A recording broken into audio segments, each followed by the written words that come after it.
Hello, everyone. Welcome to another episode of Victory Never Sleeps. I believe that the Elsevier Gothic is running a little bit late, so he'll be joining with us here very, very soon. And tonight we were going to start the entirety of a series, and in this we needed to broach the totality of the runes before we could start to dissect them. Ah, here we are. Perfect timing.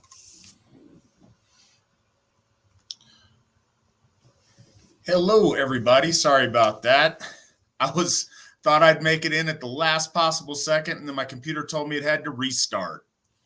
Appreciate you holding down the fort for us, Svan. It was a couple of seconds. All right, good, cool enough. Welcome everybody back. It's great to talk to you this evening. I think Svan was giving you a little bit of the rundown, but he and I are going to, for the next, I don't know, not got a math, but for the next 7 sessions, I believe, including today, we're going to talk about the runes generally tonight. And then we're going to break them off into groups of 3 and talk about those in our subsequent episodes about the runes. Any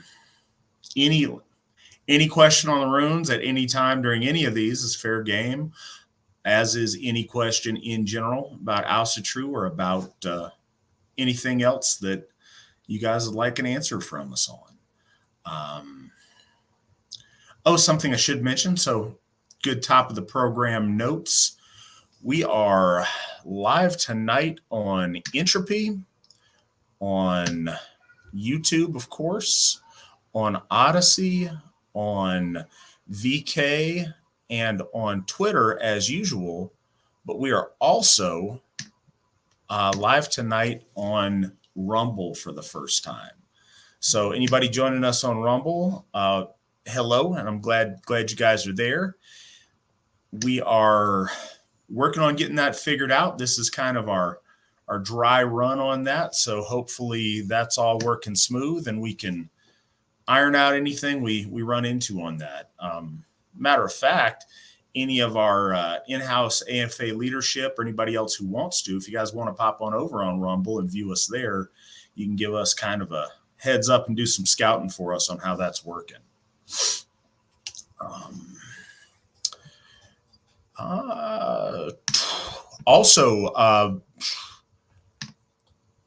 Last opportunity to see if we can get any last minute people that might want to join us or be able to join us. But we've got Sigerbloat at Sigerheim coming up next week. A week from this Saturday. So on Saturday the 22nd. And that's going to be our first major event at Sigerheim. It is going to be the annual event that we're going to celebrate there. So this will set a precedent for many years to come. It's going to be very exciting. I'm really looking forward to showing the Sigerheim property off to everybody who's going to come there and give everybody a chance to experience it. It's a really amazing place. It's going to be kind of rustic, going to be some camping, going to be outdoors in the summer heat, so plan accordingly. But we would love to have anybody who can make it show up there. That's going to be in Jackson County, Tennessee. If you're interested, please get in touch with your folk builder. They can get you squared away. If you are not a member, that's okay, but do check with your folk builder first, and they can get you vetted and make sure that's all squared away. But we'd love to see you guys there. Without further, I see a couple people over in the chat. Hey guys, thank you so much. For those of you that may not know, I was born 42 years ago today. So I appreciate that, everybody. It's a nice way to spend my birthday, getting to talk to you guys and getting to talk to one of my best friends, Svan, on here. It's going to be a good night. Birthday. Well, thank you. And without further ado, first, can you break down what a rune is, what it means, what the word means, perhaps. And then if anybody is completely unfamiliar with the concept of runes, could you fill them in on what you think they need to know at the top of the program? That is a super interesting, and often it's like a strange question in relation to what, I guess, where we are to where we were, in relation to first starting out. I guess the best way to say it is, a rune is singularly is a symbol in a collection of symbols that would constitute what we would know as an alphabet. So for anybody who doesn't know what the runes are, coming at this from a completely open uh, and unspecific point of view, a rune is a singular symbol, and it's often always associated with a particular sequence of runes that would be like an alphabet, and we call those futharks. The reason why we call it a futhark is because the first set of runes, the first six set of runes, spells out the word futhark. So, the series of futharks, there are multiple different ones with often multiple different variations of the same sounds, and the symbols are very similar. But there could be many different futharks that we are talking about, especially if you consider outside of the Germanosphere, and we can get into that. So one symbol amongst a plethora of symbols, that's called a futhark, much like alphabet. The beginning of it is the sequence.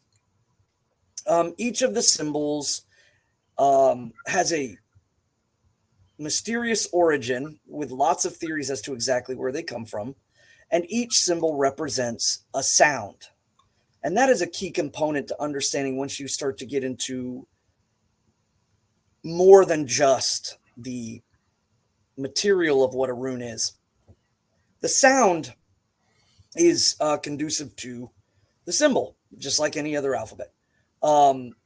Each letter has a name. Each name has, a kind of a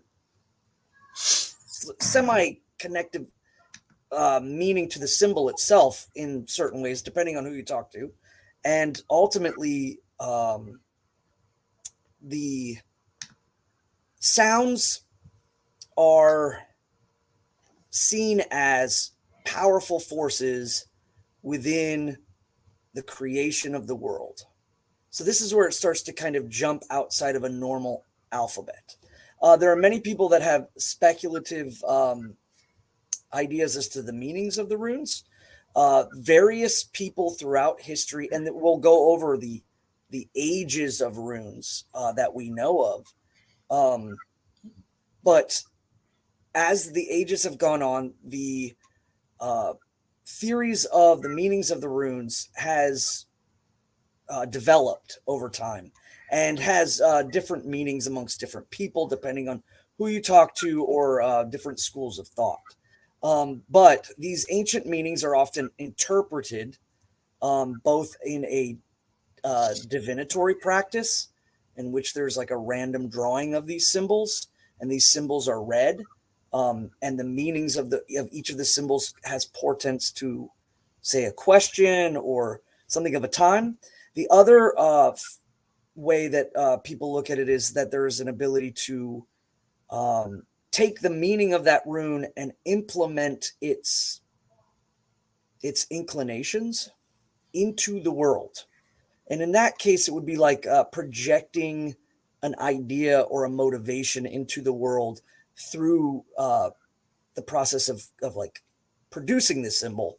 And then that symbol could then manifest, or perhaps incline fate to go in a direction, or say willfully guide fate into a direction. So the runes are an alphabet that has esoteric meaning, oftentimes in different forms, but mainly in divination and through the projection of symbolic, I would say, an esoteric art form, like magic in a sense. There are other forms that have shown up over time, though. Like there is even, a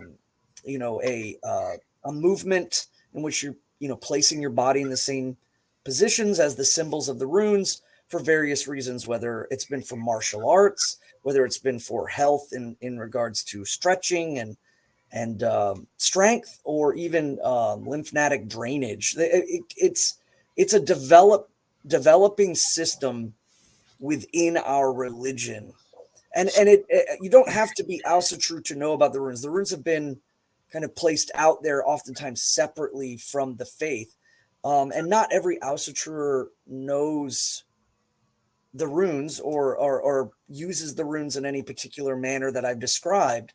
They just know perhaps the symbol and the meaning behind the rune, or the vocalization of the sound.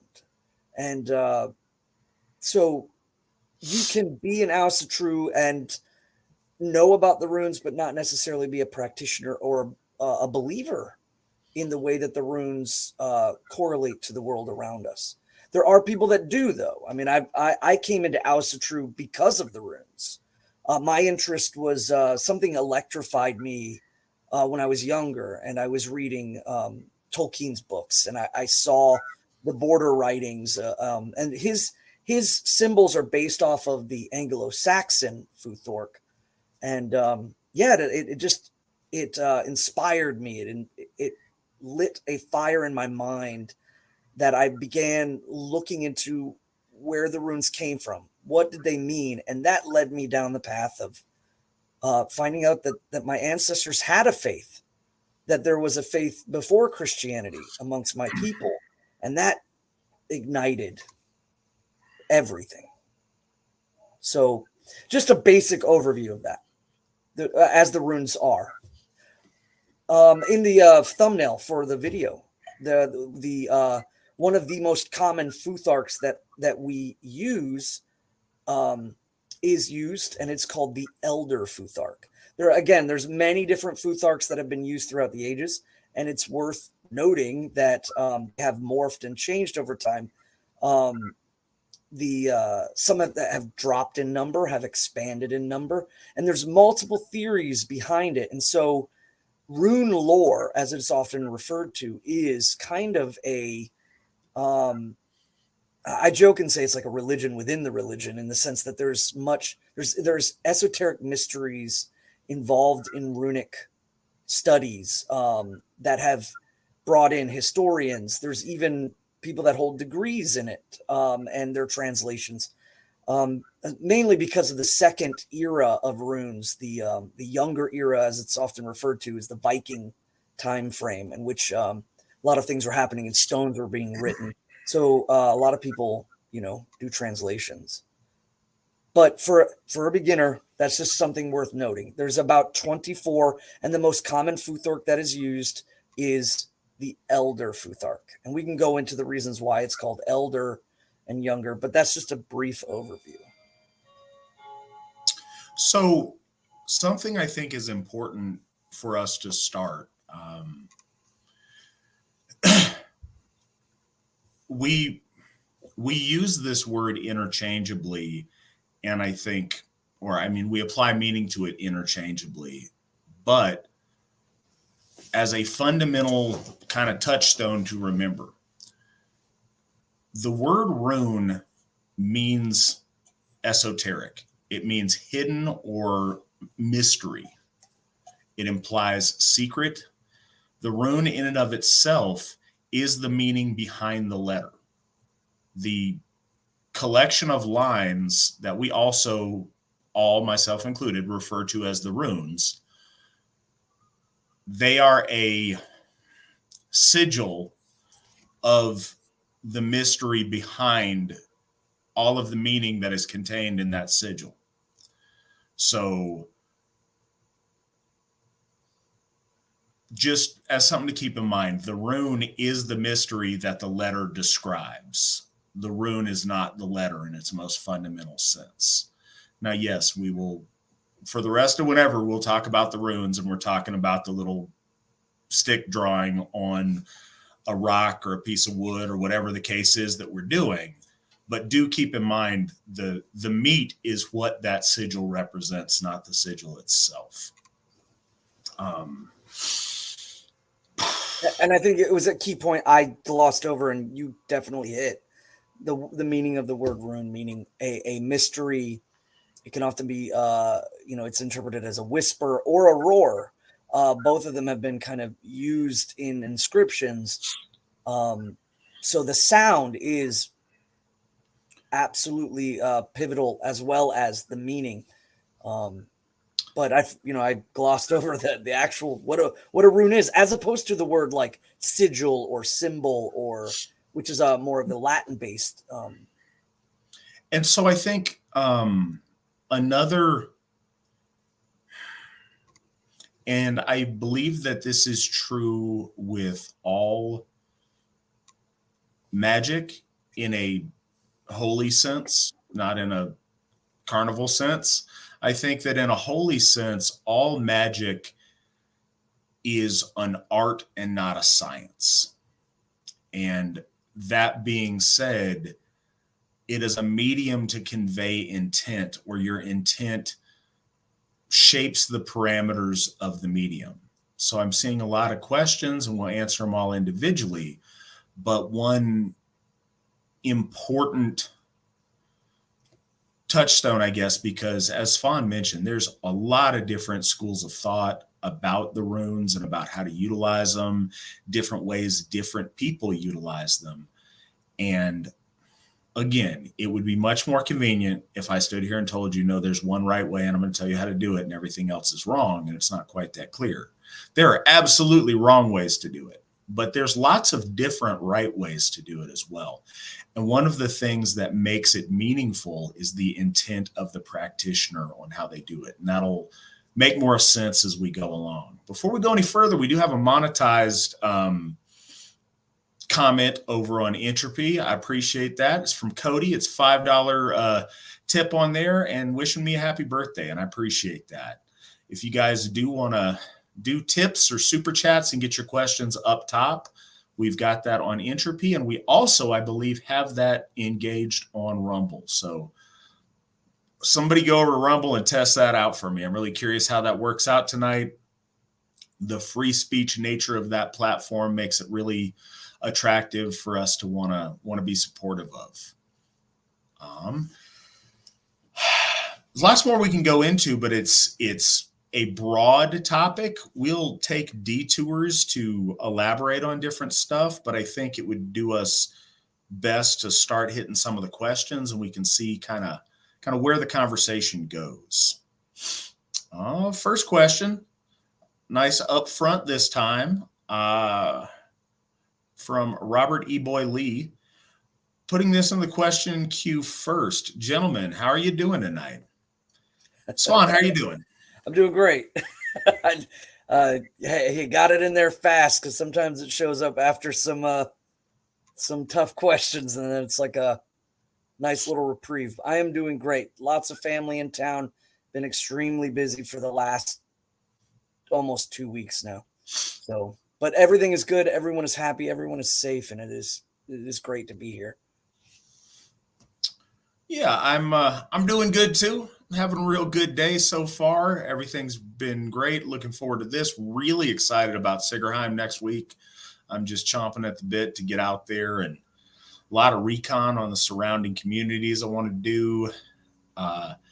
There's some gyms in the area I want to check out, so I know where I'm going to be able to work out when I move down, and all kind of stuff. So I'm doing really good. My daughter and I went out and had breakfast this morning, which was, she's 3, so you never know how that's going to go, but it was lovely. She did great. I'm proud of her. She's growing up. So yeah, doing fantastic.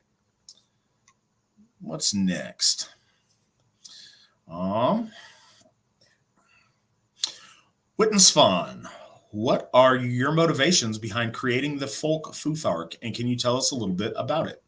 I was hoping that this would come towards the latter end, but I know some people have. It's been everywhere from an interest to even a controversy, I think.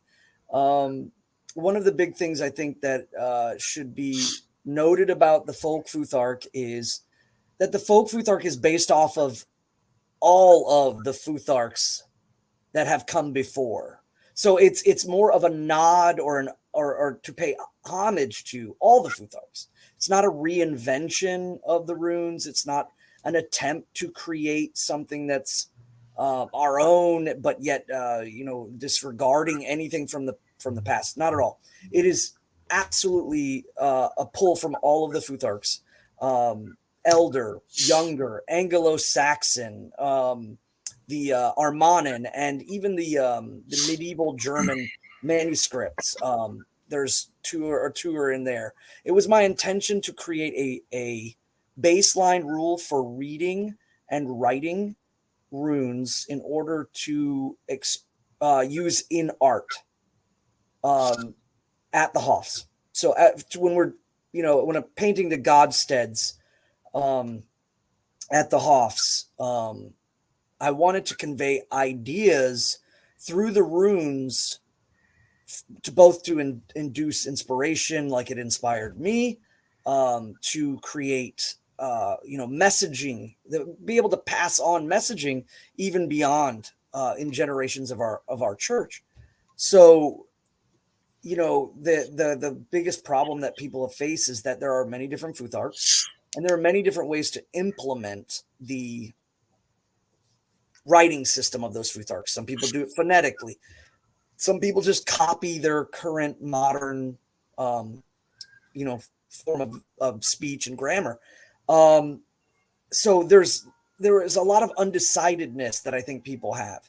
So one of the benefits of being the Church of Asatru is to set, okay, we're going to use all of the Futharks, and we're going to use a set system so that we can pass on ideas. And this way we can, entice people to learn about the runes, all the different Futharks, and go from a pious stance of passing on messages through the murals, while at the same time hoping that people will look into the esoteric, if you will. So that was the real inspiration behind it. It wasn't a sense that we're going to reinvent the wheel. Not at all. I mean, that's ridiculous. Especially if with origins of the runes, there is a divine origin of the runes that is laid upon the table there, and I would never attempt to segue that in some way, shape, or form. But a lot of times people don't pay homage to the Futharks that have developed over the currently fifth age that we're in of runes. So I think it's worth noting that. So that was my inspiration. If you go to the Hofs and you look at the murals, you will see things written in runic. It's in the Folk Futhark, which was just a convenient way of saying a hybrid of all the Futharks that have come before. It's just an easier way to say it. And we have a set kind of system in which those runes are implemented to read in English, though the rules could apply if say there were members in Germany or members in Sweden that were wishing to applicate the Folk Futhark for writing messages. The rules would are broad enough that they could apply despite the differences. So that's an important thing, guys. The Folk Futhark it's the Elder Futhark with slightly different pictures. That's all it is a combination of all the different runic systems that we are aware of, with just different variants on the rune shapes, implementing the exact same meaning, the exact same linguistics of the Elder Futhark as we understand it. What's next here?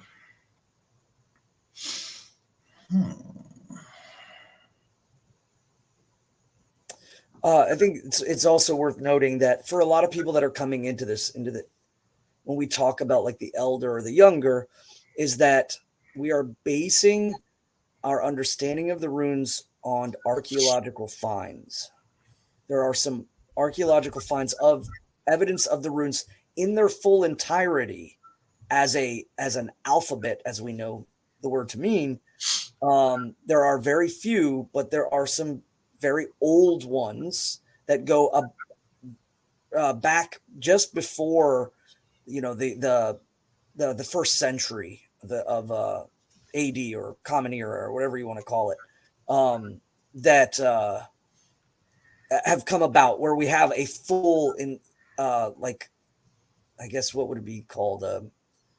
It's the full alphabet. I guess the instead of it being a message without knowing fully where one ends and one begins is the entirety of the alphabet, or the Futhark, we have some that are listed out in completion with symbols showing there is an end. So now we know we have a framework.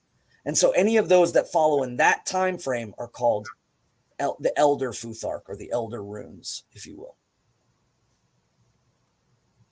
All right.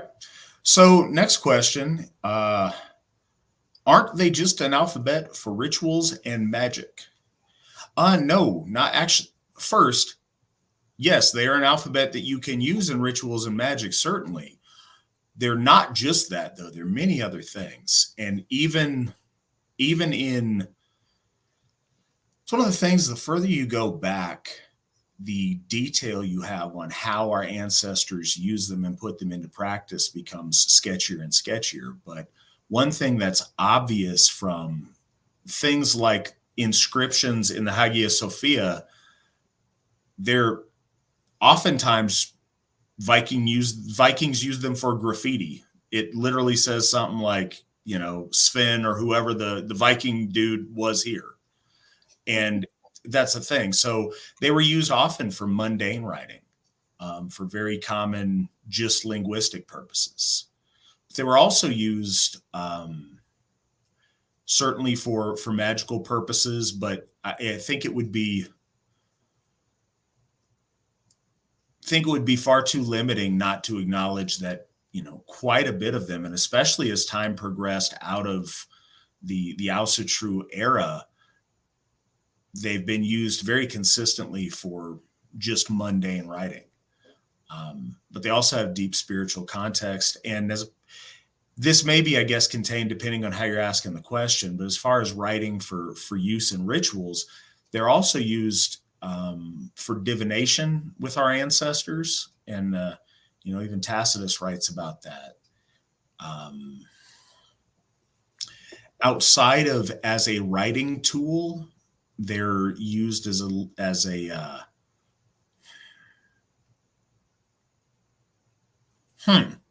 trying to think of what the word I'm looking for is. They're used as a sound, as a speaking tool to meditate on, to harmonize with, to chant.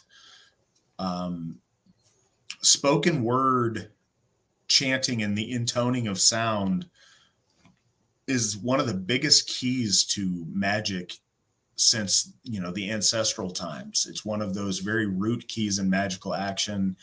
It's inherent in Ymir and his name, in Odin and his name. The idea of these kind of powerful utterances, these sounds, these chants, these incantations, if you will, are very much at the root of all Western Aryan magic. And so runes and their associated sound they make are very important that way too, outside of just a written context. You have anything to add, Svan? Yeah, well, I definitely, as you had said, like there's another name, Ymir's name is Alyelmer, and Alyelmer literally means the terrible roar, the terrible sounding. So yes, the idea of utilizing these sounds both in linguistics, but also in the manifestation of what could be described as willful intent within the world through the usage of sound, through the usage of the symbol, and the lore that's built around that, is how I think a lot of the runic possibilities are manifested. But they can be as mundane as you had said, Alzira. There was even one in Scotland where it was a woman telling her husband he was in trouble. It's been utilized in various ways throughout 4 major epochs or epics of time, and so there's a lot to go on. And I think when people get very, very definitive outside of our period of runic history, it gets interesting. But it's worth noting, like, I would say that there are 5 epics, and this is based off of Dr. Flowers, Edward Thorson's pen name, that his 4 epics of time, which is the Elder, the Younger, the Middle, the Revival, and now I believe that we are in the Reclamation Age, in which we reclaim the runes as a religious expression and reunite the runic systems with religion in and of itself. Because, like I said before, religions are not beholden to the runes, in the sense that you could actually pick up a runic book and it has no real solid connections to Asatru, or at least legitimate ones too. Sometimes they do make claim, but it's not often the case. And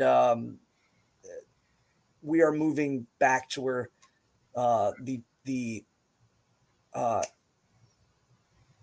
I would say the birthright of Asatru itself, and of ethnic religion amongst the Germanic peoples, the runes have absolute necessity and the right to be reclaimed back.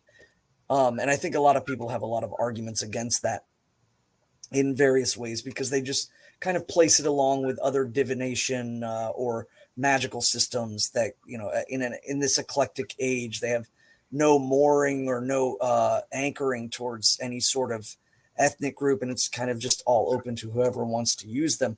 And we are again taking that and allowing ourselves to pivot and point in our direction as to where we are going to go with the runic knowledge based within the faith, or coinciding with the faith. All right. So, we have a monetized super chat question over on Rumble. Appreciate you guys checking out on Rumble. I appreciate our audience there. I hope to see that grow and be successful for us. Our first Rumble donation of $5, much appreciated, is from Kevin, asking how to use the runes in a manly fashion to avoid seeming arger. I'm assuming he's ergy. I was assuming he means ergy. Yeah, or ergy. Yeah. Yeah, to use so, and Svan can elaborate on this quite a bit. I think that I don't think there is the same stigma to cross-gender use of runic magic that there is to Sather magic, whereas Sather magic is inherently practiced more often by women in our tradition. Runic magic in and of itself is inherently more masculine. So I think if you want to do magic things and you're choosing runes as your way of doing that, you're already on the right foot starting out that way.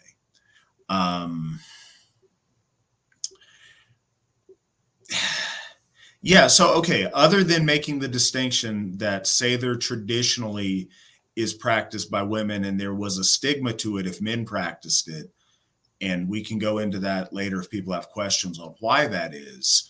Runic magic, be it written spells or chants, incantations, were inherently masculine. And most of the examples that we have, I hesitate to say all, but to my mind, all that I can think of that we have of examples of runic magic in our lore have been men and male practitioners. So I think you're safe from the taint of ergy on that one. But Svan might have some additional insight.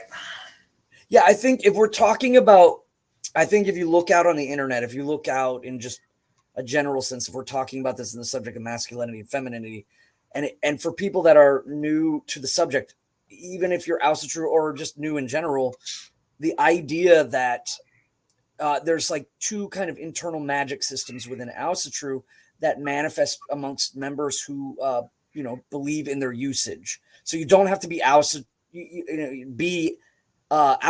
to use the runes, in the sense that you can find them in books, but also too, you don't have to use them if you are Asatru.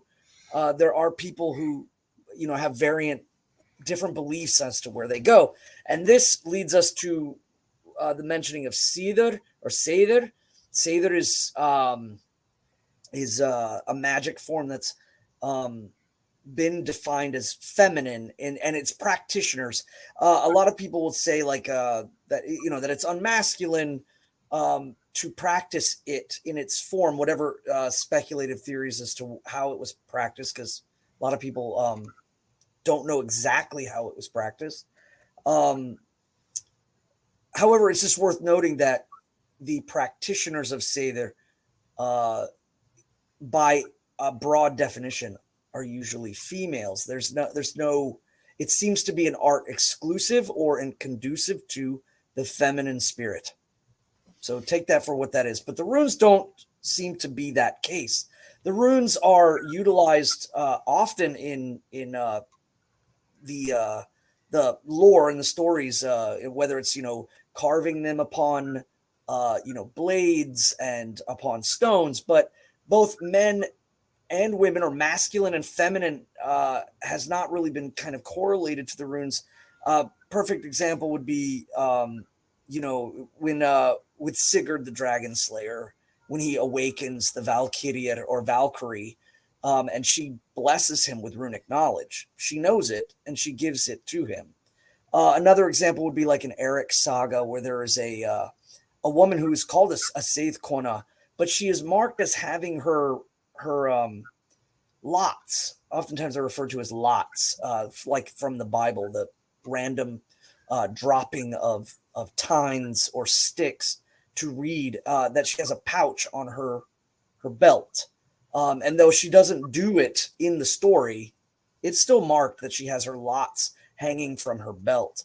So runic magic or runic esoteric art seems to be less built around that, because Seidr seems to be from a feminine source as to the usage and practice of it, where women are they are the ones who do it, because it requires having a feminine spirit. And I think that it's worth noting that they saw value in that. It's even it's remarked by Tacitus. And I saw a question earlier, so I wanted to look it up, but Tacitus's observations of the Germanics having great value in the auspices of women, I think he's referring to their usage of dream interpretations and more like a shamanic style of practice that's often done by women. So runic magic doesn't really have a lot of that. So to say how can I use them to be more to not get into that trap is that the trap is not necessarily there, that you're not going to fall into it. The usage of it, it's just finding valuable information. There's a lot of information out there, so finding it valuable and clear and concise for the level you're at. So I want to correct something I'm seeing in the chat, just as a point of fact. The Odinist Temple in England isn't owned by the Odinic Rite. It's owned by a group called the Odinist Fellowship, and not the olden days Odinist Fellowship of L.C. Christensen's time, but a group under the name the Odinist Fellowship. And they don't have a lot of information out there on what they are, how to get a hold of them. And I think a lot of their stuff is built around kind of group cost sharing of using that temple, but that's not an Odinic Rite temple. To the best of my knowledge, I don't know if they have some affiliation with this group or not, but it's owned by a group called the Odinist Fellowship. Our next question, our second monetized question, bumping it up to the top of the super chat. over on Rumble. Thank you so much. We really appreciate it. Your donations mean a lot, and we put them to a good cause. Rumble's kicking off. No, Rumble's awesome. I'm really excited about Rumble. You can ask Nick. I've been bothering him about it all week. How can we learn the Folk Rune Arc? Is there a booklet / paper? I would like to burn them and use them on wood. Svan, tell people how they can know more about the Folk Rune Arc. I see that Nick posted a graphic. Other than quick taking a screenshot of something or that, is that posted and available somewhere? Can somebody post that somewhere?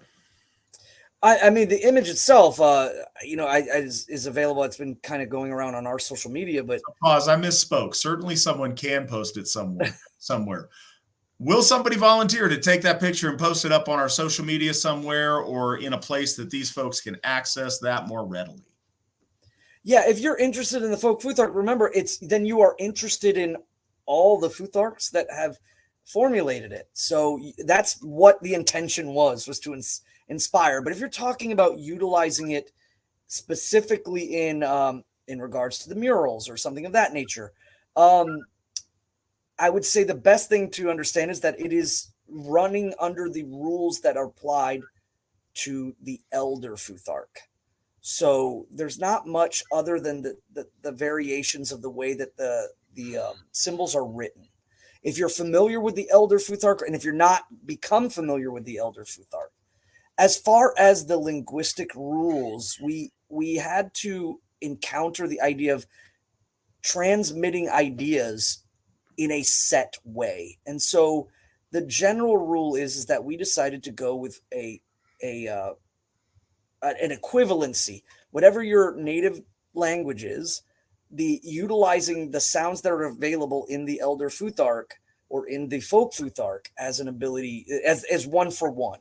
There are some variations with certain runes. Like perfect example is that the S sound in utilization with the letter C. So like the word city or the word like cyst or something of that nature.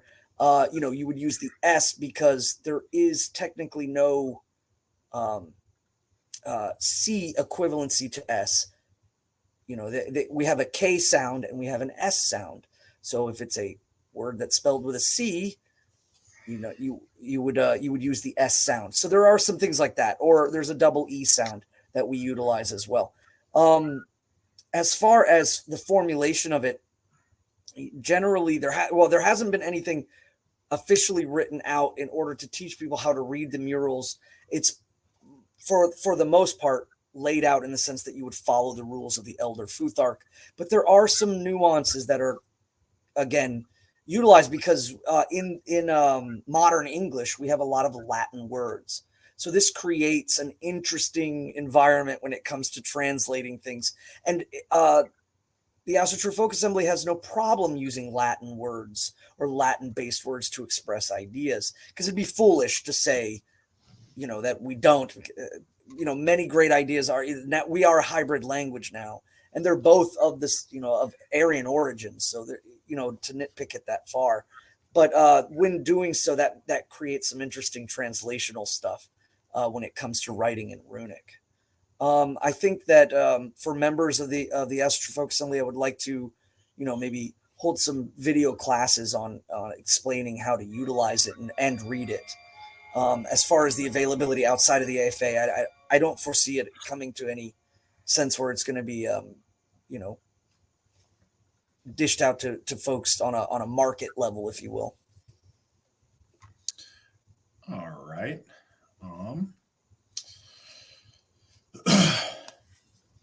What do you think about the idea that people now do rune readings? Is that based in history or not? Or maybe not, but could the modern spiritual ways they're now used in still work? So there is a lot there.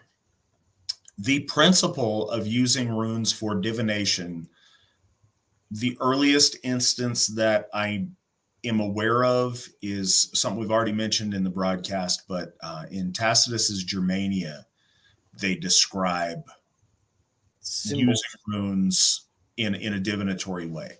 So rune readings go back at least that far. Now Tacitus want to say that he was writing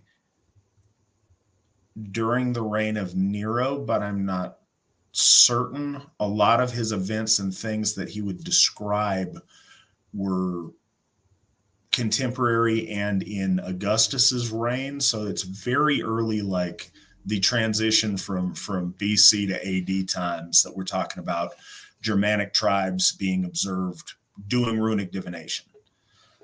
Now, is the way that we do it now anything remotely similar to the way that they did it back then? I don't know.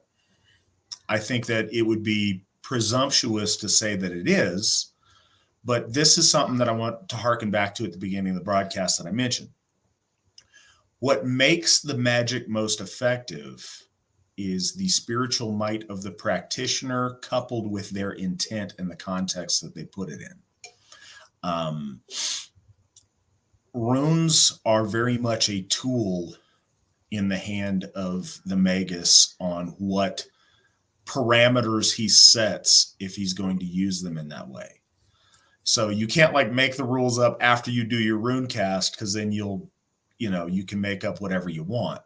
But if you have a clear intention and a clear understanding of what the rules are before you do it, then there's a lot of different methods people use, all of which can be correct depending upon the paradigm set out by the practitioner before they do it. So there's certainly lots and lots of modern and pre-modern innovations done to the way that a lot of us do rune readings or rune divination today. But it is based on something that the concept of using them for divinatory purposes is, time-honored and ancient. Yeah, the excerpt from Tacitus, and I'm not going to read the whole thing, but it says, for divination and the casting of lots, they have the highest regard. Their procedure in casting lots is always the same. They cut off a branch from a nut-bearing tree, and there's actually some belief a fruit-bearing, nut-bearing, or seed-bearing in that translation, and they slice it into strips, and they mark them with different signs and throw them completely at random upon a white cloth. And I won't read the rest of it, but in Tacitus of Germania, they do kind of reference that. And certain schools do that. I mean, if you meet runic practitioners, there are some, including the school that I learned from, in casting them randomly upon a white cloth in order to discern things. And this is again an ancient tradition that's been amongst almost all cultures. So ours is no different. It's just that over time, and those the usage of the runes has developed and changed, and the medians in which they're used as well. And some people have different. I've seen even up till now where people use it like cards, like almost like tarot cards, and you might meet people that are like, that's absolutely ridiculous, and other people that say that it has validity. We're trying to give a neutral approach for people to kind of get a foothold into the entirety of it. But yeah, Svan I'm trying to give you guys a biased approach to what I think's good and what I think's BS. But I do preface that so much of it. Okay, so I think this is a good time to venture into this. Runes are absolutely objective forces of the universe that exist. They are also absolutely messages from perhaps dead ancestors. They are messages from the gods. They are also internal things and messages from your subconscious. They are all of those things at once, and sometimes all of them, sometimes a few of them, sometimes a random collection of them in between. They are many, many different things, and I like to think of them as a lens to help you focus the things. So if you have a question that you ask of the runes or that you want insight on, the runes provide you with insight. Some of the insight comes from within, some of it comes from without. So much of it has to do with you channeling your thoughts, your feelings through that lens. The practitioner is such an active part of rune magic that it makes things that might seem silly to other people very relevant if they're meaningful to you. Now, if you use runes like tarot cards, is that the way I use runes? No. Do I think it is completely and totally ridiculous? There's an asterisk. I don't know a lot about tarot cards, so on the face of it, I don't think the concept is silly. I've seen people who have made runic dice, and they'll roll dice to get the runes to come to randomize. I know people that have come up with computer programs that'll randomize to where you press a button and it'll randomize, or as close to real randomization as a computer algorithm will do. There are a lot of different ways that you can do it that might be very, very meaningful to you, but might be really silly for me and not effective because I don't take it seriously. So much of the efficacy of these magical practices have to do with how serious you take them, how much of your haminya, of your spiritual might you invest in your magical practice. That's going to make a big difference on the result you get or don't, and whatever parameters, Again, if you're just doing a runic reading generically by yourself and you want to use, I don't know, pink tarot cards, you do you. If you're calling upon the gods and asking that they intercede and speak through the runes to you, then it's important not only that you're doing something legitimate to you, but also doing something that you're not embarrassed to do before the gods. But again, there's a lot that goes into it. But just because it's not ancient, I don't think that affects whether it's effective or not. Yeah, I would like to point out, I'm doing it neutral with the intent for the people listening.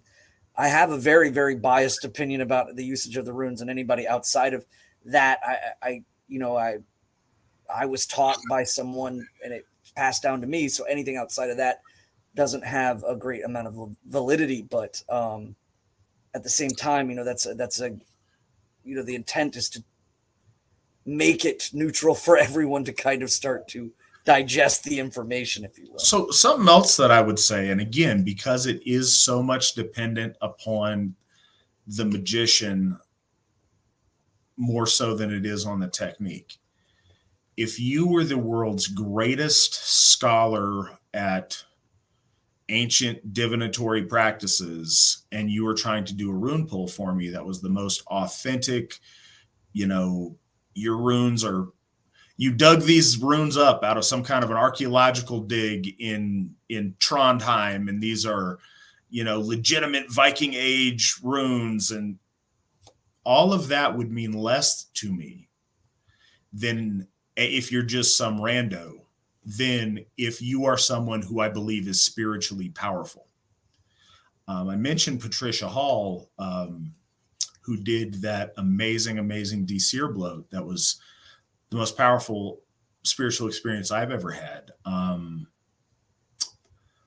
She is an immensely powerful woman spiritually. And if she were to do a rune, whatever she decides, whatever cockamamie crazy ideas she may have on how she wants to do her rune pulls, I would trust that 100 times more than I would trust the most scholastic approach to it, because again, she is spiritually effective. I have seen that effect happen. I have seen it have visceral effects in the real world. Therefore, I trust that much more than I do, the scholasticism.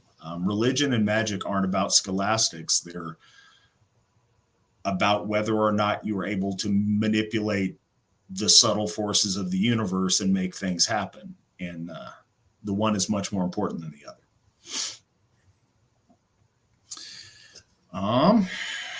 Next question comes from Gothi Trent East. I'll hear you, Gothi, and Witan Herul. How do each of you do rune pulls? Do you only do them for holy tides, for example? Do you pull one rune or three? Svan, to the extent that you feel comfortable, if you could kind of tell folks, the broad strokes of how you do runic pulls.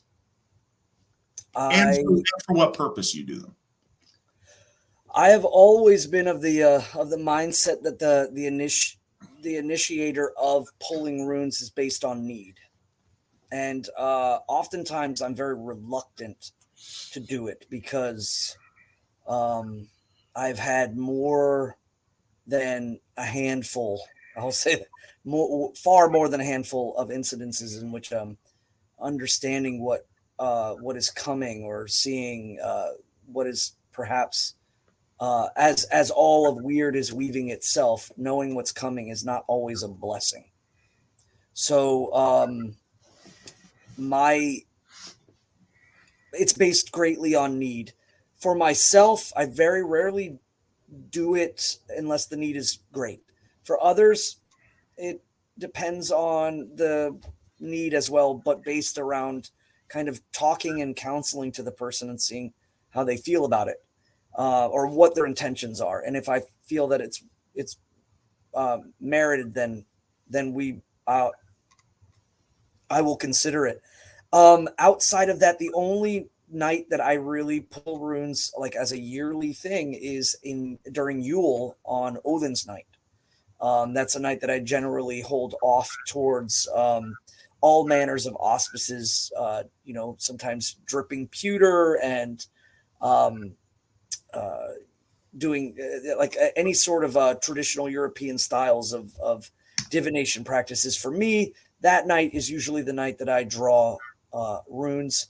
I do them randomly, and I draw 3 runes on a white cloth that I have used for many, many, many, many, many years. And then I read them in accordance to the way I was taught by my teacher in order to see as the events unfold, as the past and the present begin to weave a future present, if you will. I like to be really sparing in how often I do runic pulls as well. I think there's something to be said for keeping it special. It's not a party trick. It's not, like let's play with the magic 8-ball. It's a very serious thing. And if you want serious results, I think that's something you ought to do is be very deliberate and very sparing in how oftenly you do it. And only do it for things that are significant. I don't often do rune pulls, so I don't have any set dates that I do them on. I know sometimes it's auspicious at different times of the year, different moon cycles, different holidays to do runic work. But I do it more occasion based. So one time that's the most often that I do a runic pull these days is when performing a baby naming. One of the things that I do in a baby naming is I ask for each of the 3 Nornir to bless the child with the gift of a rune to put their life into perspective. And our three Norns, Mother Earth being representing the past and where someone comes from, and Mother Verdandi being the present moment, the present time, and Mother Skuld being what ought to happen or a trajectory towards the future. And so that's what's in my head when I do the rune pull. In that scenario, I like to, when I'm doing rune pulls in general, do them sequentially, 3 runes, do a past, present, and future, for lack of a better term, but a little bit deeper than that. What the genesis of a situation is, and a rune to better understand how we got here, a rune to better understand where we are in the moment, and then with those two in mind, a rune to shed light on where that will go in the future, or where that's headed. And so that's the context that I draw runes in. I usually always do the 3 rune pull. Important, and I didn't for a while, not on purpose. I just wasn't thinking. When you draw a rune, put it back in the bag to draw again for the next one if you're drawing 3 of them, because there's plenty. And this is just me talking. I'm sure there's context to where whatever, but when I do it, I think it's perfectly valid for you to pull the same rune 3 times if you want to in that sequence. So it's important to remember to put it back in there so you have the chance of bringing it out again.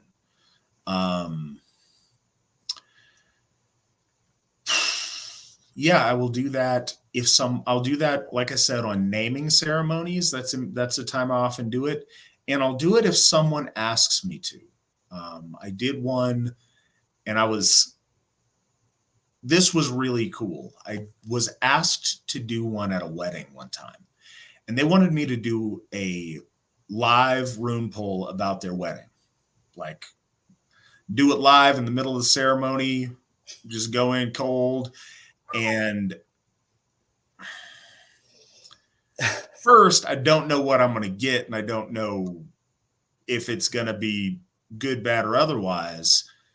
Secondly, I don't know how they all fit together, and I've got to spend enough time thinking on it to get the connections, to realize that, these are powerful mysteries, and you got to do some thinking and some meditating on these things to make a cogent understanding of them. And it was absolutely magical. I forget, and I hope the couple remembers what the 3 runes were, but they were perfect. They made perfect sense. It was clear as day. And it's those subtle things. Like, the sky doesn't open up and like the earthquake and lightning happens. And when magical things happen, sometimes it's just the perfect thing at the perfect moment. And that's very much what this was. And it was really kind of cool. So I did it then. I'll do it at namings, but I also will do it if somebody asks me. If in the course of counseling or something, somebody says, "Hey, Gothi, can you perform a rune pull for me because I have this going on in my life?" And I've done that a few times as well. And now, I don't know if people were just being nice or not, but I've been surprised how much when I do that, not knowing the person and their situation, wanting to do it objectively, how much of what I've said has connected with them when I talk about the past, when I talk about their current situation, when I talk about those two, and then, confidently, and I'm not sure all the time how that's worked out for them with my 3rd pull, but I'm surprised at how often my first 2 pulls and my interpretation of them has been very meaningful to the people who've asked. But those are the times that I typically do a pull. And like I said, I do a sequential 3 rune pull. I wanted to clarify some things because I'm thinking as you're speaking about people that are listening that might not understand certain things. Like when you say draw the rune, that usage of the word, not physically drawing a picture or utilizing a pen, drawing up or is like pulling or to reach inside. So the mechanics of what we're doing might better illuminate why we're saying these certain words. The idea is that you randomly pull out of a bag or out of a pouch pieces or slips of wood. Sometimes they're randomly drawn from out or dropped out onto a cloth and then randomly drawn up. The idea is that there is a random pulling or choosing of a tine or a stave or a stone or something with the symbol on it, and then it is interpreted. The meaning of the rune is implicated with the other symbols with them, and then they are interpreted to reveal the auspice nature of what is to come. So for people that don't have any idea what the runes are, that's why I really wanted to clarify that. So because when someone hears the word drawing the rune, they might think physically drawing. And this is just one of the aspects of the usage of the runes. This is the divination aspect of it, in which the outcome is to see or to be given a glimpse. It can often be equated to prayer, but with an answer laid out before you. And this style is divination or augury, auspices, the usage of the words to give out a prayer, to randomly draw in lots, and then to perceive an outcome that was fated to be read. And so one of the things that when I mentioned the reclamation, Alzir Agothi's naming tradition is our naming tradition. It has expanded through the Gothar with observations to it. And so what the reclamation of that is that we are taking the runic usage and applying them to religious conduct. And I think that's one unique thing that has not been done yet. It has been done loosely as groups have tried to found things and do things, or perhaps small groups or individual practitioners or kindreds. But for the first time, a religious organization is utilizing and reclaiming the usage of the runes in usage of religious ceremony. And it's worth also noting that when Alzir Agothi is talking about being asked to do the runes, the reason, one of the biggest things, and I think is in the note of Tacitus where he talks about the drawing of the runes. One of the key things that is said after that is that the signs are random and thrown onto a white cloth. Then the priest of the state is how he wrote it. The priest of the state, if the consultation is a public one, or the father or family, if it father of the family, if it is private. That's how Tacitus interpreted this situation. So oftentimes the folk can come to the Gothar if the Gothar is comfortable, and this is part of their lore, practice, and belief, to seek advice and counsel, but not simply by the wisdom of the Gothar, but also by his knowledge of the runes and his ability to draw up or pull the runes and then interpret where they are going from there. But every Gothar has a kind of internal set as to what exactly deserves that. It's not going to be like you can go up to any Gothar and say, I need the runes pulled now. That doesn't work that way. Oh, you're muted. You guys are watching the YouTube chat. Githya Anna Plurd.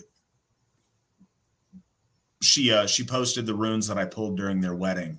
Wasn't sure, I didn't want to spread anybody's business, but it was during, I was very honored. I was asked to perform Githya Anna and Gothi Jason Plurd's wedding, and the rune pull, and I see it and I remember it clear as day when she brings it up, was really, really a good one. It made a lot of sense to me then and still does now seeing it.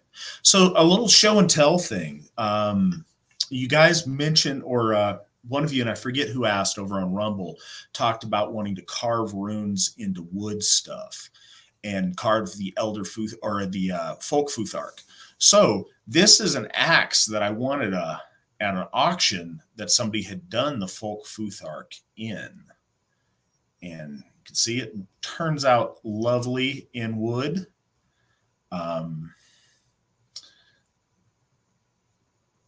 So yeah, just as a little side note, but I also wanted to get up because Svan mentioned this, that maybe some of this that we're talking about, if you don't have a visual or understand, and I think this is, don't hesitate in the chat to ask us to clarify things that may seem really simple, because those of us who've done this for a long time, I think we take things for granted that maybe people don't know. And so he mentioned, drawing a rune doesn't mean that I'm drawing it, I'm like inscribing it on something. It means that I'm pulling it from something. So much of our lore revolves around pulling something from somewhere else and pulling it into our reality, and like reaching in to Ganunga Gap and pulling out from that primordial well something magical. And I think that's the language that we end up using. But what a lot of people do is they just have a little bag. I've got a apple flavored Crown Royal bag, and I've got my runes in here. As far as making runes, so coolest ones I got, Burkano. It's a round off of a branch from a tree that was in my grandparents' yard. It was a crabapple tree, so it was a fruit-bearing tree. I don't know if you guys can see, but I mean, 2 decades or more ago, more than 2 decades ago now, I blooded my own runes. So I colored them red with my own blood, which very specifically connected them to me. Now, other people have different ideas on this, but something you'll very often run into is people who have created their own runes and or rune set and have painted them with their own blood to viscerally connect them on a primal level to that person. So not only is this a lens for things within me and to focus my thoughts and my Hemenia, but it's literally connected to me by blood. And yeah, I carved it out with like a little Dremel tool. I used a needle to fill it with blood, with drawn blood. Everybody's got different techniques, but that's what I do. And like I say, I've had these for trying to go back in my head and kind of, I say over 20 years, not really. I created them when I was in the Gothar program before my ordination, because it was part of becoming a Gothi at that time. So I must have made those in 2011. So not quite as long ago as I thought they might be. But yeah, that just kind of a aside. I don't know if that's cool for everybody or not. Sure, it's less cool for those tuning in on Spotify that are not watching the video. Right, the visible. But just imagine it, capture it in your mind's eye. We're covering everybody on every aspect of the audience. We are trying to broadcast this to as many places as we can find. But yeah, so we're working through the questions here. All right, next one. Does esoteric only mean believing in the myths and stories of the Norse and Germanic, or can it include stuff like Hyperborea, which is Hellenism? So esoteric can include all of those things and many other things. Esoteric isn't a inherently Asatru term.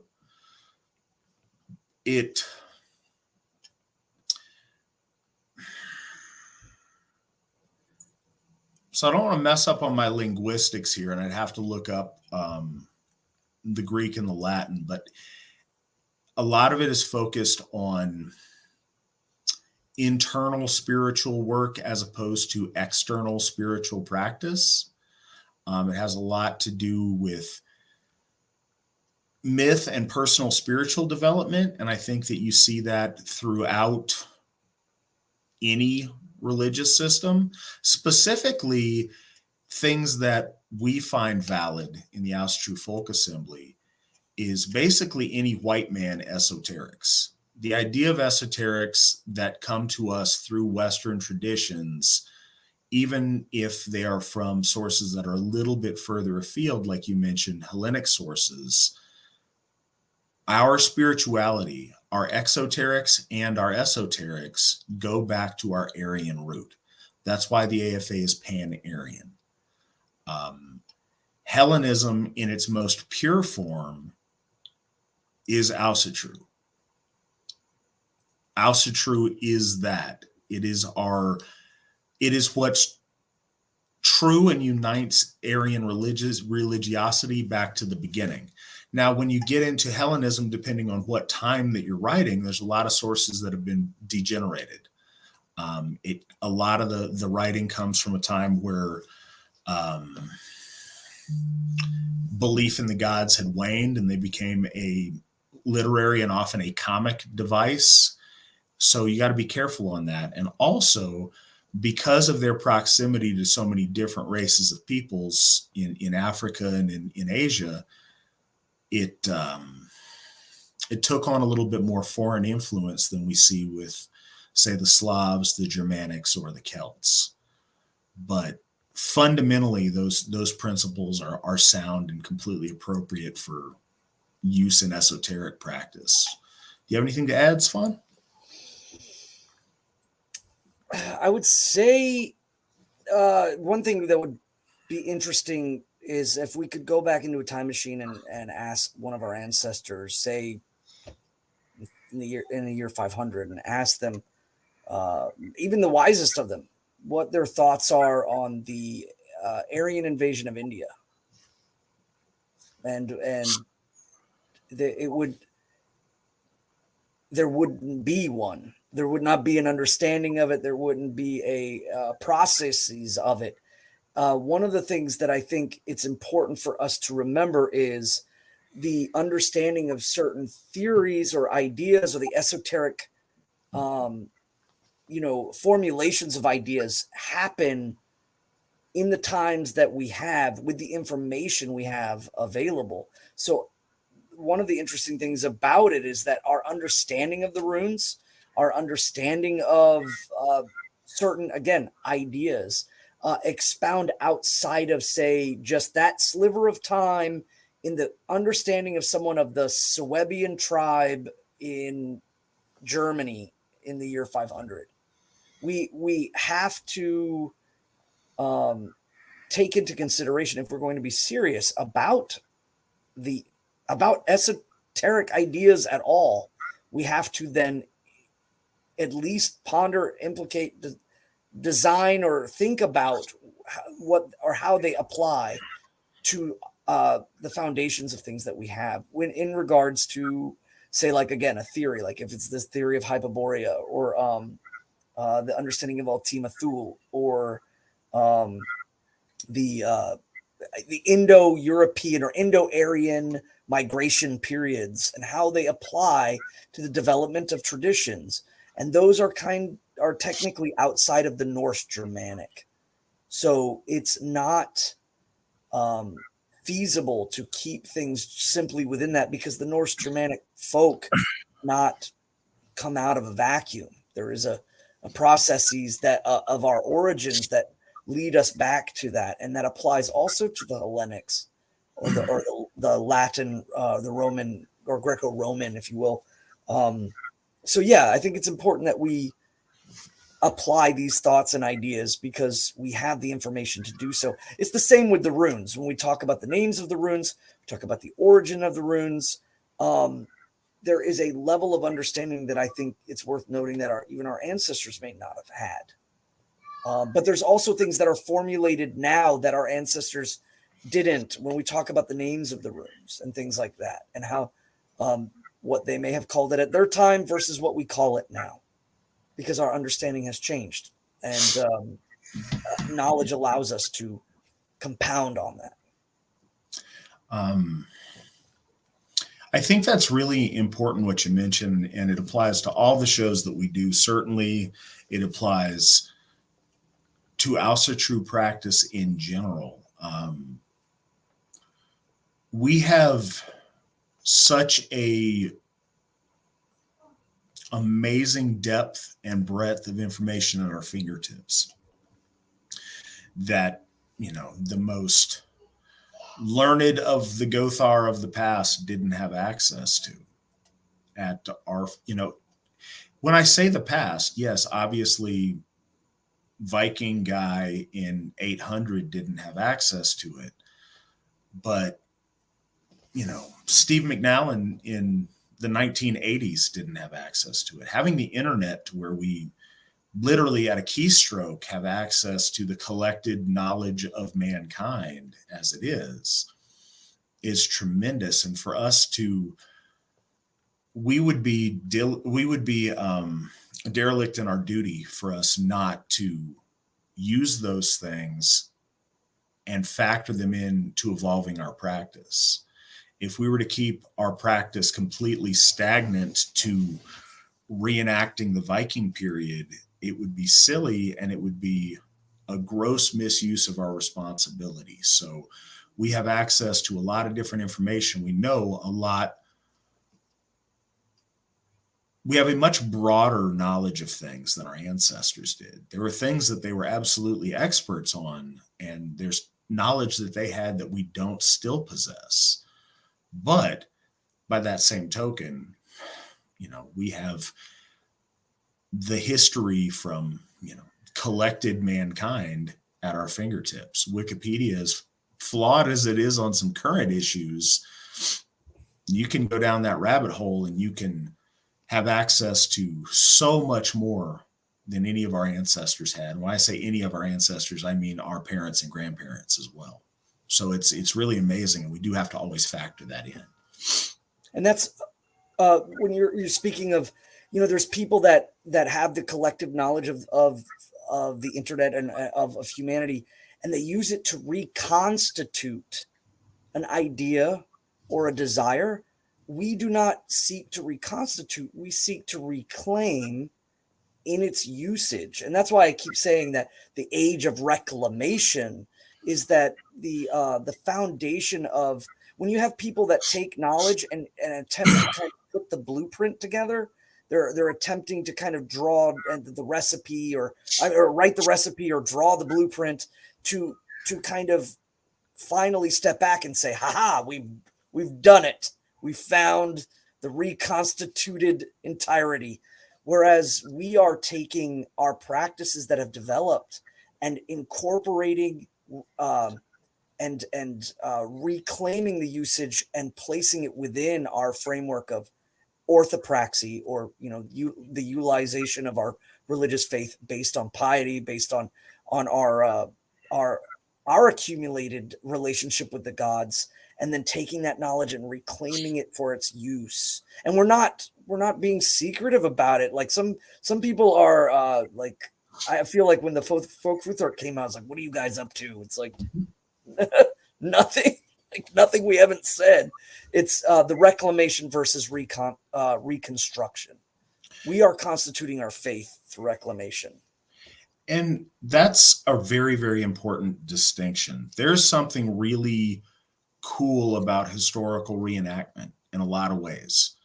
To do historical reenactment shows you a really cool insight in things that our ancestors did. There's a very large reenactment community, assume around the world, but certainly in the United States, that reenact a number of different periods in time.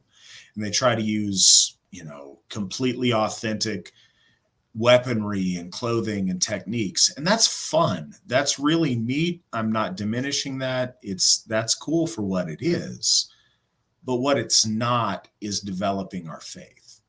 It's really nice to see what our ancestors did, but if we stop there, it's silly. It'd be really cool to, find a ancient recipe for something that, they ate during the Viking Age. And I think it'd be neat to try that. But I think more often than not, if we tried a stew they made in Viking times, it'd be a lot better if we had some spices in there and some things and ingredients that we have access to now that our ancestors didn't. I think many of our ancestors would be amazed at the wonderful things that we have access to now, and to not incorporate those and to not build would be a shame. The difference between reconstructing and building is everything. We're not trying to rebuild something ancient so our end result could be, yay, we have something that they had thousands of years ago. No, our end result should be to do something that people 1,000 years ago would marvel at that we have now. We're not trying to redo something that's been done. We're trying to learn from what's been done and do something that moves that forward and advance that towards where it should be. And like I say, I really hope that, 100 years from now, they've advanced this much further than we're able to in my lifetime. And I hope 100 years beyond that, we've gotten further and better still. And I hope that doesn't ever stop. I think if it did, we'd be a disappointment to our ancestors and to our gods. And I would never want that. Let's see what's next here.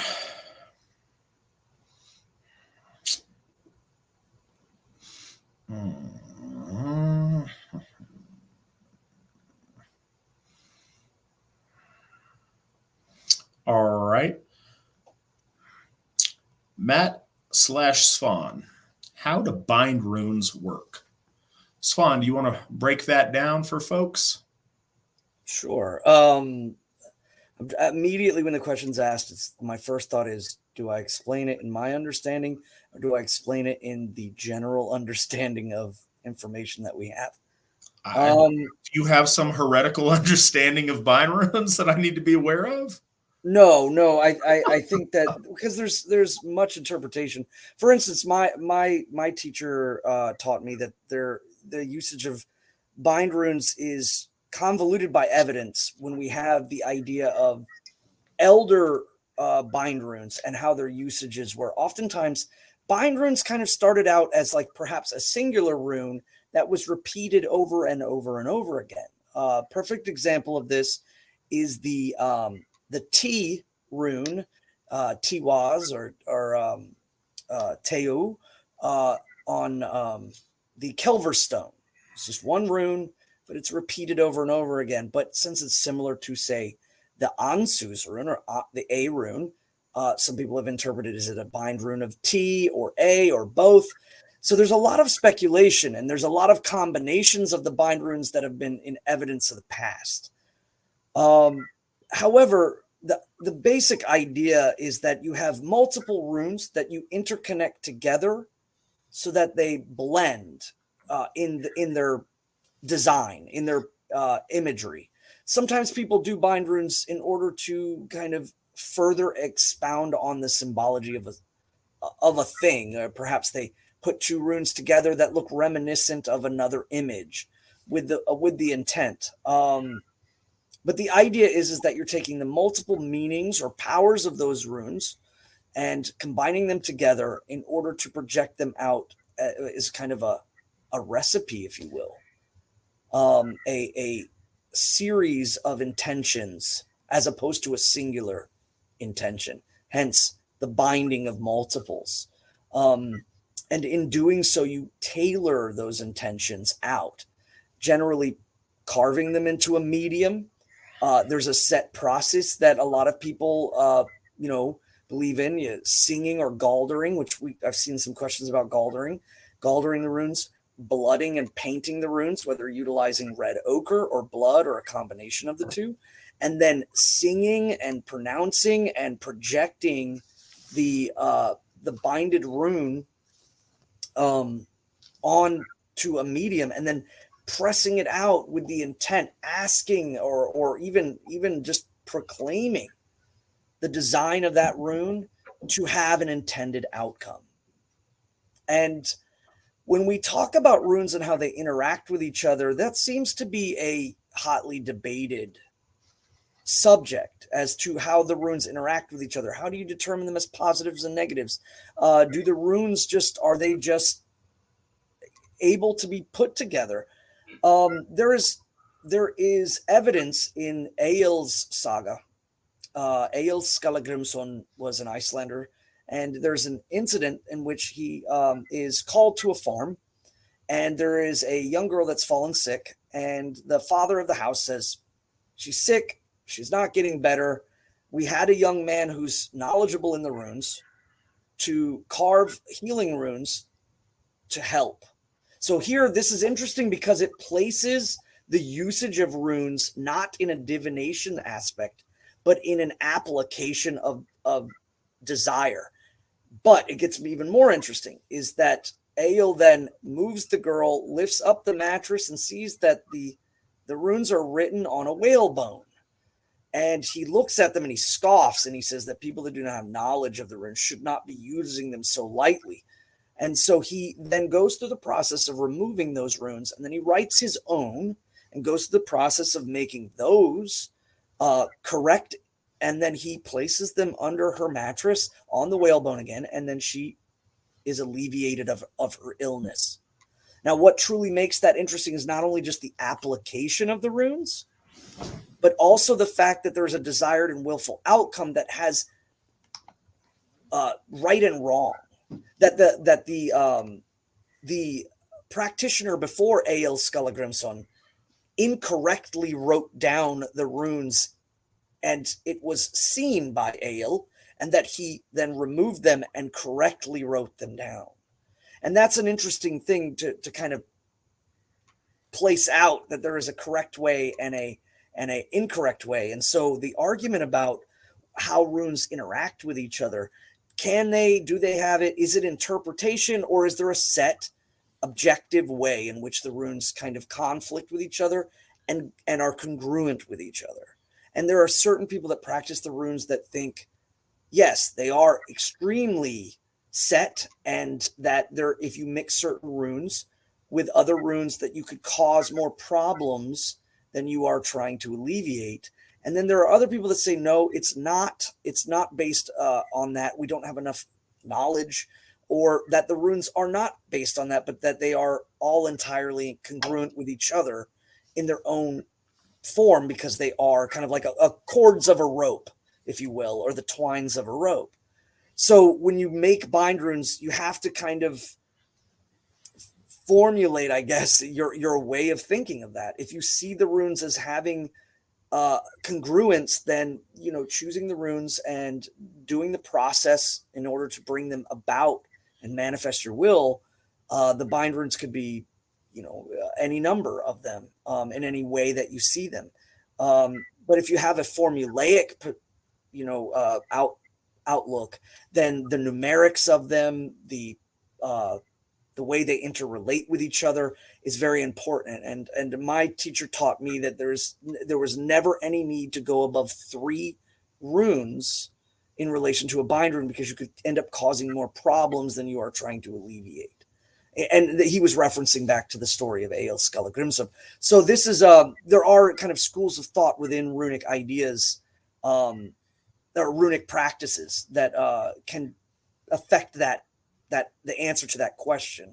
But bind runes are a combination of runes with the intent of making best word I could describe as a recipe for a desired outcome, based on the utilization and the manifestation of the power of those runes, and formulating them and projecting them forward with a desired outcome. Yes, everything Svan just said. But again, and this is another thing that we preface the program with, so much of this has to do with intent and what your purpose is, and the lens through which you focus your Hamenya to bring about magical conclusions. Also, are you doing this through your own might, or are you asking favors from the gods in doing it? When you bring in another party, your lens has to be useful to both of the people involved in it. If you are creating, there's many things that you could create a bind rune for. You could create one for healing, like in the example on the whalebone.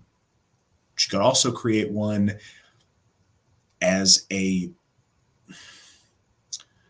not to diminish it or secularize it more than necessary, but in effect as a logo, as a symbol, as a piece of heraldry, as a design to rally people behind. You can do it as a symbol to empower you in your meditative practice, to focus your mind and your energy on something, or to be reminded of something. You can have it as a piece of art to call back a commitment that you made, or a set of core virtues that you want to continue to be true to, and have it as an altarpiece. You can try to do it as a magical charm to bring you success in some way. There's a lot of different ways you can do that. And this goes back, I think, in a relatable way to modern times, to the idea of sigil magic. And the reason that I cut my camera a few minutes ago was to go check in a book to make sure I knew where the article was. In Introduction to Magic, Volume 1, there's an article called The Magic of the Image by Abraxas. And those books are hard to get certain things out of. There's some articles that really ring a bell with me, and there's some articles that just seem like a waste of paper. Abraxas always has the things that I find the most valuable of the authors in there.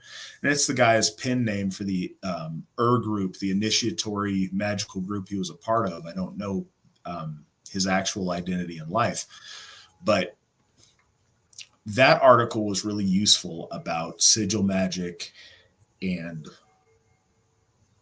what all that can do. But again, it needs to make sense. And it also, and a note that he makes in there that I think is important, needs to look cool. It needs to be visually appealing to where when you see it, you have a positive reaction to it.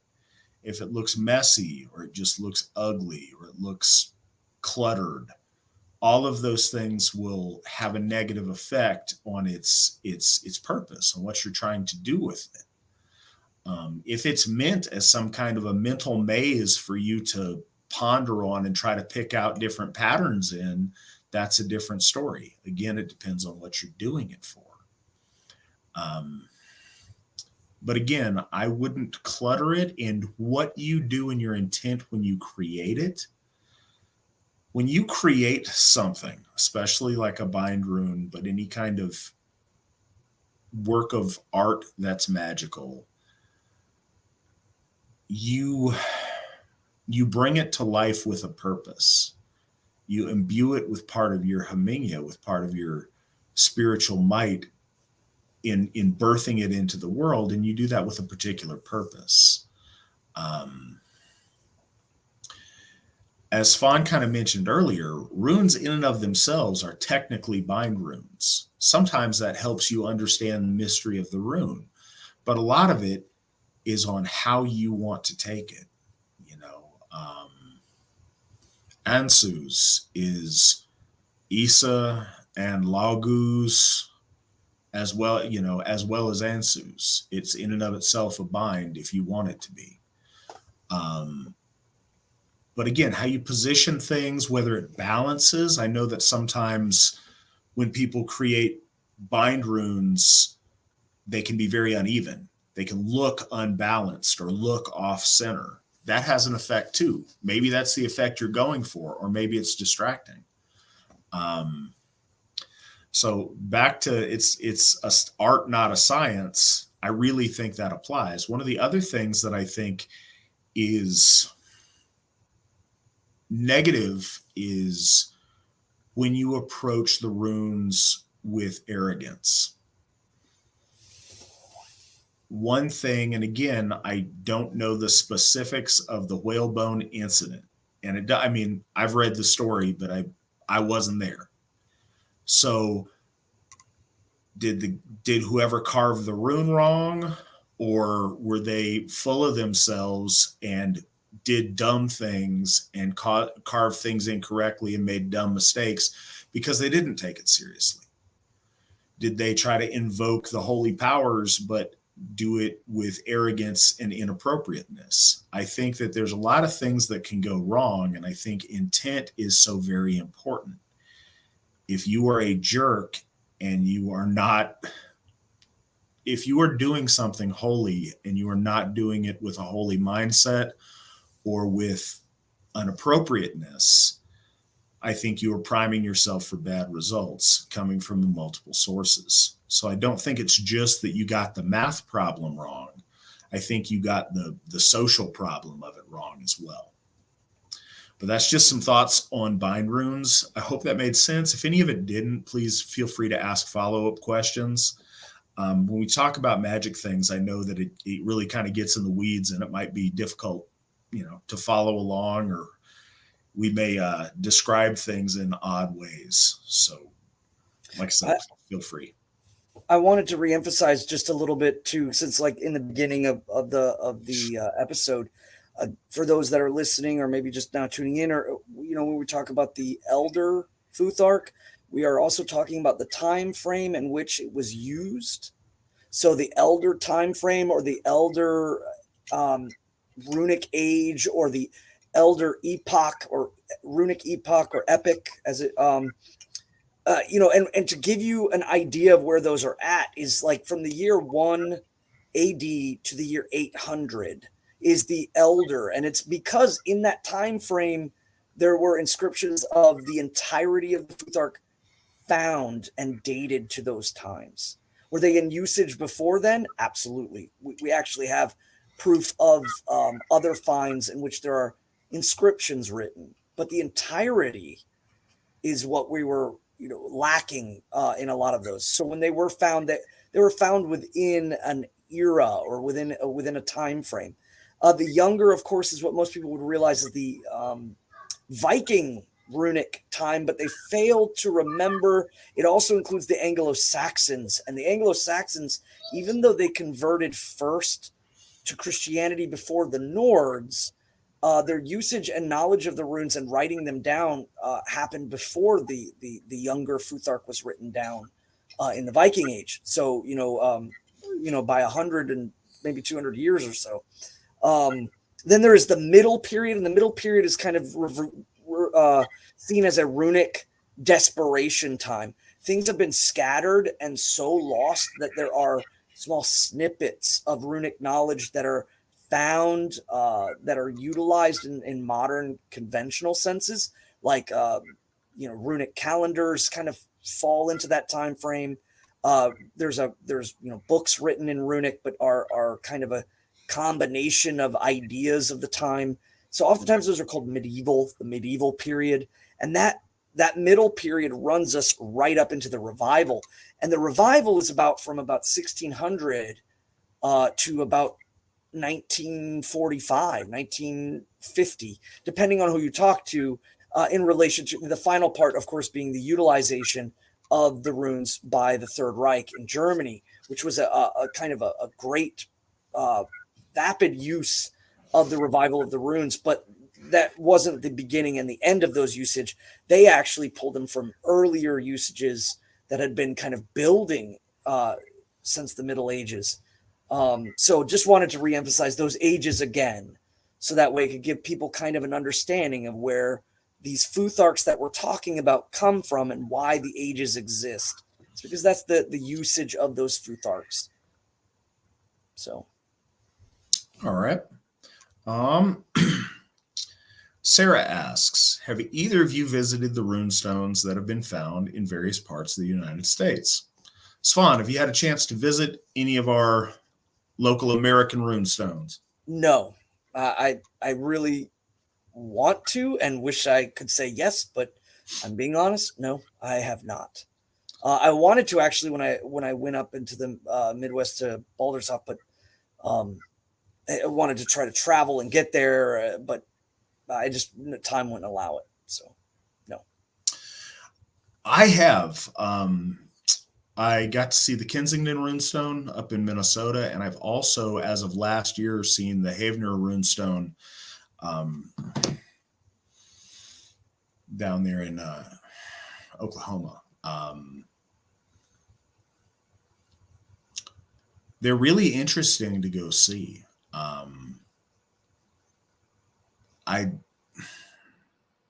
I'd say the Kensington runestone is more interesting to see, but yeah, I've been able to see both of those, and I'm really fortunate to be able to have gone and seen those.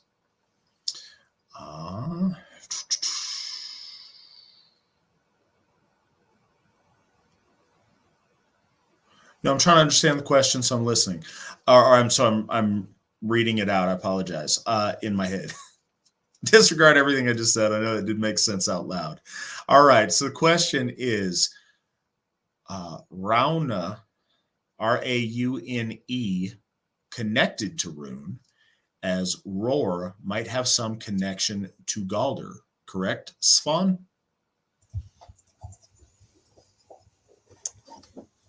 I missed that last question. All right. Say it again. I didn't see it come up. Raune. And again, I don't know what language it's from, so I don't know whether I'm supposed to say the last E or not. Raune, connected to Rune, as Roar might have some connection to Galder. Right, Svan? Yes, that interpretation of the usage of the word rune, again, that's mentioned greatly in certain books by Dr. Flowers when we're talking about he has a book called Futhark, and he has another book called Rune Lore. And I highly recommend Rune Lore if you're looking at the history of runes, not necessarily the content and the magical implications, but certainly the history of it. And the usage of that word, yes, Rauna, in relation to the exact language, I don't recall off the top of my head. But yes, there are usages of the word revolving around whispering, speaking, bringing into manifestation by sound. So like a song, not in the Nordic period by that time, but in earlier times, there was the possibility of the usage of the word to roar, to shout, or to whisper, or to even, again, sing.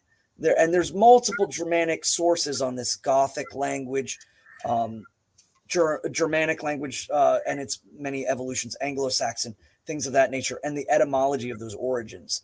So yes, Galder is a Nordic word in its usage mostly, and it means a spell.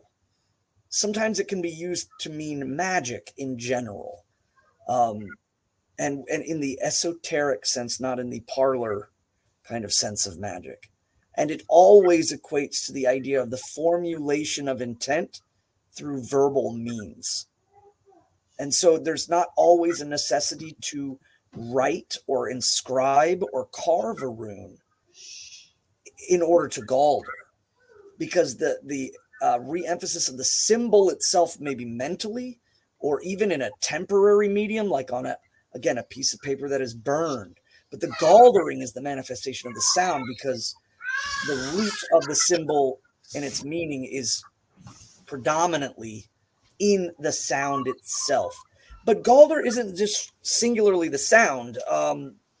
So a perfect example of this is that it's theorized by Dr. Flowers, who's Edward Thorson's by his pen name, is that the ancient story of Jack and the Beanstalk and the usage of the words that were spoken by the giant when he says fee, fi, fo, fum. There is a vowel structure there that is placed along with the consonant of the F sound. So he speculated that perhaps this was a kernel of information, a kind of understanding that perhaps the way Galder was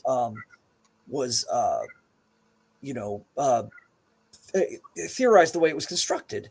Or if you're looking at it more metaphysically, this is the structure of Galder that was hidden, whether on purpose or by divine means of the gods, in order to pass down to us their structuring. But Galder is, in its most basic sense, can be the simple proto sound of a rune. If there is like if I was to say the F rune, and I was going to use, whether we were talking about the the Icelandic or the Anglo-Saxon, they would have different names, but they would always start with the sound F, that F sound. So the proto idea is that Galdr can be pronounced by resonating the simple and basic sound in its form singularly, the F sound. So what that could kind of, for people to conceptualize, whether they're watching or whether they're listening, is that would be an idea that perhaps upon inscribing the rune, there would be a pronunciation of that sound in order to kind of link those two together.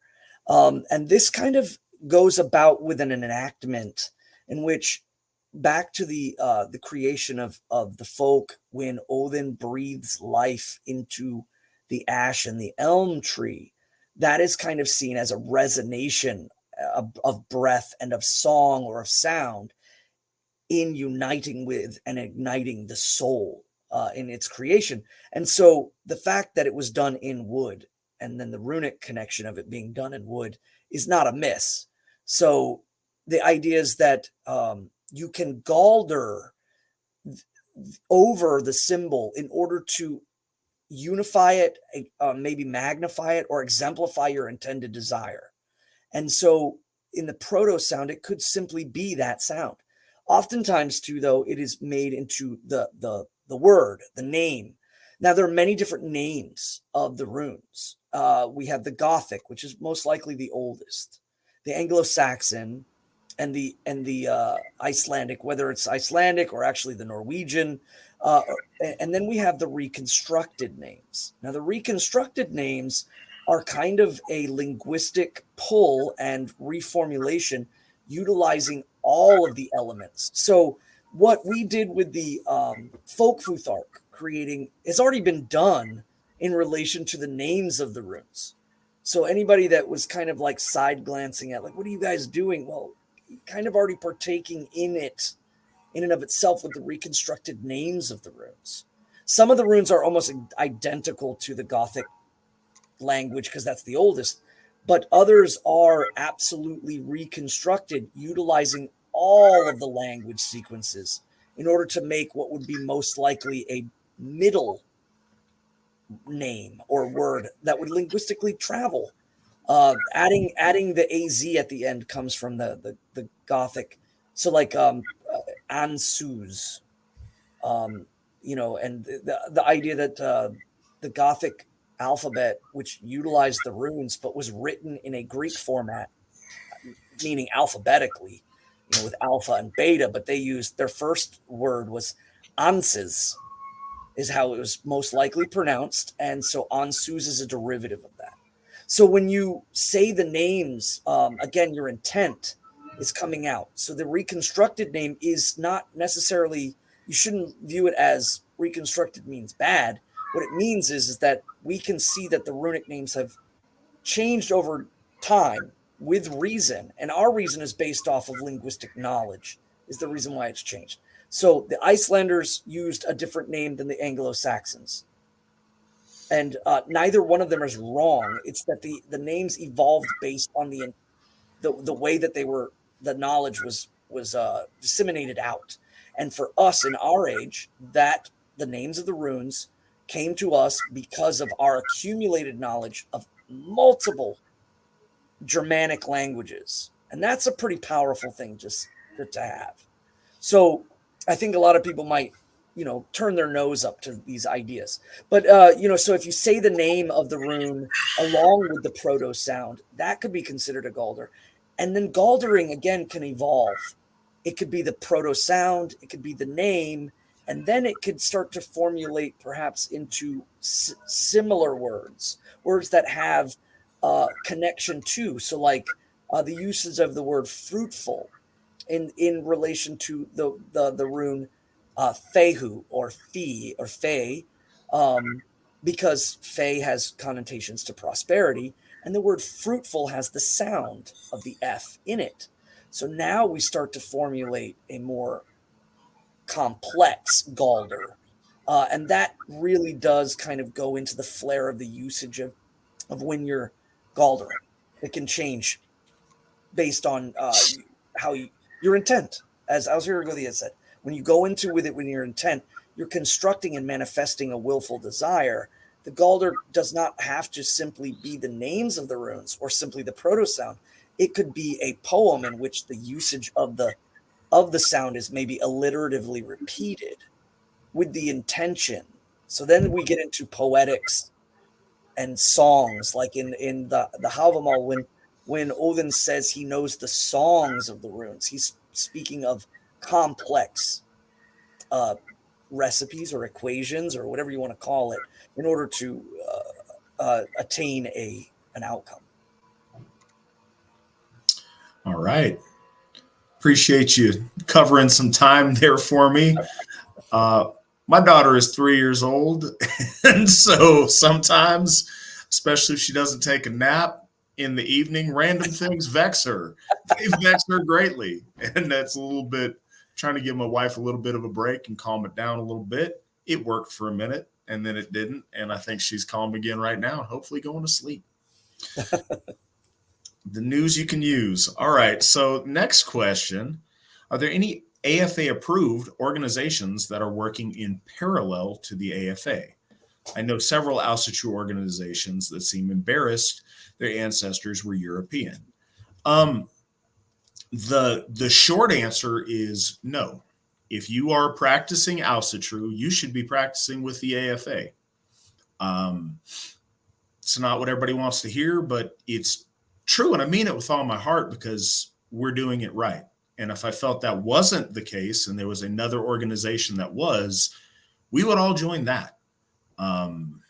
We are much more effective when we're doing this together. And no, I think the AFA is doing this the right way. We have the lineage behind us. We have the time in gift cycle with the gods that I think is lacking in a lot of these other organizations. There are other organizations that I think are swell folks, and I mentioned some of those on our last broadcast. Mainly folks doing this internationally. We have members in 14 different countries, but the vast majority of our membership is in the United States. We would love to build overseas, but I know there are organizations in Europe that are doing this or something, along these lines there that I'm sure are doing a fine job. I've mentioned some German gentlemen that and their families that I met up with when I was in Sweden for an AFA moot over there. They're part of the Artsgemeinschaft, and they seemed to be great people and sounds like they've got something good going on over there. I don't know all the specifics. Might butcher this, so I apologize to our Spanish-speaking audience, but the Comunidad de Odinista in Spain is doing cool stuff. I think we'd all be better if we were on one team under one banner doing this, but they might say the same. But yeah, as far as in a meta sense on parallel tracks, there may very well be other groups of people doing cultural things that are similar to the goals that we have that are great. I'm not sure what that would be, but that makes sense. There may be people doing cultural or musical things or performance things or poetry things in a broader sphere that are parallel to what we're doing. But if you're doing Asatru, you should be doing it here. And I believe that with all my heart, or I wouldn't be doing what I'm doing. And yeah, not sure what more to say on that, other than I saw over in the chat, Morris, you mentioned that you probably or might be joining the AFA at some point because we seem legitimate. I'm glad that you think that. I would encourage you to do that, and I look forward to you submitting an application and joining us if that's the route you decide to go. Go ahead. I think there was a question that was skipped. I was going back to look, and based on the question that was just asked, and I see one by Europa about the can we get a list of must-have books? And I know you've got I don't. So that did not come up in the order of questions that producer Nick fed me. It may be down on the list, though. I'm not sure if he shuffled that in at a different time. But that's fine if we want to throw that in there, though, before I transition to something new. What was the question? Aha, there it is. He asked. Cool, gentlemen, great topic as usual. Can we get a list of must-have books for rune study? Svan, what are your must-have rune books?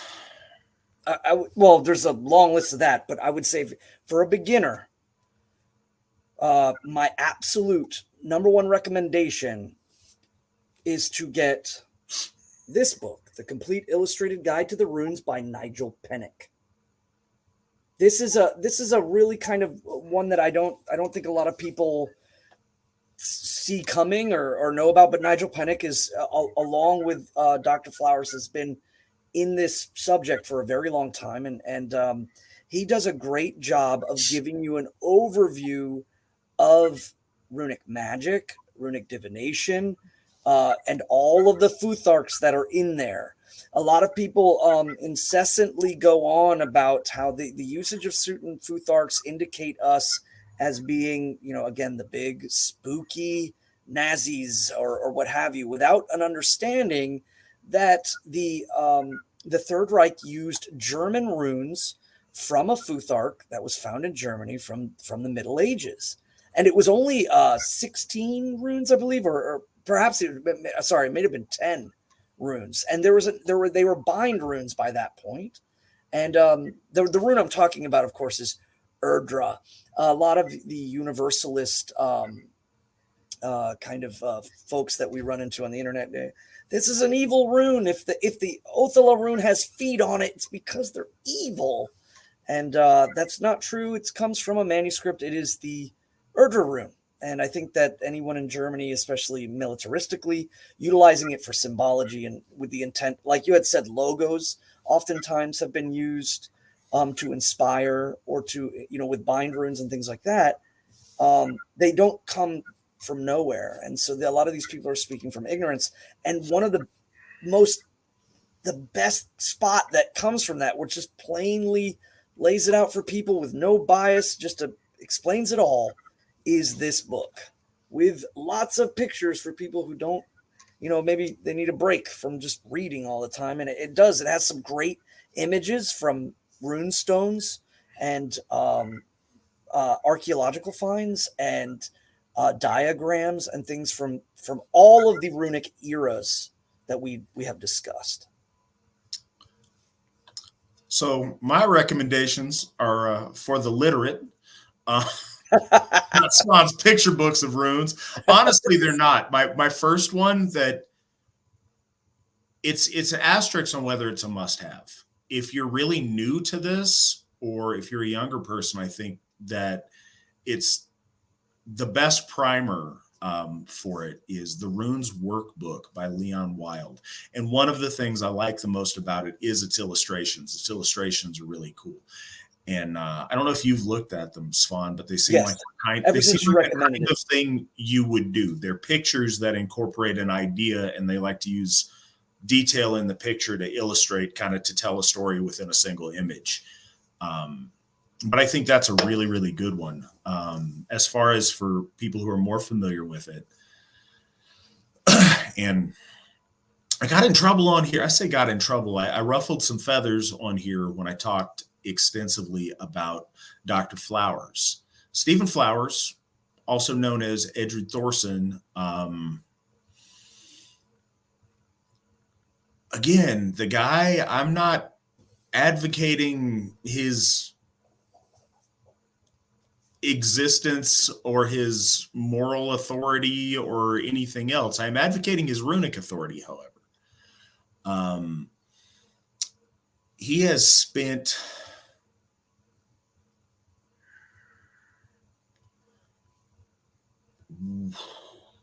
at least 50 years in deep study of esoterics, of Germanic languages and Germanic culture, of various magical practices, of the runes specifically. And he's been doing that since the 70s.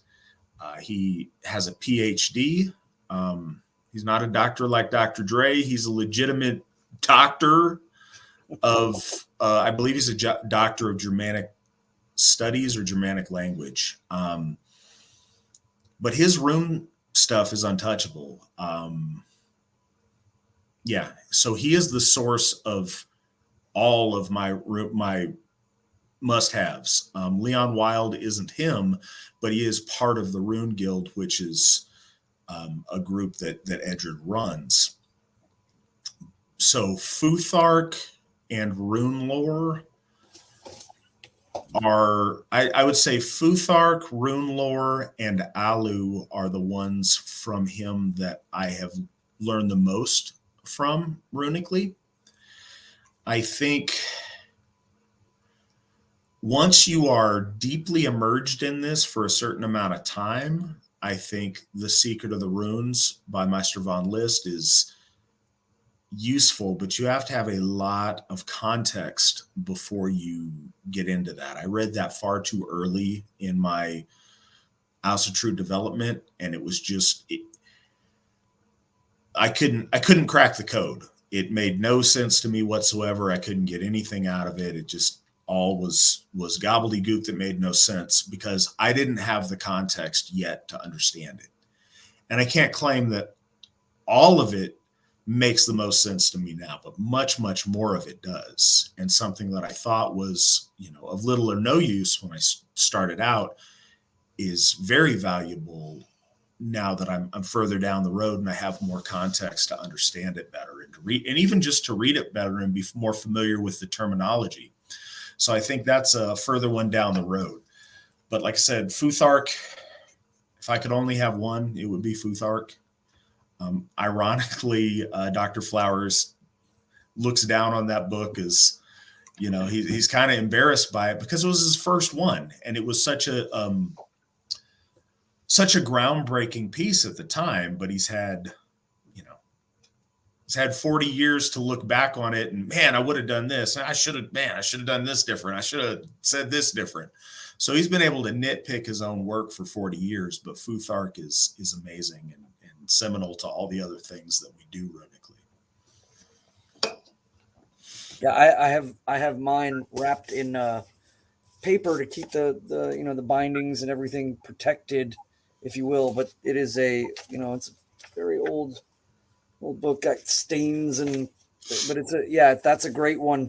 I think that the reason why because I knew you were gonna mention the runic workbook, and I thought that those two books would be extremely pivotal to anyone who was looking into starting the runes and are brand new to it. And then, if you are further on, I would say, just from a historical perspective, Rune Lore encapsulates the entirety of the ages of runes and makes a person who's interested in the runes kind of see the large perspective of how they've evolved and how they've been used. And when you get people that don't know, you can really, after reading that book, you can really kind of pick up that they don't kind of understand the big picture in relation, because he just laid out so much great information.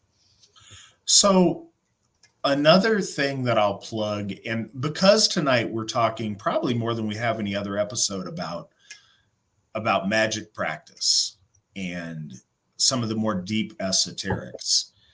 And it's not that those things aren't extremely important, but so many people put the cart before the horse. Those things come after you have context, and they're very much after you're solidified in the exoterics of us as a religion and as a faith. They're much, you need that foundation first, and that is the most important. And once you have that, then incorporating magical practices and the deeper esoterics, they can be great, but we want to make sure the foundation is there first, so we don't really toss that around willy-nilly. That said, if you are interested in developing and strengthening your Haminya and your magical might and versatility, I'd say that The 9 Doors of Midgard is a really good book. Now, it is the entrance course material if you wanted to be part of the Rune Guild, but it is completely and totally usable and accessible if you have no interest in being part of that organization. It's very solid. The techniques in it are very, very good. And I would suggest that, if you do that, you can't just read it like a book. It's not intended for that. It's a course of study and a course of self-transformation. And it takes quite a long time to work through all the processes, especially if you do them the way the book suggests. But slow and steady wins the race on that one. And if that's something that you have an interest in, I would definitely check that one out.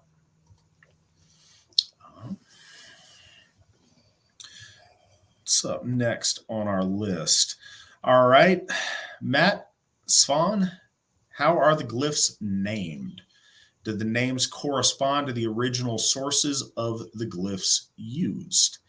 And I think Svan went into this a little bit earlier. Again, I was quelling the rebellion of an angry, disgruntled 3-year-old. So I'm not sure. Did you exhaust this, or is there more to say on this, Svan?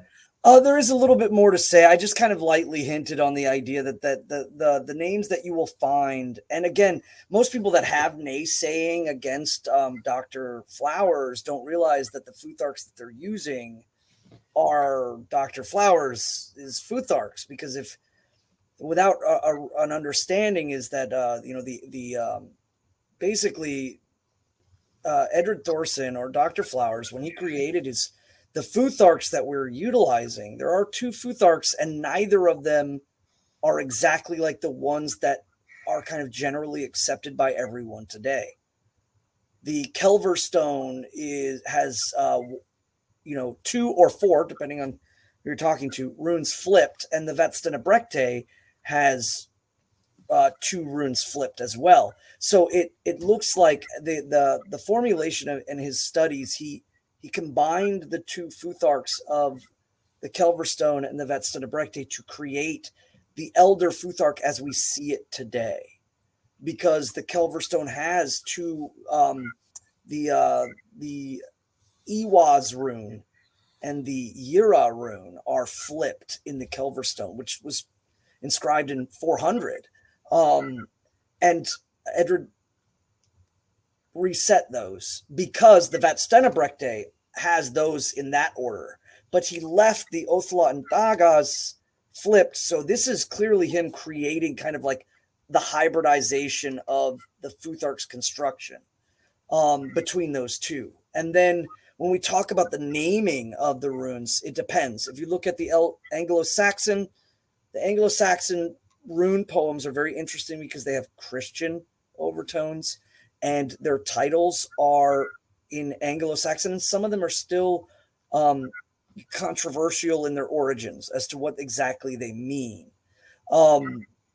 If you have the Old Norse Icelandic rune poems, they are there, but the Norse reduced their alphabet or reduced the Futharks down into 16 runes. And this has perplexed people on many different levels, from runic knowledge to just alphabetical linguistics. It doesn't make a lot of sense for any group to reduce their writing system down.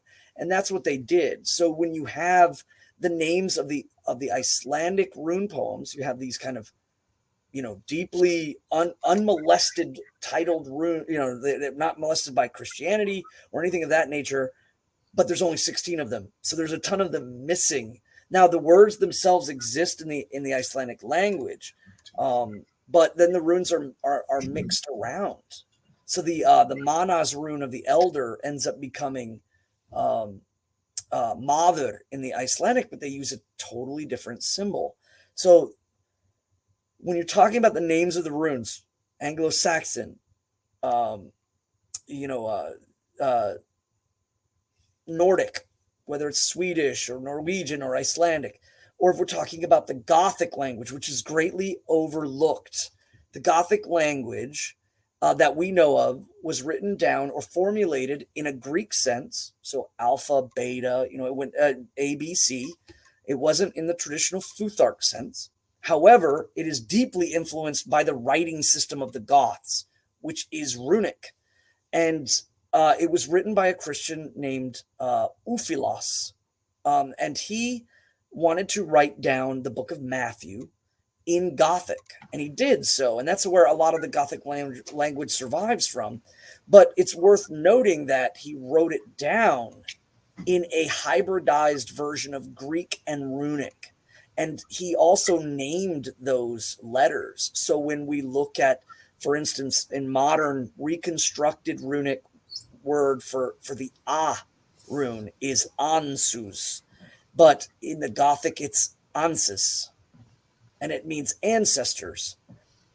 Whereas in the Anglo-Saxon, it's Os, O-S-S, which means the estuary or mouth of a river. So the names that we use, you can pull from many different sources, but generally we have a neutral usage of the reconstructed words because these are the ones that most everyone knows that were pretty much set out by runologists and kind of, again, formulated and hardened out by early rune practitioners like Dr. Stephen Flowers, as Edric Thorson and Nigel Pennick, kind of deciding to use the reconstructed names. And so you get the names like Tiwas and Manas and Dagas instead of, for instance, Day or Dayur in Old Norse. So we have this kind of, it becomes the reconstructed names are the most utilized naming system for when we're writing about the runes, when we're discussing about the magic. And again, the reason why I emphasize that it's important that we understand that the reconstructed isn't lesser than the older names. Those names were formulated by the way they were learned. We learned from accumulation of all of that knowledge, so they have great importance. So I would say any book that you find on the Elder Futhark that uses, if they're honest and they say reconstructed name, but most of the time they don't, they just use it as the name, you will find that is the most common use titles of the runes. You'll find people that may use the Armanen, the younger, or the Anglo-Saxon names because of preference. But even they still have to kind of look at the reconstructed names when they're researching the runes, or at least researching people's interpretations of the runes. So that's the finite answer to that. All right.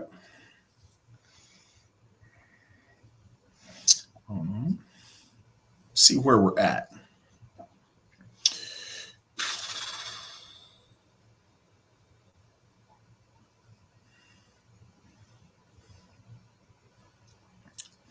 So I'm going to work with Nick between now and next time, so I have a better way to look at my look at my questions here. I'm getting better. Nick is catering to my boomerness and not wanting to use technology the way it's intended. So I'm going to get better on that and have a better process for y'all next week. All right. So Carl says, shouldn't the runes be referred to more as a phonetic sense? So here's the other rub and why I encourage everybody to go participate in our super chats. No, the reason is because me and especially Svan and I will get very long-winded in our questions. And I'm sure this question was asked a long time ago and there was a little bit more context. Yeah, I'm not sure because the question in and of itself implies as opposed to something else. And I think we've talked about the phonetic value of runes. One note that I would make is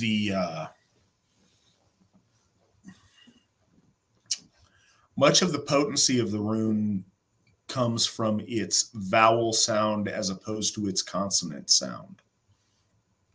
Just on phonetics, especially when used in Galder and other things, you will find there's a lot more emphasis on the vowel note than there is on the consonant note. I Go would ahead. speak on something there, something worth noting for people that are listening. When he says it referred to more as the phonetic sense, if I was to say the ah rune, as opposed to say the name of, like whether it's the reconstructed or Anglo-Saxon, but let's just use reconstructed because that's our language, that's our time frame. I would say the Ansu's rune, and we know that our ancestors, the names of the runes, because they wrote them in the rune poems, has significance. So the names of whether it was Os or Aus or Anses, these titles of the letters have meaning. If I was to say the A rune, now I'm not actually even phonetically doing that. I'm actually referencing to the Greek alphabet in relation to the runes. So if I was to say the phonetic sense, we could say the A rune, the U rune, the Th rune. But to emphasize that it's the Thorn rune or the Thurs rune or the Thurzaz rune, suddenly the titling of these symbols and their sounds are complete. So it creates a tripartite in and of itself.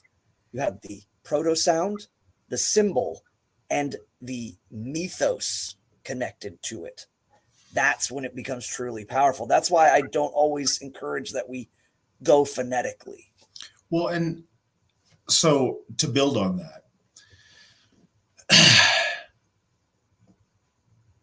it is a really, and Aubrey is too young, or maybe that's an excuse I'm making and I should go ahead and start. But teaching children the runes with some of the rune poems is really a special way to imbue culture as well as alphabet. We search, because you have to search for that in English. It's like A is for alligator. Well, no, it's not. Alligator just starts with A. Ansus is for aus. Well, yes, it is. It is a concept of a real thing that's relevant to worldview, and there's a corresponding rune that talks about that concept or that mystery.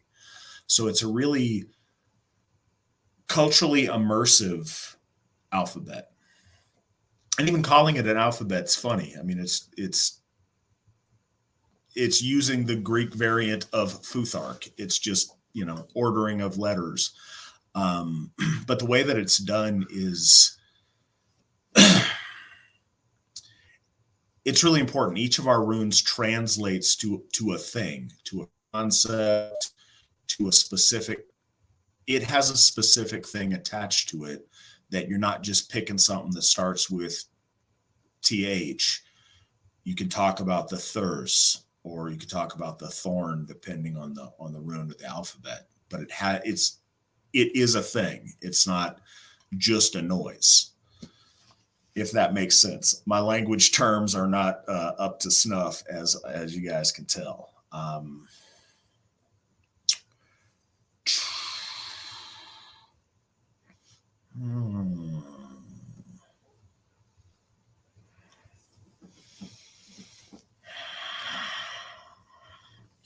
So this question has kind of already been asked in terms of, or been answered, I guess, in terms of runes, but not in terms of Asatru generally.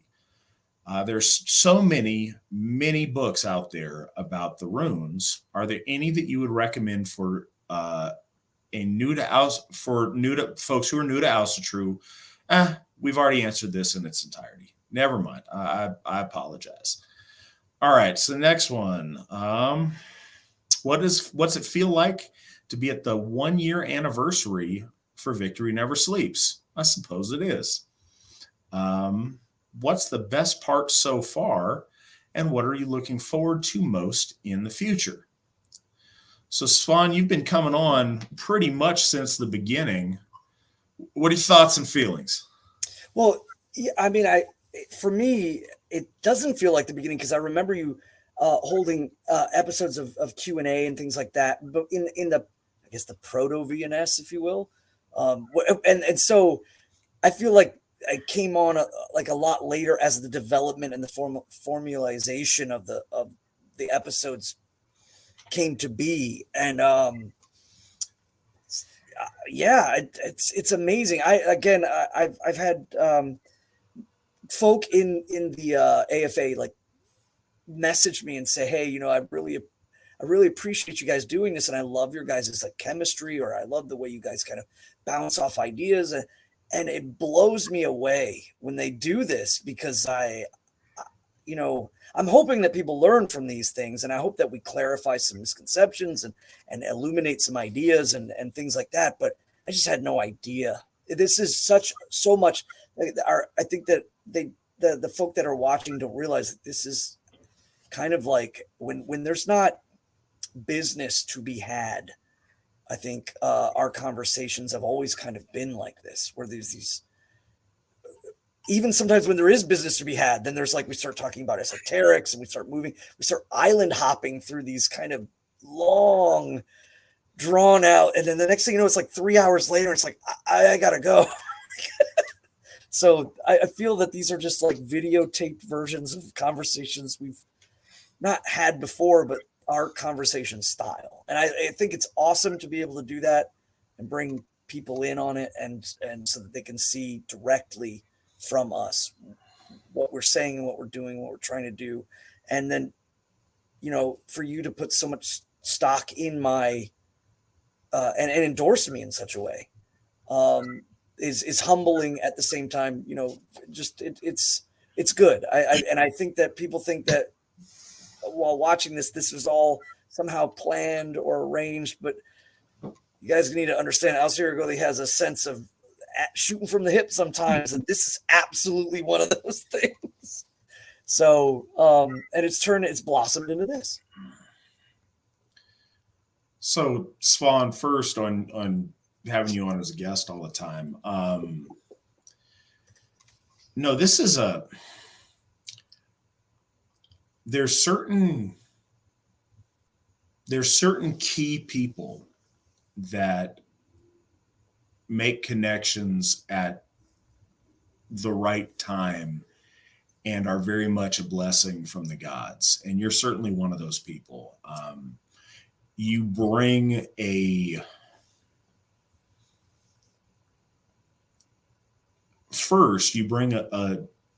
spiritual gravitas to this like nobody else that I've seen. And it impresses everyone. It impresses, like, you are by far the go-to guest on this. You do things, but to like people that have been doing this for a very long time, Sheila McNallen specifically, Githya McNallen just thinks that you are the greatest thing since sliced bread.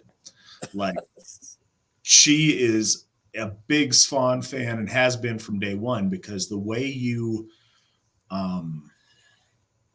first, you have a depth and breadth of the lore that is, you know, unsurpassed. But beyond that, you have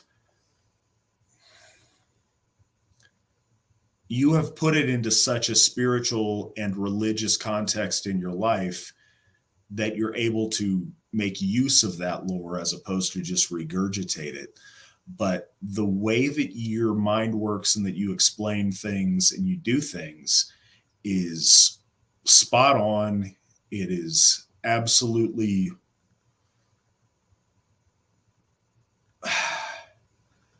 it is solid gold, and it contrasts with mine. It doesn't conflict with in any way, but it fills gaps. That's one of the really good things. I feel like our strengths and weaknesses in a lot of ways complement each other really well. And I think that's what allows us to have a 6-hour conversation and feel like, you know, it was no big deal. But so how do I feel being a year into this? Man, I love this. I love everything about it.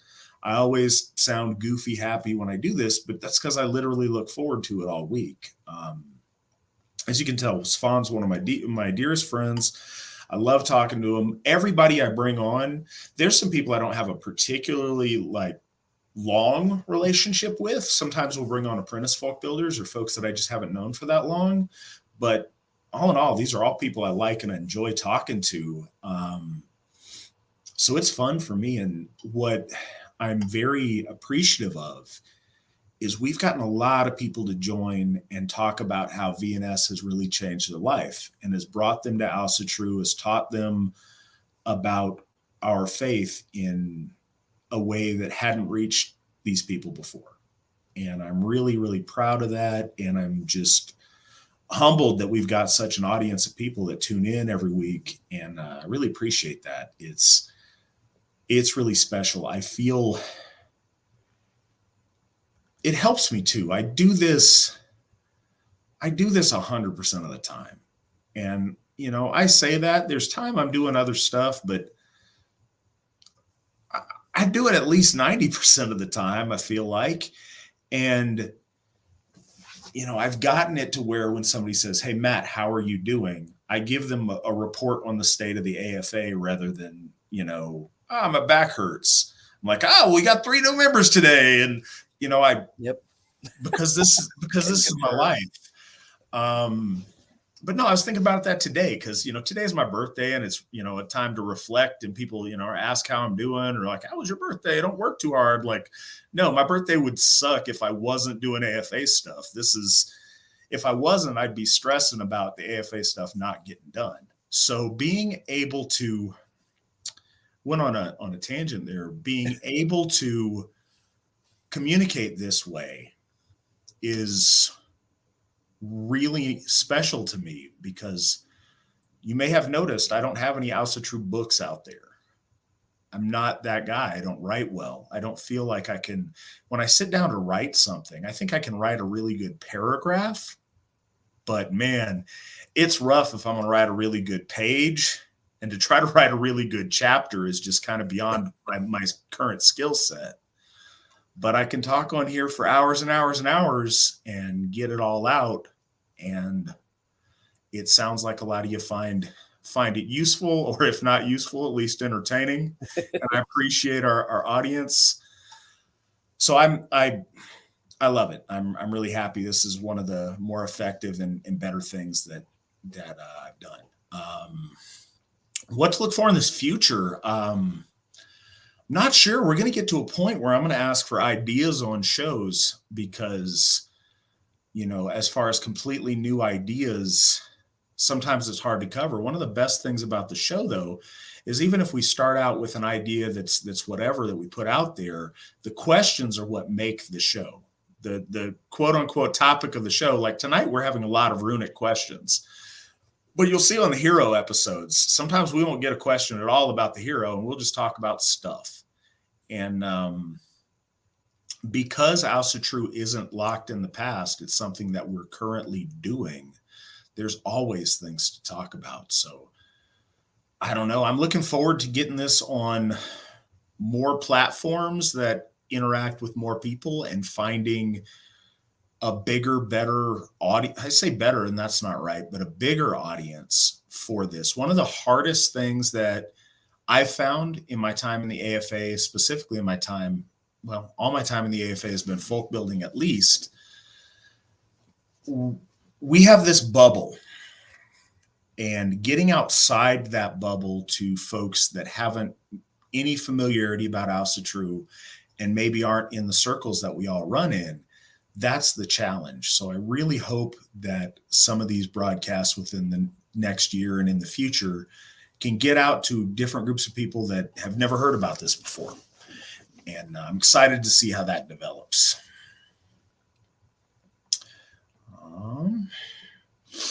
Next question is, do either of you have a favored rune? Svan, what's your favorite rune? I'm looking for it right now, actually, because I saw that question coming up and I was like, ooh, that's a good one. Yes, I do. They're all, the mysteries of the runes are, you know, across the board. By far my favorite and most, I think, the mysterious. There's 2 of them that are very, very mysterious, and their relation to each other, according to history, like just what I said about the Kelverstone and the Vetstina Brecte, and their numeric switches and things like that. But Perthro is one, but this is absolutely my favorite rune, Ewaz. Whether you see it in this kind of hooked formulation, or whether you see it perhaps in the three facing down, sometimes called the death rune. Ewaz is my favorite because of its the mystery, even the phonetics, and even Dr. Flowers in his books talks about the uncertainty of the phonetic usage throughout history, makes it kind of mysterious as well. But yes, it is my favorite rune. Ewaz, the yew tree. For anybody, YEW, the English usage of the tree, the yew tree. It's called the yew tree or the yew rune, and it is connected to about the movement of up and down, the idea of the movement between the upper, the middle, and the lower, its connections to death and its connections to the cycle of understanding. So it's kind of a combination of cosmic order and natural law right in the center of the Futhark. It's truly an interesting rune, based also on the rune before it and the rune after it. Just planting those seeds out there, so if you want to go look and consider those kind of the revelations of that. But yes, that is my favorite rune.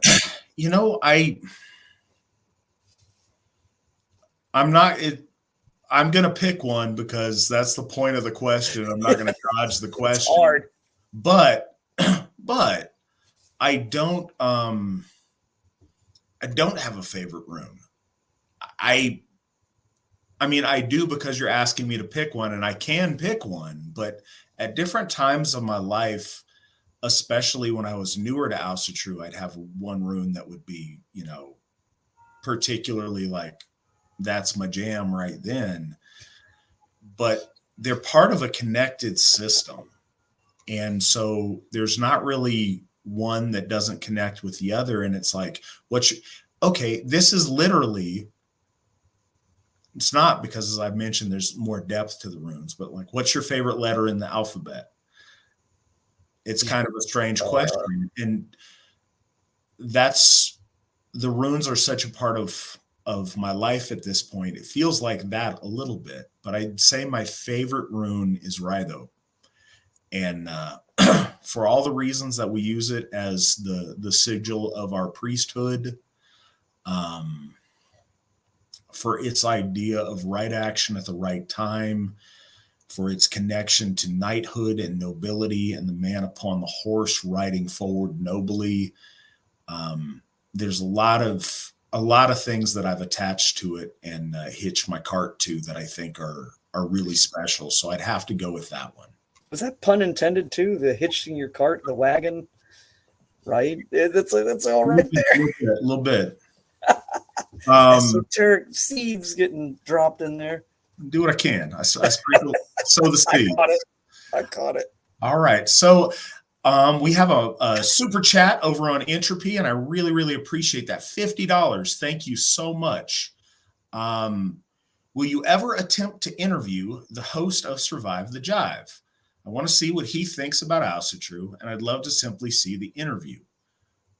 I thank Asatru. So, complex question. I would really like, I would be very happy to talk to Thomas at any point he would like to talk to me.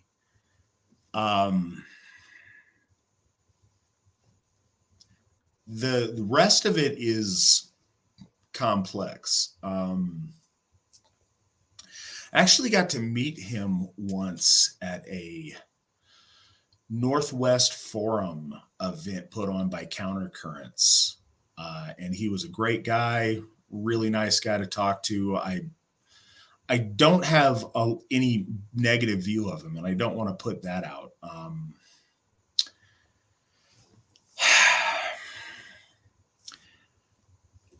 I don't have random guests on the program. The guests that I have are all leaders one way or another in our church, because this is a church broadcast of the AFA. I think that Thomas is really interesting when it comes to ancient Anglo-Saxons and how they practiced things. But I think he deliberately ignores modern practice, or there's no way to say it that doesn't sound insulting, but I like the guy. It's offensive that he pretends that people have not been practicing Asatru now for 60 years. People have put so much blood, sweat, and tears into this in that time that to deliberately neglect to recognize that that's a thing is a deliberate omission that's really unfortunate, because the circles he's in, he knows better than that. And again, I think he's one of those guys that practices, and I don't mean to question his faith, because I think that he is a pagan of some sort, or feels that he is, but I've never heard of him talk about our gods in a truly religious context. I hear him talk about them in an academic context. And I don't think what we're doing isn't academics. I think there's a time and a place for that. And I think academics can inform some of our practice, but we are a religion, and we have a relationship with our gods that we've been building in one way or another for almost 60 years. It'll be 59 years here at some point very soon, when Steve McNallen first established his relationship with the Allfather and brought us modern Asatru as we know today. The AFA itself has been around for 28 and a half years at this point. So no, I don't think we would have, I don't think I'd invite Thomas Rousel on this program. I'd be happy to talk to him in another context at any point in time, and think he's a good guy. I don't have anything against him.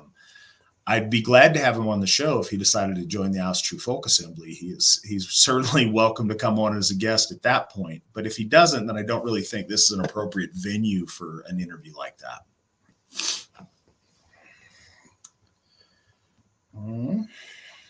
But like I say, really good guy when I met him. I don't have anything bad to say about him on a personal level. And yeah, please, I don't want that to be taken any more negatively than it needs to be. Why are rune pulls done sometimes at the end of Wayfarer's Bloat and not every time? Because we have different Gothar performing that bloat.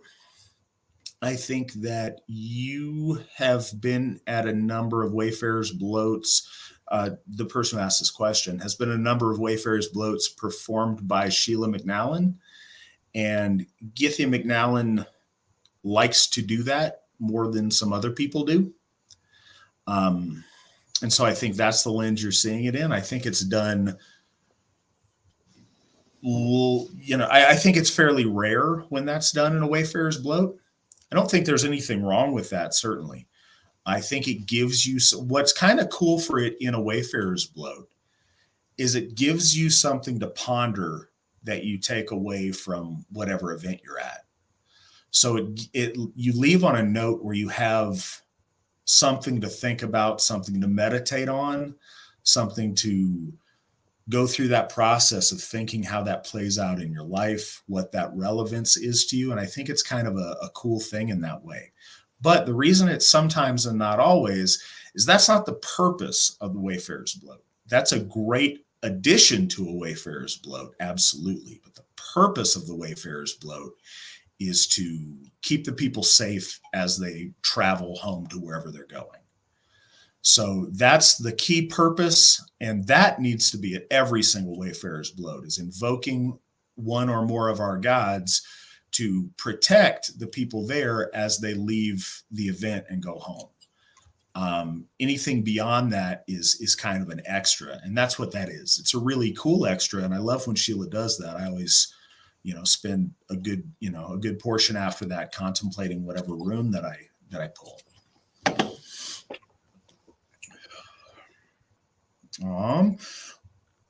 What are your thoughts on runes being used in tattoos?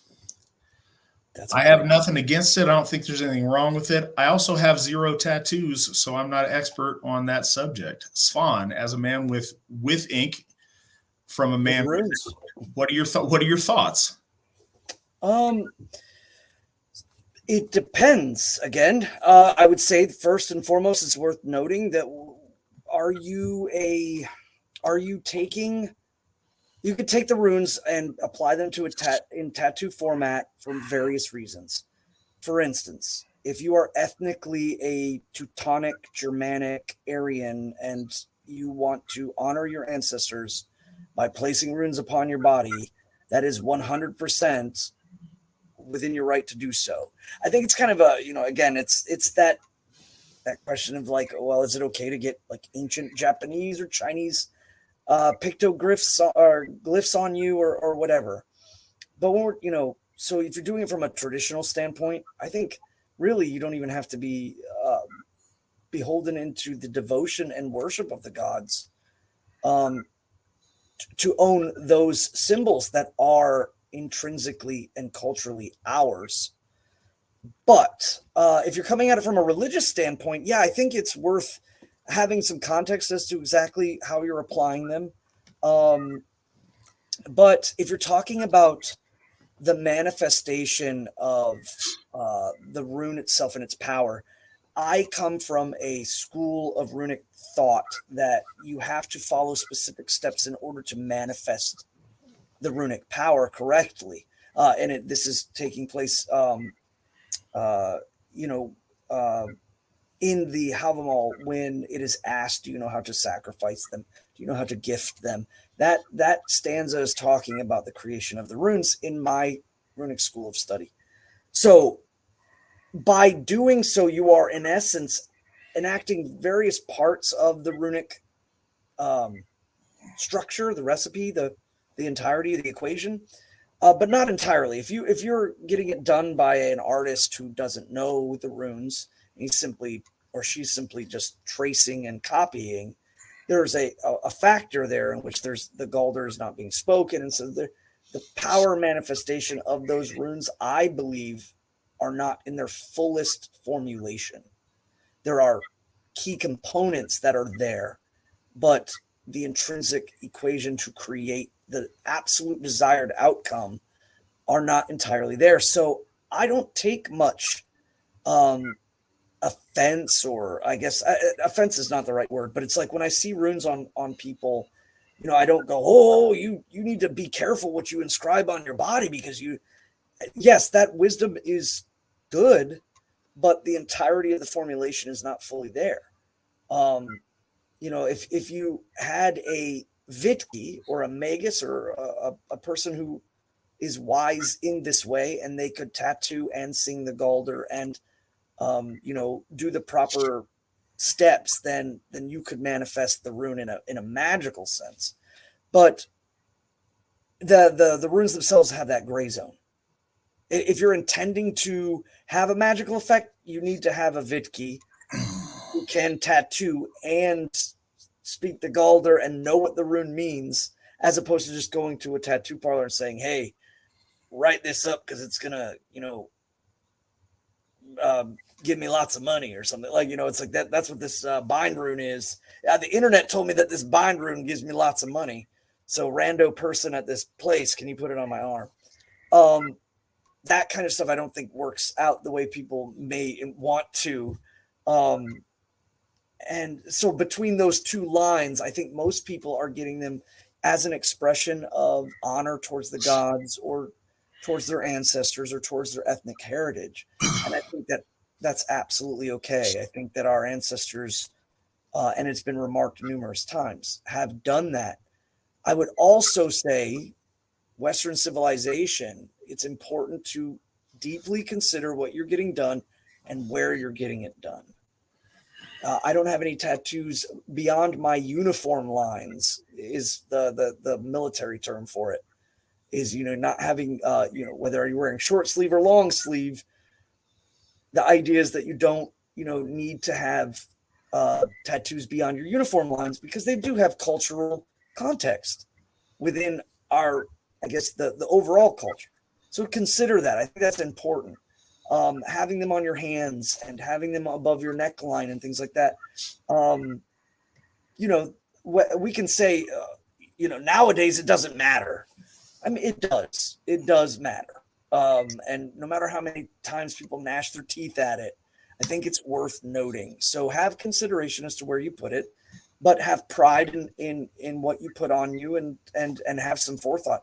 Seek out counsel. Ask people, like ask the Gothar, what do you think about these runes or this bind rune? I'm thinking about placing it on my skin. And I think that the wisdom of and the counsel of the Gothar can help shed some light on that. But as far as doing it, I think it's perfectly fine. It's just, you should have wisdom in everything you do. And that this is no different. So Svan, I'm going to let you go first on this next one also. So how do you meditate on the runes? Ooh, okay. Depending, if I'm talking about in the formal meditational practice that I do, as it was taught to me, the general idea is that I sit in a comfortable chair, usually oftentimes with no back. So it's like a stool. It's mentioned as the Thuler's chair, the stool, with a back straight and feet firmly planted on the ground, hands placed upon my thighs, and a breathing process is brought about. And I attempt to gain a rhythm of breathing, and then I start by galdering the rune in the set formula that I was taught, and then I hold that image in my mind, and I then try to silence myself and leave the vacuum of the noise that I created to ruminate on the rune itself. Sometimes I try to hold the image as long as I can without any enticement of thought. I just try to hold image and sound. Other times I open myself up to the inclinations of what my mind, my huer is fanciful to do, which is to look for symbol, signs, and connectivity. And maybe I interpret things out of it. Sometimes it's pulling from my memory, and it's just kind of re-invoking ideas. And then from those things, I try to ponder while walking, while waiting, while moving around in the world. After the meditative practice, I try to think about what that might mean. And sometimes it comes to revelations of thought, and sometimes it doesn't. But I formally sit down and do this. And generally I do it with one rune, and I do it with the intent of doing to hold that thought all day. So my meditative practices can take anywhere from a minute to sometimes I've lost almost an hour on a singular rune without quite really realizing the time lapse. But that's how I meditate. Is to me, it has to be this way. It's a formalized tradition that was set before me. So oftentimes, in order for me to broach and the sacred and to leave away the mundane, I have to do these steps. I have to sit down. I have to place my hands on my lap. I have to have no backer on the chair. I have to start breathing. I have to induct the galder, see the symbol, and then the meditation begins. I believe very heavily in formulaic orthopraxy, because I believe that when you have a formula, that it can help you separate yourself from the mundane. It's kind of like having an airstrip in which your plane takes off from. So you need to have all of the ideas of where you're going, the headwinds, have communication to the tower. You have to have your fuel in set. Everything has to be set, and you go through this process, and then you take off, and it allows that kind of freedom to meditate, whether you're trying to hold focus or be influenced by imagery. That's how I do it. So I typically do, like I said earlier, on divination or anything else, I like the 3 rune deal. I like the progressive 3 rune sequential thing for whatever I do. As far as runic meditation, I haven't done this in a while, and I need to, and I've been thinking about doing a couple more of these intentionally again. I like to do my stuff at night. Some people really like to do these things in the morning. I think it just depends on, how you're wired personally. At night, I feel more, I don't know, spiritually in tune, I guess. Not a real morning person per se. So at night, after, everybody else has gone to bed, and because you really, especially me, I've got a lot of things on my mind, and I'm easily distracted because there's a lot going on. So I need I need quiet and stillness. And if I can get in a place like to sit in front of my altar, either, sitting down on the floor, Indian style, or pulling up a chair to it. I think chair to it feels a lot better, especially the older I get.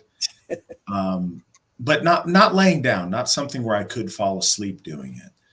And then for ambiance and for focus and everything else, I will light the candles on my altar, have incense going, make an offering to the gods, usually at least to Odin as the master of the runes, just as kind of a courtesy before I go into my runic galder, unless it's done specifically in prayer. And then depending upon what I'm trying to do, I will select 3 runes that exemplify that in a way that makes sense to me at the time sequentially. Like from this to that will come this, maybe. This plus A plus B equals C, something to that effect. And I have an outcome that I'm shooting towards. I have something that I want to produce through the meditation, something that I'm specifically trying to meditate about. So I have that intent firmly there. And then I galder sequentially, and I do, one whole long deep breath for each of the runes. And, I do them in sequence over and over and over and over and over again. And I'll set a timer on my phone so an alarm will go off after I've done this for a certain amount of time. I'll select something. I know that this will sound very not ambitious for real adepts at meditation.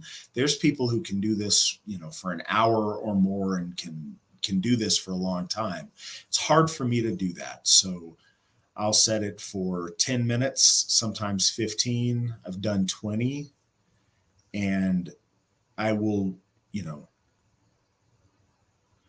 with every cycle of breath, I'll breathe in and then I'll breathe out, galdering one of those runes. And 1, 2, 3, 1, 2, 3, 1, 2, 3, until eventually, because I've got in the pattern and I don't have to think about that, I'm galdering, whatever, Ansus, Urus, Nauthies, or whatever. This one's hard to describe.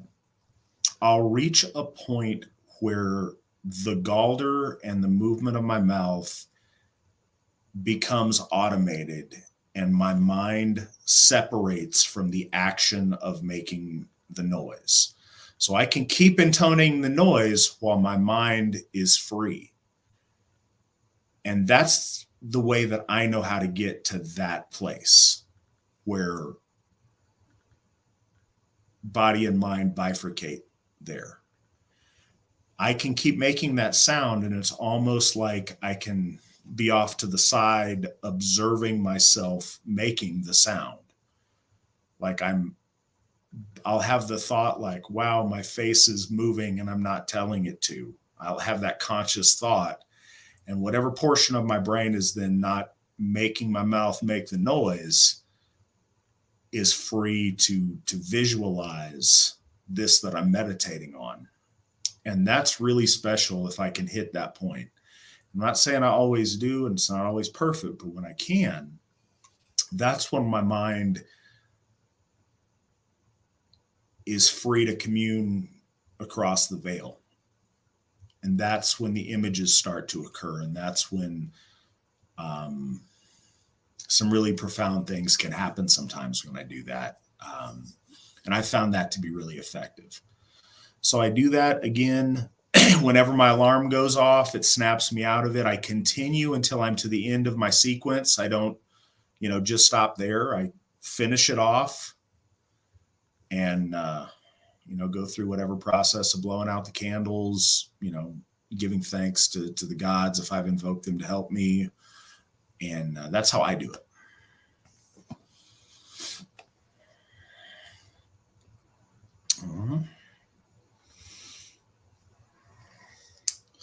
The next question is, do the runes that you associate with the gods and goddesses change from time to time, or are they mostly the same? So this is kind of a theme as well on some of these shows. I don't think that it works like that all the time. Now, some runes are named after our gods, so they have an obvious association, and I don't pretend that's not the case. But the greater mysteries of the universe exist beyond the gods, to where the gods could meditate on these runes as well, to where the runes exist objectively from the gods. It's not like, oh, this is the god of this rune, this is the god of that rune. And when I say that, it's more complex than that. Obviously, Tyr is the god of Tiwa's rune, but he's more than that. Other gods can be associated with that rune, or that rune can be relevant to them, just like Lord Tyr can be relevant. You can associate himself with other runes for other purposes. We had a question over the side, like, is Njord the sea god? Well, yes and no. All of our gods can have some relation to people who are on the sea doing different things. Is that primarily Njord's focus? Yes, but there's much more to him. He's a warrior god as well. He's a financial god of prosperity. He's a god of abundance. He's a god of all of these things. It limits it to say that, Ingvaz is only the rune of Freyr. It is his rune, but other runes are relevant to him as well, just like that rune is relevant to other gods as well.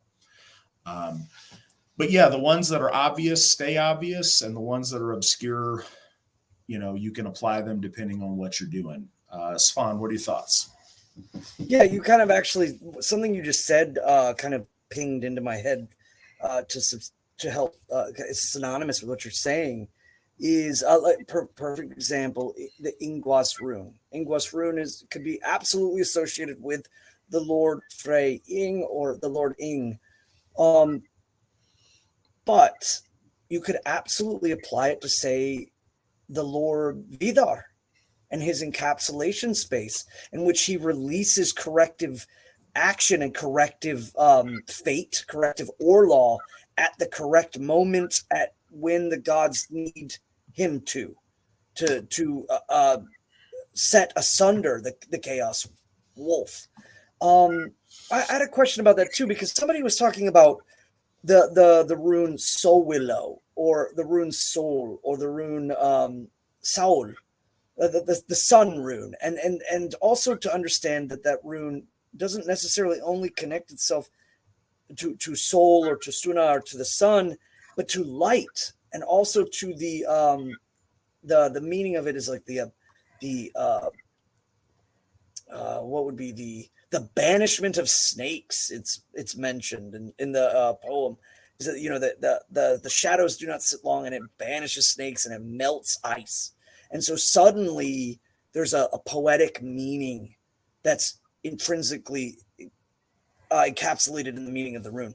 So somebody was asking, like, well, okay, so if Suna or the sun or soul or light has a rune, so clearly in the Futh Arc, what would be the rune for the moon? And I was like, wow, that's a great question. I mean, I would say, like, even though Dayur or Dagas, or the dawn rune, is called the dawn rune, what it is greatly influencing is about the turning of light into, or turning from darkness into light. And I mean, clearly, when you think about the waxing and waning of the moon and the cycles of light that happen around us, it could have importance there, even though it's called the day rune or the dawn rune. Or perhaps we could look at Ewaz, the rune of the horse. The rider and the horse are united in teamwork, moving along the corrected path. So, like, I was trying to formulate connections based off of interpretations. And you can do this greatly because the gods do have a lot of those connections. If we talk about the gift rune, and we think about the sacrifice that Odin did in order to find the runes, then if you think about the sacrifice of Tyr and his hand to the wolf, I actually in the mural at Njordshof, the central rune in there is the gift rune, and it shows the uniting factor between the Vanir and the Aesir, and they're coming to equilibrium together, where the cosmic law and cosmic order and natural law come into alignment. And I use that rune as the symbolic of that meaning, especially considering that in the runes, the way that they're written, the gift rune, the rune that follows that is the joy rune. So I really wanted to encapsulate the idea that after they had made truce, there was a golden age of unification amongst the gods that led to joy, to Wunyo. So it's really about, I think, understanding your interpretations and finding your intent and seeking those things, but not to pigeonhole the gods into saying, well, the only color that Odin wears is dark blue. If he wears anything else, he's not Odin. It's not Odin. If it's not rams for Thor, then it's not Thor. It's like, oh God, please stop. Like, these symbols are for us to better understand and relate to the gods, but the gods can have whatever they want as far as the symbols of them. So yeah, the runes have multiple meanings. It's just really about your interpretations and understanding. I consider the runes number 9, number 10, and number 11, which are the first 3 runes of the second Etur, which we haven't gone into yet, but the families separate. The elder Futhark is separated into 3 families, and the first 3 runes of the second family, or Etur, I call those the Nornir runes, which is the hail rune, the need rune, and the ice rune. And that's because that was how it was taught to me. And so I often associate those with the Nornir, and they come after the age of peace. When the gods create and have the gift rune, there's an age of joy and happiness. And then from the east, 3 thirst maidens come, and it is the Nornir. And so the second Etur, it ends up coming after the peace of the gods, and they show up. And so the story that's taking place in the Futhark is encapsulated kind of symbolically. And as we go, there's more, but that's what I mean. You can find meaning, even though those 3 runes have no specific connection written in relation to the Nornir, I was taught, because of viewing the Futhark in a kind of epochs and story ages, the three Nornir kind of coming together has significance. And so they've always been encapsulated for me in those three runes, even though it doesn't outright say this is the Nornir.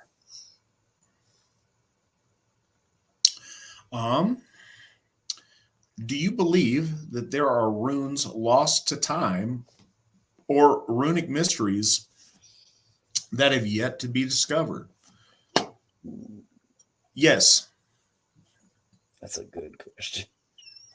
It's a very simple answer, and I will add some fluff to it, but yes.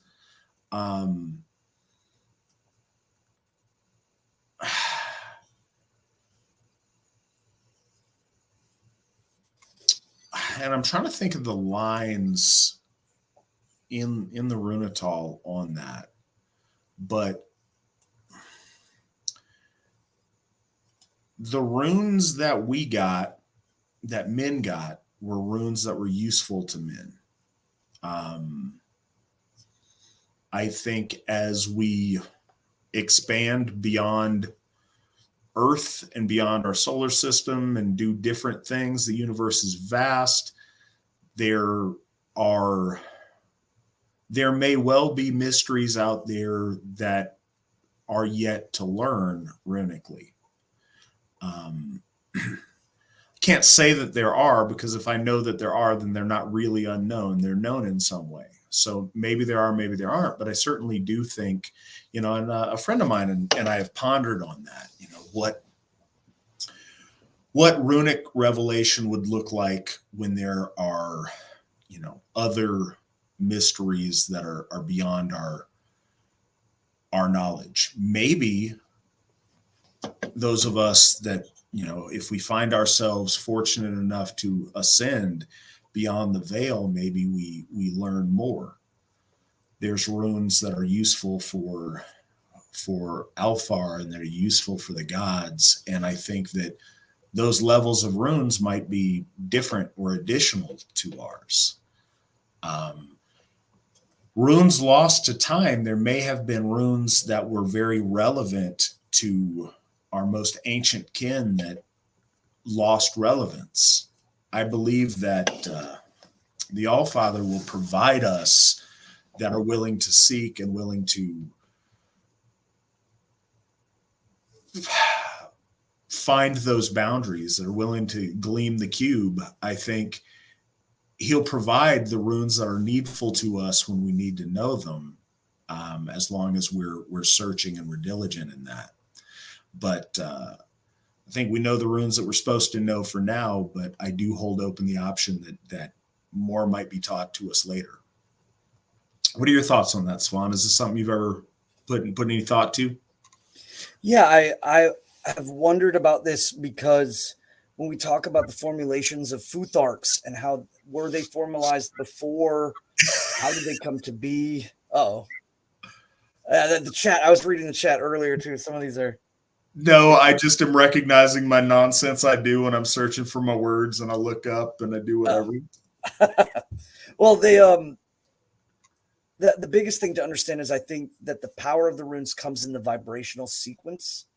And I think what you were talking about is our understanding of the runes might be very different, say 100, 500 years from now, perhaps with a greater understanding. I do believe that the validity of the idea and the power of sound and the sacrifice that Odin made in order to attain it will become far more. I think our ancestors will learn what that mystery means. Right now, we're just now starting to realize that how important sound is in the creation of all things, how it is connected as one of the biggest building blocks of the universe, whether we're talking about light, heat, sound, gravity. These are really big things. And when we talk about Odin in the mythic sense, hanging from the tree in order to attain the runes, are we also talking about a divine being delving into the core flux of the universe as it has orchestrated itself out through Orlog, and he becomes a part of it, and then brings back that knowledge to his fellow divine beings. That's huge. That is massive. So I think that old runes, new runes, if we're talking about symbols, perhaps not. But understandings, absolutely. I think there's understandings of the runes that we don't know about and we might find out about in the past and certainly in the future.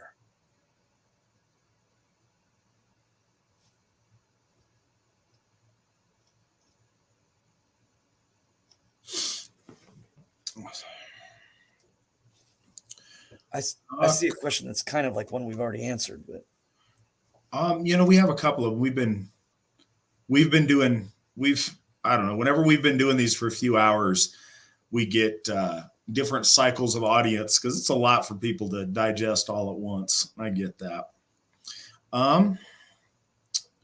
Question: my birthday was last Sunday. I met my brother and parents. He is suffering from a mental problem and taking meds that made him sick. What rune could be used to help him? And could everyone pray to air and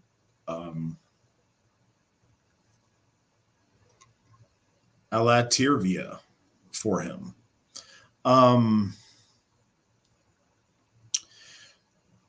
Yes, but and I hope that you're still around. I would have answered, if I would have seen this question come through, I would have answered it immediately and moved it up in the line. And I'm sorry for that.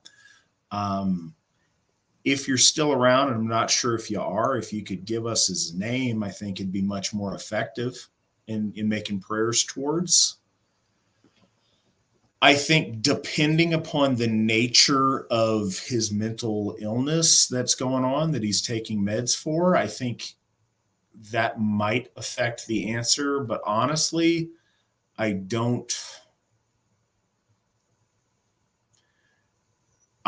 you can build other runes around it, but the go-to rune for that is Uruz. Uruz is the healing rune.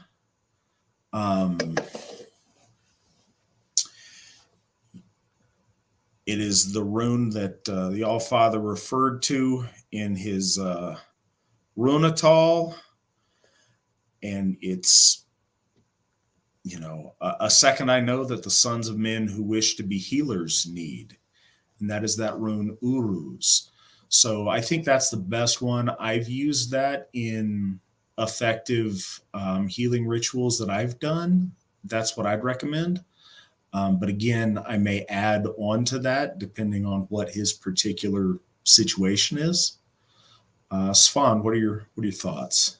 Yeah, my go-to right away when you said was Uruz. I think in combination with, it is congruent with another rune, Lagus, which has connections to the mind and also connections to healing. Leechcraft or Leekcraft, the idea of utilizing medicine through the leek or the garlic is continuously through our lore associated with health and well-being. I'm not promoting garlic as the answer. What I'm saying is that it's connected to the work of healing and the work of making one well. And if another rune was to be applied, I think Nothes is another good rune because it's a rune of constraint. It's a rune of mooring. So if there's a sense that perhaps there's an unraveling of the components of the mind, the mini and the huur, then perhaps the idea would be Uruz, again, for health and healing, strength of the body and the soul, Lagus for healing and for medicine and the calming of the mind, especially in the realm of dreams and water, the blood, and then Nothes to contain and hold the course, to bind the mind and to keep it from the unraveling or it stops in purgement, stops the purging of things. Okay, so awesome. He's still in the chat. The brother's name is Vincent. So anybody who would like to say a prayer for the health and well-being of Vincent, please, you are encouraged to do so if you'd like. I wish him the best. I hope that he finds some healing with his situation and some meds that are more agreeable with his system.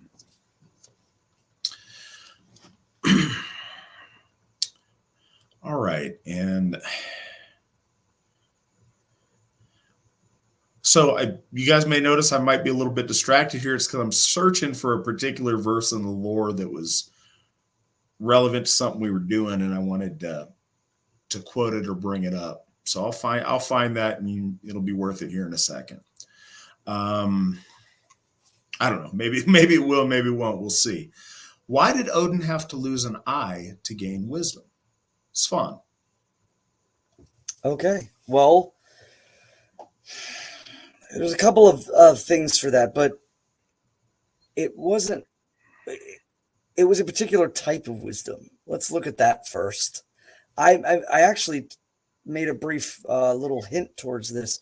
I talk about how Odin in our stories gave much in order to attain the mead of poetry, the blood of Kvasir, the joy of the poet and the battle-sung hero. But what he gave for a draught of water was his eye. And the gravity of that situation is important as well. It wasn't life and limb. It was something of great value and importance. The perception. The eyes are symbolic of the perception, the perceiving. And to give up one in order to gain a draught. And in essence, the placing of the eye, the exchange, if you will, the gifting, the exchange of that draught, the internalizing of wisdom versus also the placing of the eye within the mode of the well of Mimir. The well of Mimir, what is the well of Mimir? The well of Mimir is where the root of the great tree in heaven expounds its way out to the east, to the realm of resistance, Jotunheim. And in that realm, all that which flows, when resistance flows out, things must swim against it. It's like a current. If a current's going forward, things swim against it, and action is created. Weird is created.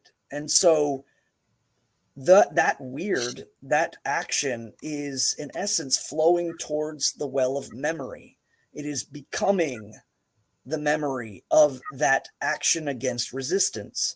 And so in order for Odin to see all of the actions that partake against the resistance of energy that causes action, he placed his eye within its source. So therefore he could see all outcomes of action. And that is a huge boon. And that's one of the powers of Odin. We're not talking about the literal.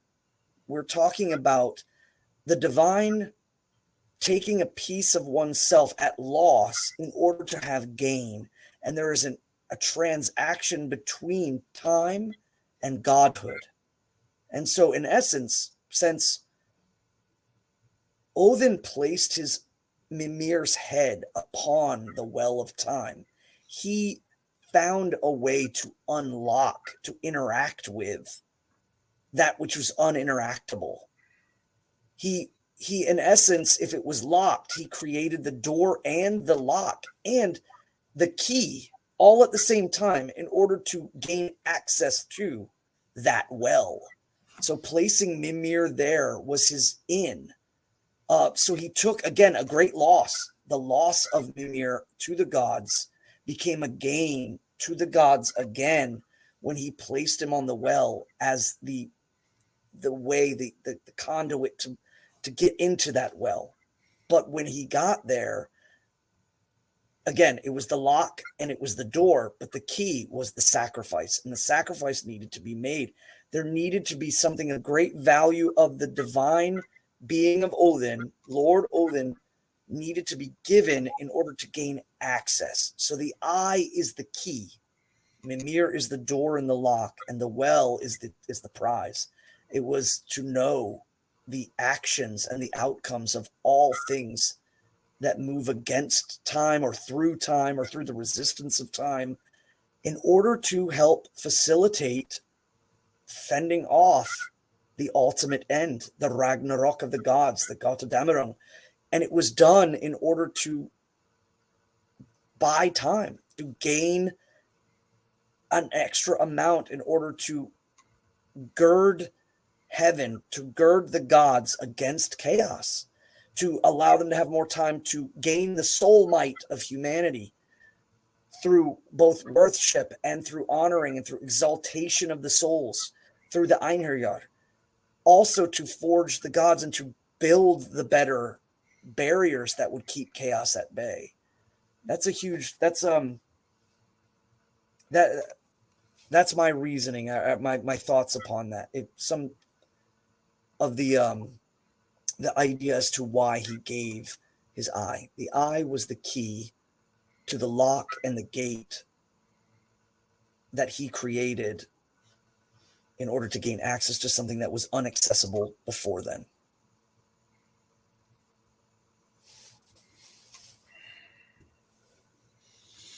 Which is what makes Odin so badass. Sorry. No, you're fine.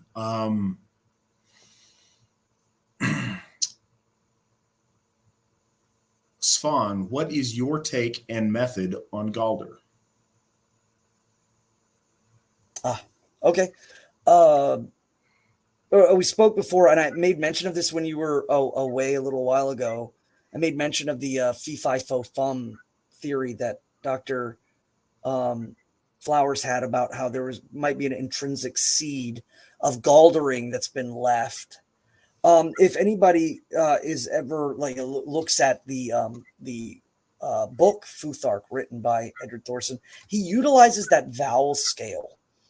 He uses to reiterate again, the runes are separated. The Elder Futhark, the Elder Futhark is separated into 3 families, and those families are called Aether.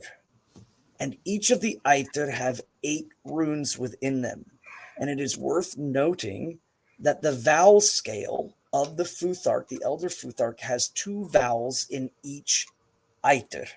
Could be argued that there's a third one, very, very similar to A, E, I, O, U, and sometimes Y in the English language. It applies same because the Futhark is Germanic.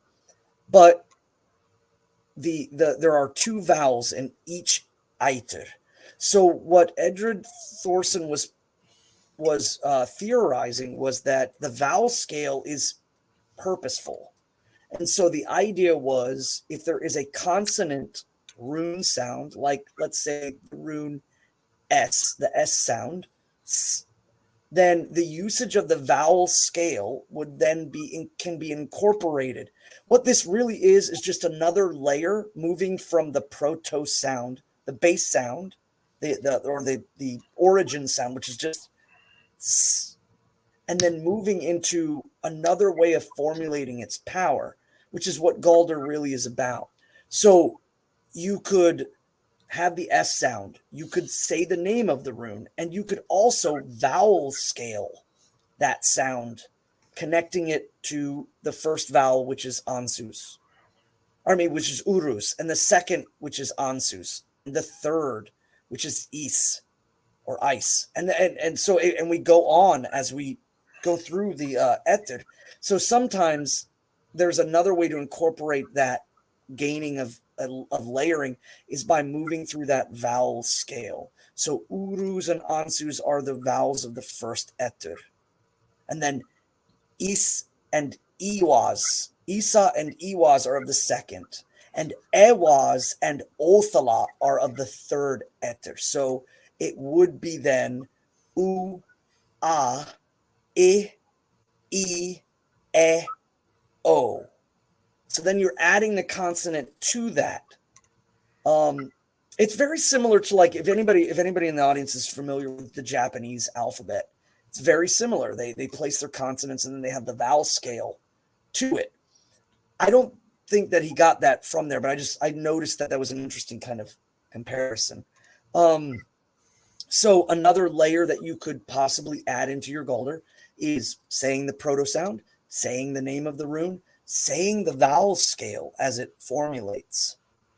Now, the way I was taught was very specific, and so there was a layering of that. There would be the proto sound, there would be the vowel scale, and then there would be the naming of the rune. And in between these, there are breaths going in and out. So there's a diaphragm tempo that ends up creating a numeric pattern that you build as you go. And that is referred to in my school of runic thought as riding the horse. Is this tempoed beat of breathing creates an altered state because you're basically inducing huge amounts of oxygen into your body while you're also doing this Galdr formula, and you're trying to maintain numeric correctiveness while also losing your mind. So it's like you're losing grips through hyperventilation, but also maintaining it through numerics. And it creates this state of being that's very hard to maintain, and it ends up creating an ecstatic-like state where you have this kind of loss of control and maintenance of control, and in the middle is what we call riding the horse. But Galdr can be done that way, and even eventually formulating into a poem. So you could start with the proto sound, start with the name of the rune, start with the vowel scale, and then move into words that have synonymous meaning or synonymous sound with alliterative poetry. And then you end up, that's why, like in the rune poems, when they speak of the sun rune or the soul rune as being the bane of serpents, there's this, again, serpent has nothing to do with the sun, but the sun is the bane of the serpents. So now you could create a Galdr with intent of saying something along the lines of, serpents slip away from sun's rune. And that is now a poetic form of the Galdr as it evolves. So Galdring could be just as simple or as complex as you need it to be. And that's about as best as I can do. That would be a class unto itself. Bear with me on this. This translation's a little bit odd, but it's what I've got in front of me right now. And I think we should have done this at the beginning of the show. We should have mentioned this because the runes aren't just all of the things that we've said that they are. They are that, but they are also an inherited gift given us by the Allfather and by his rune quest. And our lore that talks about that puts a lot of this into context. And I think we were negligent not to read this at the beginning. So I will now. This is from, I believe, stanza 137 in the Havamal. I know that I hung on that windy tree, nights all 9, pierced with the spear offered to Odin, myself to myself, high on the tree from which no one knows from where its root rises. None refreshed me ever with food or drink. I peered down into the deep. Roaring, I lifted them, then fell back again. 9 mighty songs I learned from the great son of Balethorn, Bestla's sire. I drank a measure of the wondrous mead. With the soul stirrers drops I was showered. Ere long I bare fruit and throve full well. I grew and waxed in wisdom. Word following word, I found me words. Deed following deed, I wrought deeds. Hidden runes shalt thou seek, and interpreted signs, many symbols of might and power. By the great singer painted, by the high powers fashioned, graved by the utterer of gods. For gods graved Odin, for elves graved Dane. Dvalin the Dalier for dwarves, all wise for Jotuns, and I of myself graved some for the sons of men. Note that he says some and not all. He graved some specifically for men. This is what got me hearkening back to this, was that question, are there runes yet to discover? Dost thou know how to write? Dost thou know how to read? Dost thou know how to paint? Dost thou know how to prove? Dost thou know how to ask? Dost thou know how to offer? Dost thou know how to send? Dost thou know how to spend? Better to ask for too little than to offer too much. Like the gift should be the boon. Better not to send than to overspend. Thus Odin graved ere the world began. Then he rose from the deep and came again. And then it's got all the rune songs, and we'll talk about these as we go through each of these runes later in subsequent broadcasts. But he ends it thusly. Now the sayings of the High One are uttered in the hall, for the weal of men, for the woe of Jotun. Hail to those, hail thou who hast spoken, hail thou who knowest, hail ye that have hearkened, use thou what thou have learned.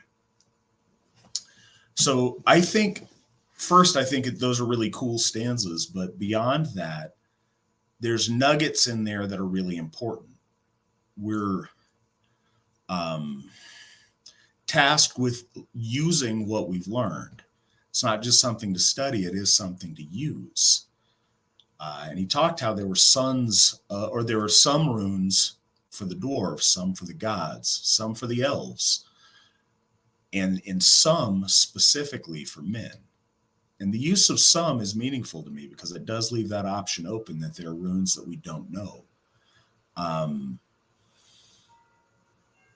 But yeah, I think that poem is really important and something we should reflect on as we study the runes, and maybe even each time we go to study the runes, that portion, because I think it's really important. And I wish we would have thought of doing that at the beginning of the broadcast, but better late than never, I suppose.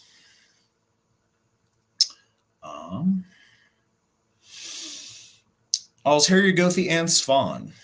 Would you agree that the true meaning of rune pulls are not always immediately apparent? That's been my experience, from Gothi Young. Svan, what are your thoughts? 100%, because the idea is that you're not a psychic, and the implication of the information is not you don't just download it into your brain and immediately understand it. You are interpreting the runes, which thus means that the meaning and the layering of those runes can definitely have more implications that you are unaware of. And as you go, that's why I am ought to not draw them very often, because what ends up happening is the information that's given right away sometimes could be not fortuitous. And then on top of that, you take that into a grander lesson of learning all the implications. And the further you get away and you look back in retrospect, you see all of these interlinking things, and you're like, wow, they were really, really right as to why all of this went down the way it did. And I'm speaking about the negative. Sometimes there is a positive, and it is quite good. But sometimes not. And again, you're really just peeking into the stream and the flow of creation, time, resistance, and all action and being, and Orlog and Weird kind of rolling in a direction. You're just getting a chance to kind of lift the cover and see the flow. You're not getting a chance necessarily to change it per se, though you can willfully move based off of your understanding at the time, but your understanding is still limited. It's still that glimpse of that brief cap coming off. It's not the entirety of it all. And so, yes, definitely. That's why I think it's really important that if you do divination work, keep a notebook, write things down, and don't get rid of them. no matter how much you mess them up, no matter how much you scratch out, just write it down and retrospectively look back at it for numerous reasons. One, obviously, you'll improve. But the other thing is you will also find that even though in your ignorance you thought you might have been wrong or not knowing, but your perception now could very well teach you that they were correct. It was just your interpretation was misaligned based on your lack of understanding. That's huge. Write a notebook. Write multiple notebooks. Yes, what Svan said. Realistically, that's why I did the little point at the camera thing. I am bad about taking notes. Writing those things down so you can reflect on them later, I think, is a really, really good idea for us all to do. It's one of those,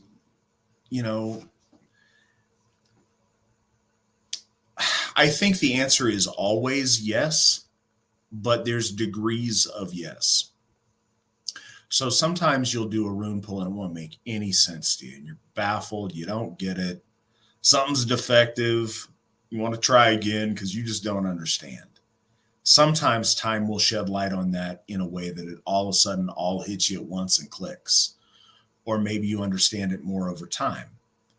Other times you are zoned in, everything's great, everything aligns, you are on your game and you've got it good. But even then, as you see it play out, there will be little layers of it and little pieces of it that add to your understanding. Either one of those things teaches you a great deal about it and makes you better equipped for rune pulls in the future. It's always a good idea to keep a journal, like Svan said, something I'm kicking myself that I haven't done and need to start doing.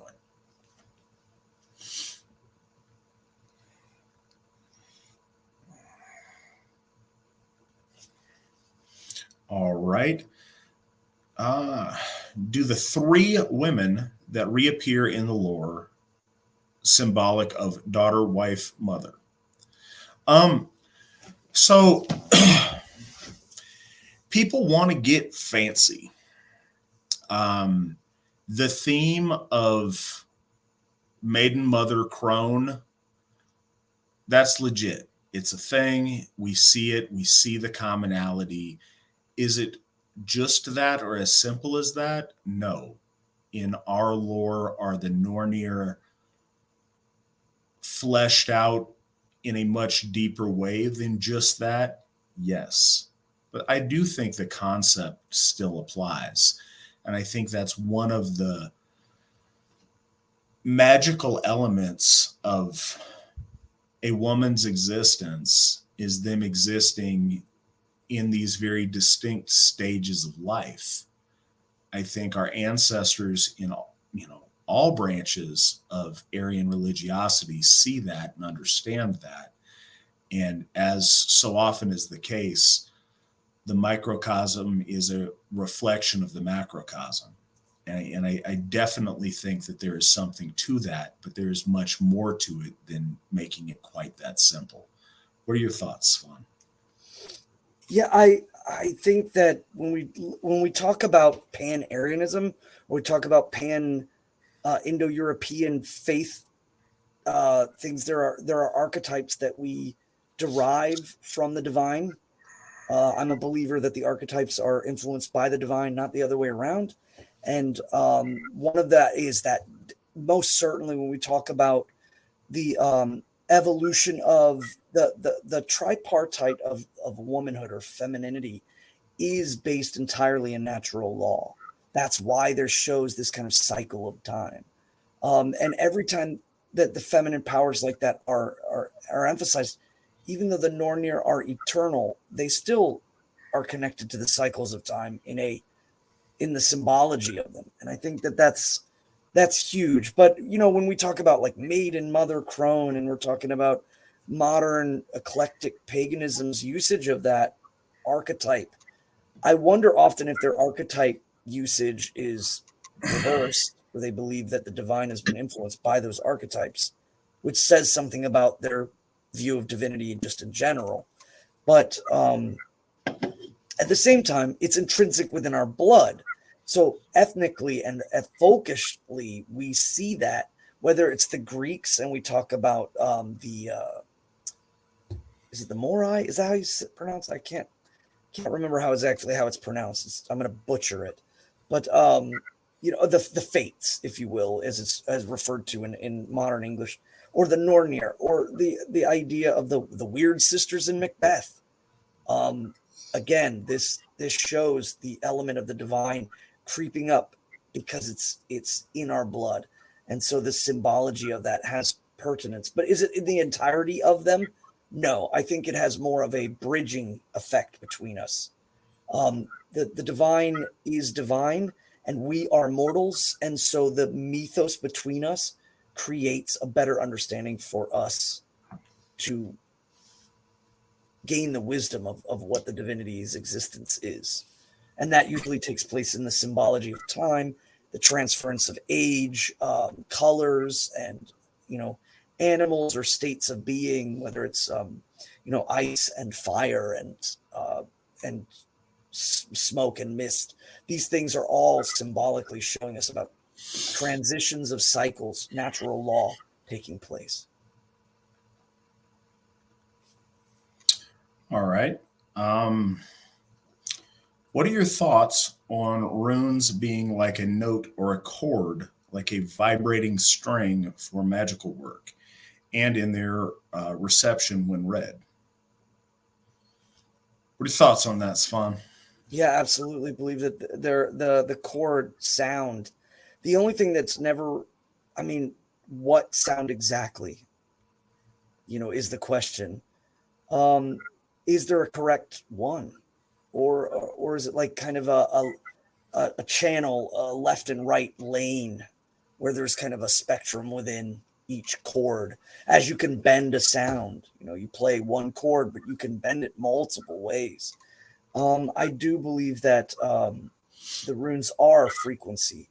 That when Odin returned, he said he went into the darkness of, referencing the well below the tree, into the water, into the well of earth. He goes down into the darkness, and then roaring, he seizes up them. The unification of divine sound, both, I think, is as much as him basically attaining the sounds, is the resuscitation or recitation of the sounds. Odin is the binder, the encapsulator of fetters, the construction of fetters, and the releaser of fetters. So the idea is his attainment, his consumption, and his reverberation back out. And I think that takes place in that. I think sound is highly more valuable in our faith and in our mythos than people get at first glance. I made reference to that in VNS with Bragi, the god of music and poetry, also being the ordered sound of the gods, being from Odin. That's very interesting. If you take it in the story, it's like he's the son of Odin. He is now the formulated sound after the attainment of those things. But then he teaches them as a boon to the gods. He teaches the gods about the runes. And it is said that Heimdall then taught Konungur, the king, Koning, amongst the folk. He taught him the runes. So there's the songs, those things, that all equates back to frequency and sound. What sounds they are, I couldn't tell you. I couldn't say like, well, this rune is C sharp. That's something interesting, I think, to think about. Could it be attained or finited into that? But as of right now, yes, I do believe there are frequencies, but specifics I cannot state. I wish I was more musically inclined. I think I would probably go down that road and try to see if I could make some headway in understanding that. But alas, I am not a musician. So I don't speak that. I'm not a musician either. I think there's absolutely something to the vibration. I think that's a thing. We've said a lot that sound is so very important, and we see it time and time again. So I know that that's also a thing. Something that I think is a good time to bring this up is one of the things I most like about Galder when done in a group is the harmony that you get on notes. And you adjust it to the people around you, but it's really special if you're able to do this in ritual with, 50 people or more. If you can all hit the right sound and harmonize with one another, hearing that harmony, something really special happens, and it's a really profound moment when you harmonize that way. So I'm a big fan of that. I like that a lot. And that's one of the reasons I do that at the beginning of rituals most often.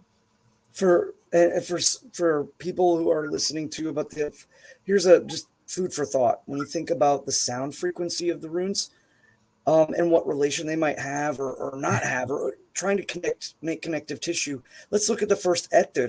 When you think of the rune Fehu, Fi, there's the F sound, the high pitched kind of sound, and then it opens up immediately to the next sound being a very mouthed sound.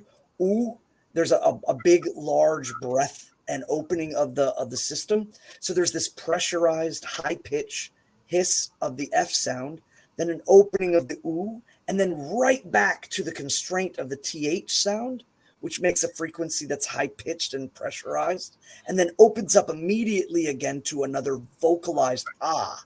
So we have this F and then the open ooh, then the tightening thirst, the constraint, and then the ah again. And then after that, it's noted that the Raido rune is a clicking sound. The rolling R and the idea of the progression, I often have always equated it to time and to clicking and everything coming into sequence. And then after that, there is the Keen, the K rune, the Kenas rune. And when you make that sound, it sounds a lot like someone's flint napping or making tapping. So you notice this kind of like frequencies can actually paint a story of and in correlation to the meaning of the runes. You have that high pressurized fire, that open howling wind. Then you have that tight grinding thirst sound, of the twisting of the thirst of Ymir. And then you have the the gods and the breath of life coming in.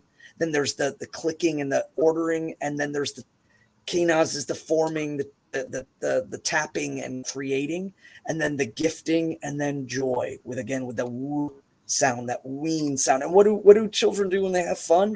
The first thing they say is wee. It's like that sound of joy is very similar to the winyo sound, to the woo sound.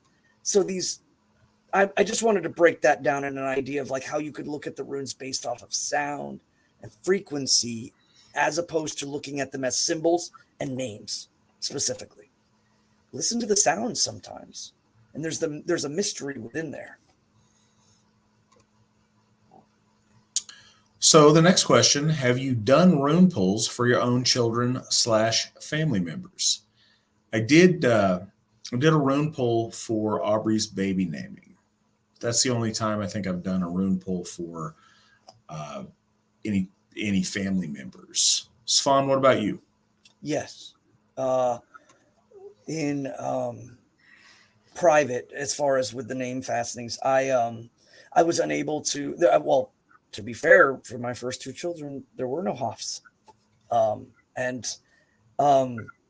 luckily they've grown up in an age of Asatru with temples to our gods, but they were still babies at the time, and so I privately did that. But all of my children were able to also be blessed again. Made reference to the maiden and the mother and the elder mother, or the Norni, or the three maidens. Is my children are also blessed by their mother, their grandmother, and their great grandmother, who's now 102. And she got to wash them with water and brush them. But they yes, runics. every year for Odin's night for Yule, I have a tendency to do it for our whole family, but sometimes it can pertain to one particular member of the family, based on need. Again, it's not often, it's not frequent enough, I think, to the point where I would say that it's like, if my son's worried about whether or not he's gonna be able to get a belt or something in his martial arts for jujitsu, or how well he'll do in a competition or something like that, I wouldn't read the runes for that. That we leave that to the experience of life. But with the great need, yes, I have. All right. Gentlemen, what items are appropriate to have rune carvings drawn on them? And or to have runes carved / drawn on them? And what items are not, if that's the case? Please touch on the subject of blood binding a bit more. The do's and the don'ts. Thank you.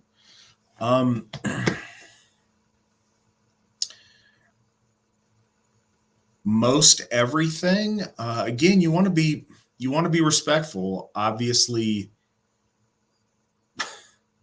ridiculous things or vulgar things or gag gifts or nonsense would be inappropriate to carve runes on. But artistically, there's lots of things you could carve runes on just completely mundanely because they're beautiful and they're part of our heritage, or because you're using it as a form of writing. There's most anything I think is appropriate to draw and carve runes on. Again, something silly or vulgar or just blatantly disrespectful, not so much. As far as blooding do's and don'ts go, like I said, one of the most important factors in rune work is your connection to what you're doing and your self-exploration through doing it. Your intent, the use of your luck, your Haminya in the magical operation is really important.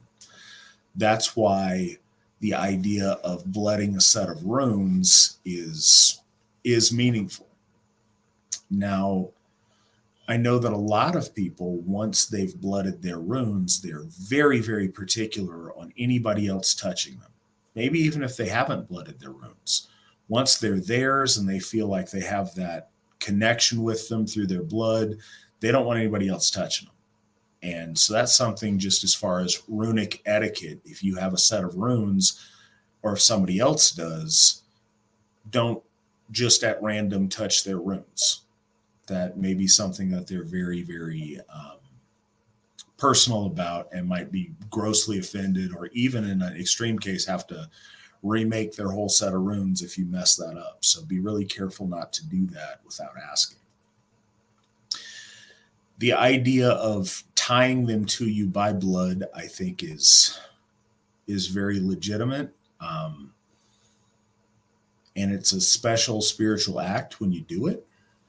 As far as etiquette and like rules, do's and don'ts, pro tip, you may think it's really easy to,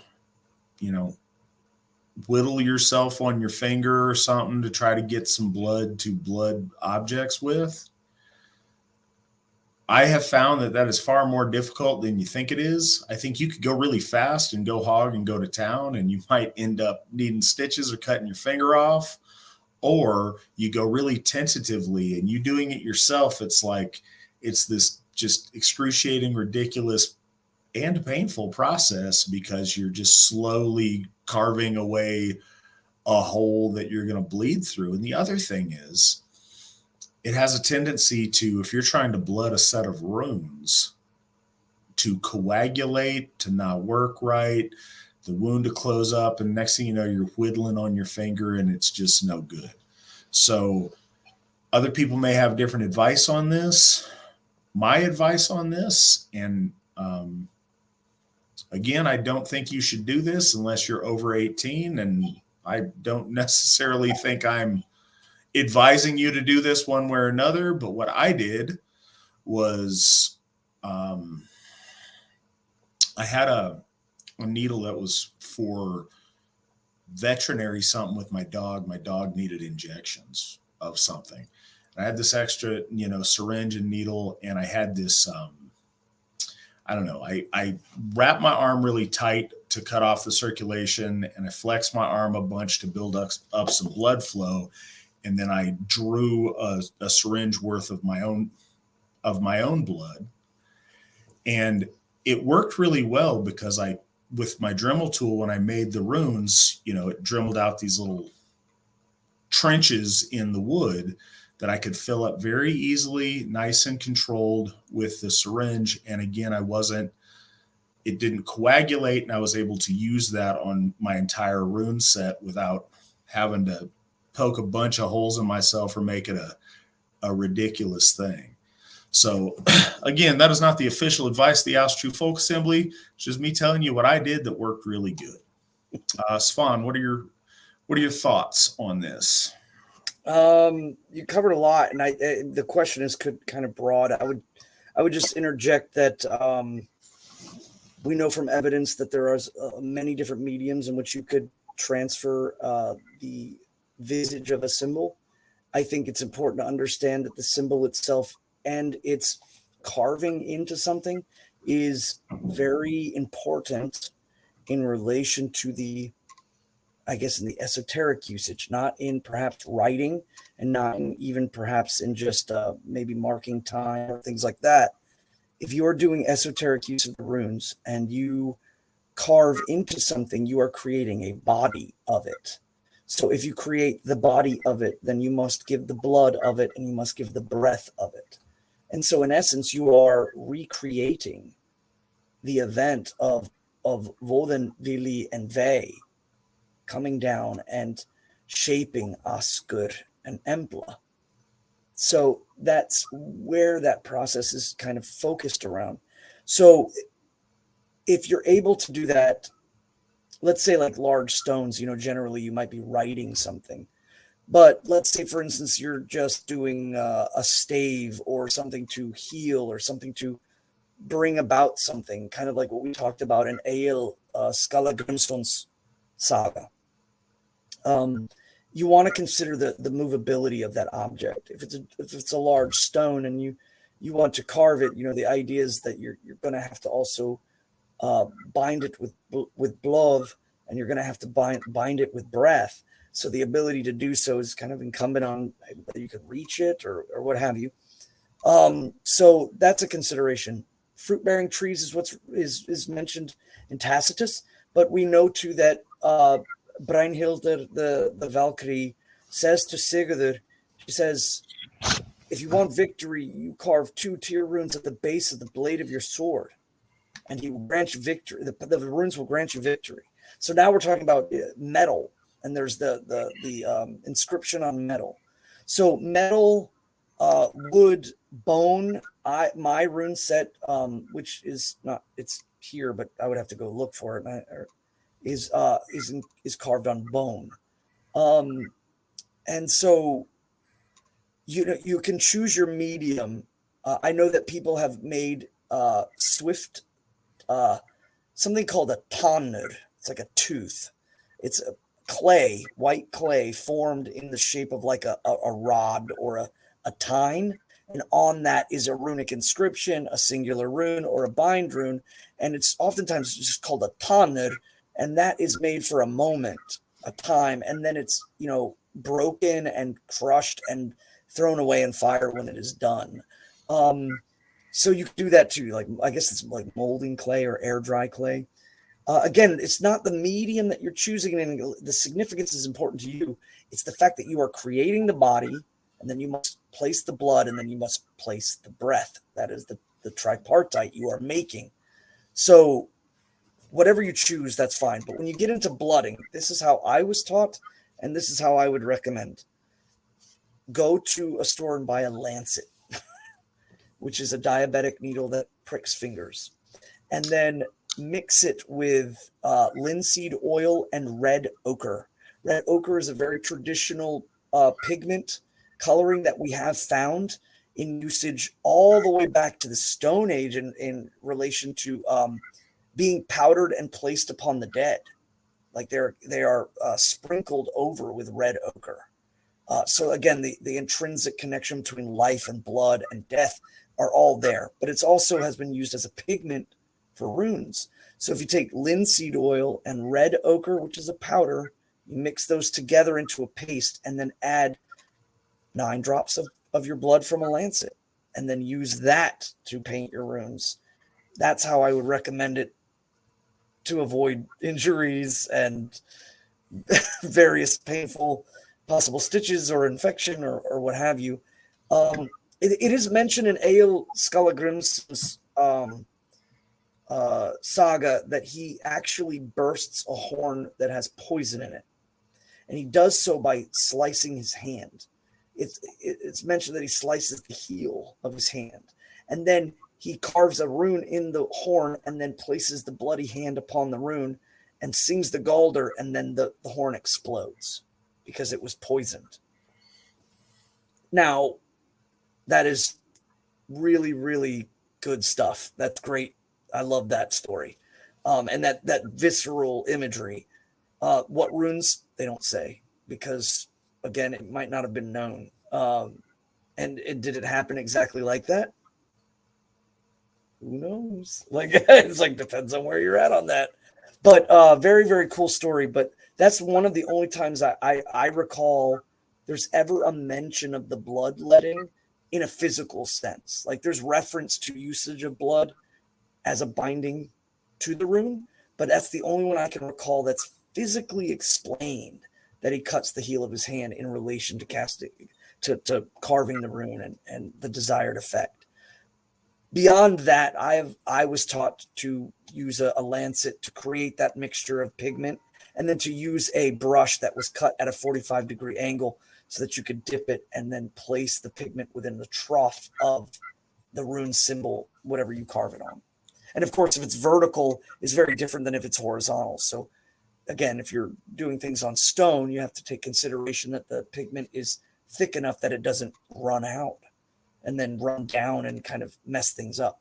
So that's something worth noting. Another thing that I've heard too is to place, somebody has placed a bloody thumbprint upon the rune, and then after it dried, they sanded away the surface level so that the rune itself is the only thing that remained within pigmented blood. Something to consider, but that takes work later on. All right. In the Rigsthula, the runes are taught by Heimdallr specifically to the kingly/priestly class. Can you speak on this passage? Often Odin is specifically tied to the runes and not so much Heimdall. Svan, what are your thoughts on that? Well, I think one thing, there's a desperation, I think, amongst the scholars and people that have read the stories. Snorri Sturluson first.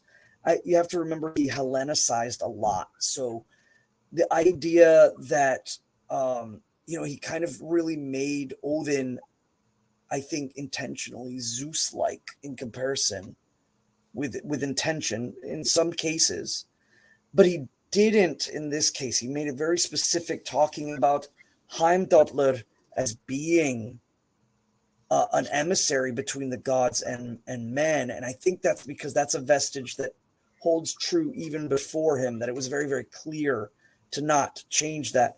But it's the simple reasoning. Obviously, people try to make Heimdall and Odin. Oh, maybe Heimdallr is actually Odin, and it's a hypostasis. And again, we've gone on and on about the cramming of divinity and how disrespectful that is, and that we don't do that. But there is a reasoning in it, in the sense that there's a great power there. But if we look at Heimdallr and we look at Odin, respectively, in the stories, what they're teaching us, we know that Yggdrasil is in heaven, that the first root is in the well of earth, which is under, at the base of the tree. So when he hangs himself from the tree, the axis mundi in the center of heaven, he becomes part and whole with the tree in which no one knows its root sprout from. The proto of all creation he is connected to. That's huge. That's powerful. He brings it to the gods. Heimdall, who sits at the threshold of Himinbjörg and Midgard, he is the light he's the prism in which the prism of light that through which divinity flows through. He's exalted and brought into the homes of great grandmother and great grandfather. Of course, there's those generations, and he teaches Konungur, or Konung, teaches him the runes, stories, and how battle and poetry and all that stuff. What I really think that is it's showing that it doesn't make Odin less that Heimdall shared. And it shows that the nature of their being.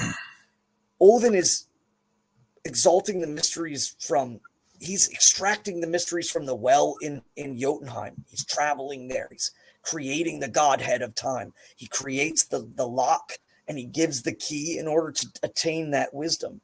He is moving and powerful. He's up and down. He's all around. He's dynamic. Heimdall is very much connected between Midgard and Asgard. He's between heaven and earth. He's of the waves. He's the fluid nature of cycles and the eternal time of the gods. He has a lot of intrinsic power, and that doesn't take any less away from Thor. And if it does, then why are people polytheistic? Why believe in all these of all the gods if you're just going to cram them and then one has to be so powerful that the others don't really, they're just all kind of facets of one. It gets into ridiculousness, but Heimdall is that conduit between the folk. He is, we are Heimdall's children, as it's referred to in, be quiet and sit still and listen, all ye of Heimdall's children. They're talking about humanity. They're talking about the folk in specifics because of the lessons he taught. So Heimdall is fulfilling his purpose and being as what he does. He is a conduit between the earth and heaven and mankind in between. And just like that, Odin is a conduit between the primordial mysteries and the gods themselves. And that's what makes him so powerful. So I think that a lot of people get bent out of shape trying to force square pegs into round holes because no, Heimdall can't do that. Odin has to do that because Odin is the runes, and Odin is only the runes, and the runes are only Odin. And it really kind of just shows the inability to see how things work when we talk about multiplicity. We talk about the finite of one leader, but then there's the others around that also influence and incorporate and inspire. And that's how nature works, and that's how the gods work.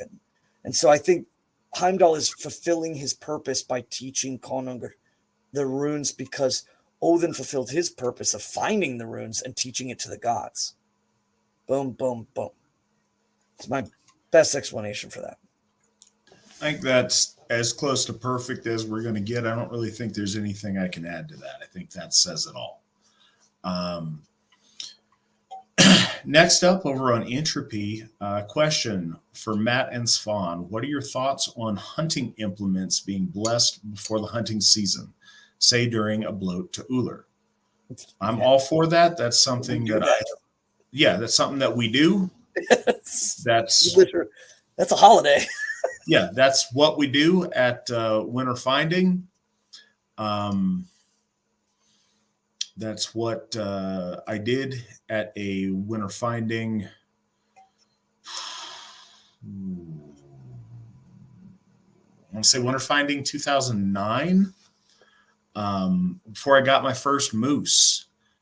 That was very effective. It was served very well. I've told the story before, but I was out the junior member of a really accomplished hunting party. We were out trying to get a moose. It was the last day.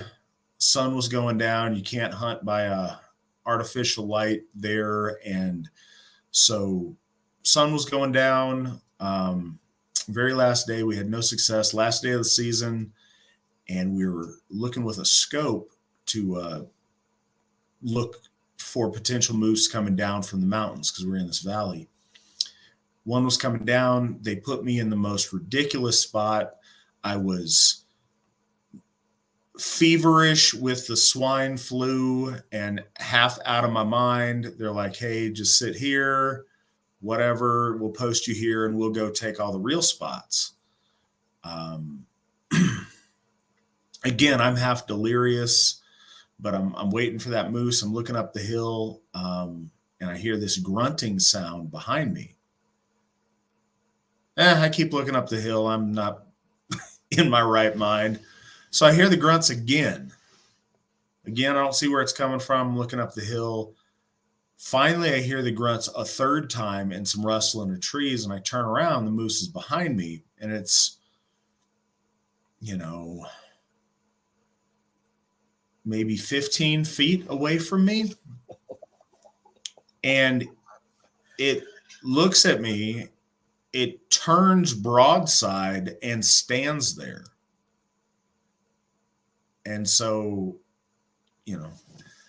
eventually, finally coming to my senses, I shot it and we got our moose. And, I was the hero of the day getting the moose for the hunting party, and still got the antlers downstairs. But none of that story is about what an awesome hunter I am. All of that story is about how Uller blessed me, because we did do that blessing and we did make that the focus of our winter finding blow.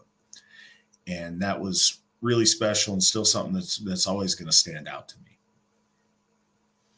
I wanted to say, the understanding of the word, like of bidding or bida and give, the gifting. When we ask, if you are to ask the gods for boon and benefit, you're bidding them to give you those blessings. So as a practitioner of Asatru, you could ask the gods to give you that blessing. It's always about kind of compounding things as well. The gifting cycle is held up by Godar. So if you can go to winter finding and you can ask the Godar, who have been giving gifts to the gods for a long time, as long as they've been a Godar, but also part of the Asatru Folk Assembly, which has been giving that gift cycle for a very long time. So their weird is connected to it. So you can ask for the gifting of the boon through a Godar who has built that gifting cycle.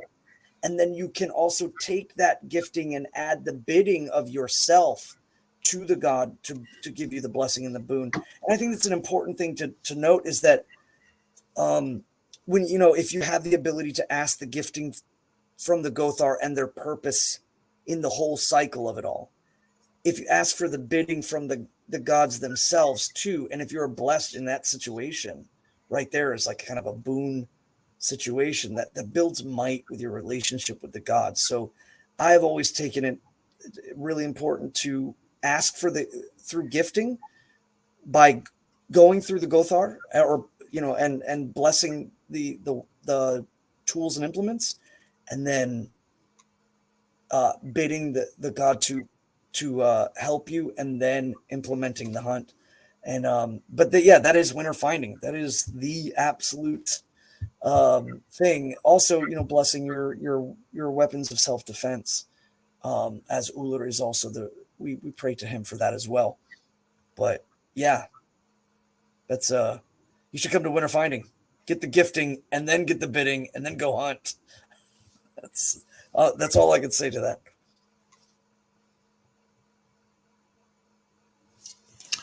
So, just thinking on stuff tonight, and kind of random, but we've also had a couple of mentions in the chat about some different mental illness and mental struggles. Something I want to put out there is, if anybody's going through anything or ever needs to talk on stuff, that's something else the Gothar are here for. Svan mentioned going to them to facilitate the gift cycle, which is absolutely correct. But another thing, go to them to talk if you're having a problem. Any of us, that is, one of our most to the forefront duties and things that we all want to be here to do is to be able to help our people through hard times. So if anybody is having a struggle, if anybody is, got something going on that they need to talk to somebody about, doesn't have to be a big stress, doesn't have to be a big deal. You've got a whole group of people here whose job it is to help our folk be mentally, spiritually, and physically healthy. We are a holistic faith that, all of those things are connected. And we would all be very, very happy to talk to anybody who's going through anything. And I think it's never a bad time to point that out or put that out there. But producer Nick put up gothar@runestone.org. We would be really, really happy to have conversation with anybody that needs to and help when we can. And I think that's always worth a try. But yeah, I know that we would all love to talk to our folk. We'd love to talk to them during the good times, but we also are absolutely here to talk to them during the rough times. That's what we signed up for. What's next? Are there guidelines for dealing with people who try to destroy your life because you are interested in preserving your people's native beliefs? I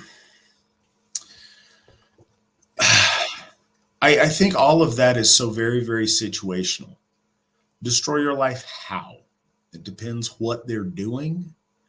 It depends on a lot of things. There are evil forces out there. There are also people who are just a very low character and are just dirtbags that try to bring you down and try to bring anyone down that's being successful. One of the biggest things that we deal with amongst our own people all the time is this crab in the bucket thing. Unhappy people want everybody else to be unhappy too. Unsuccessful people want everyone else to be unsuccessful too. And so they try to bring you down when you find something that does speak to your soul. If you find something that is bringing you success, every time people start having good things in their life, those crabs come out to try to pull you back down in the bucket so nobody can get out and get onto something better. And I think being aware of that is really important. As far as guidelines, again, I don't know what that means without more context. Certainly, if somebody's doing something illegal to you in order to destroy your life, I would encourage you to, seek some legal advice on that. If you're an AFA member, and why wouldn't you be? I would encourage that you reach out to our law speaker, or we have a folk builder in Florida, Otto Rafuse, who's also an attorney, as well as our law speaker, Alan Turnage, who's an attorney. They give you some advice if it's a legal question. Other than that, I think one of the best things that you can do to thwart people that are trying to bring you down and cause you harm, reputation-wise, is continue to be successful.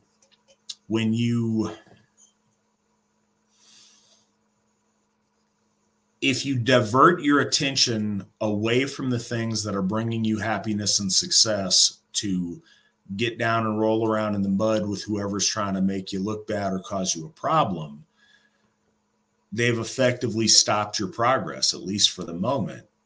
When you brush them aside and continue to succeed despite their best efforts, I think that's, and I know that it sounds, Lifetime movie after school special kind of advice, but I think that it really is true. The more that you don't allow them that space in your head. And the more that you dwarf them by your success or by the good things you have in your life by our faith, I think that is the most potent way to deal with that situation. And I think it's the way that you come out the best in the end. Svan, do you have any thoughts to that question? Yeah, I think you hit everything there. I would just say, I mean, yeah, defense if your life is threatened, legal defense if you're, being pursued in ways that are, trying to monetarily and things like that. But I think it's really important. What was kind of let out in the question was that I think a lot of people lose sight of the fact that this is our ethnic faith. We're allowed to honor the gods of our people. These gods were honored by a people, and those people looked and acted and spoke a certain way. And you could leave politics aside, and you could also, understand that there are other people in the world.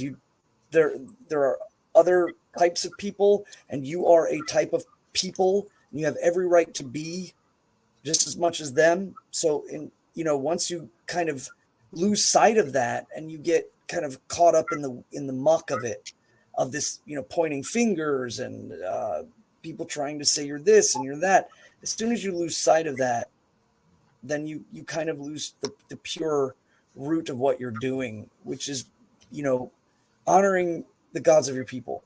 There's no one who can say or do anything that is wrong. Outside of that, they can try to ruin your life in multiple ways.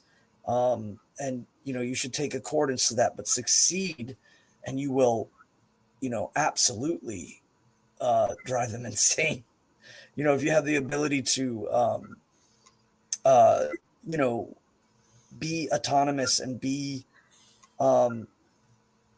wealthy, successful, disciplined, clean, and of good health, and with a happy family and all as well, whatever terms in which you stated ruin, trying to ruin your life, they can't at that point. I mean, unless they're extremely terrible, which a lot of people are these days. There are some extremely terrible people, but again, you can't live your life, hunkered down in the bunker, thinking about the absolute worst. You gotta live in the sun. So, yeah, you hit it all right there. I'm just adding on to that. Well, so something else I see over in the chat is a reference to Odin being the mad god in reference to mental illness. And I just want to state that there's something worthwhile to think of on that, because we do think of Odin in terms of fury and ecstasy and altered mental state, but Odin is the master of the woad. He is the master of inspiration. He is the master of the fury. He is not mastered by the fury, and that's important. The fact that he has his wolves and he has them at bay and he has them tamed as pets that sit on either side of his throne shows that he can master the primal and the crazy. He is able to bring chaos to order. And I think that's a real fundamental that people often don't think of when they talk about, him being the god of fury. Certainly he is, but he can channel and control that because he has achieved that level of mastery. He is the master of the woad.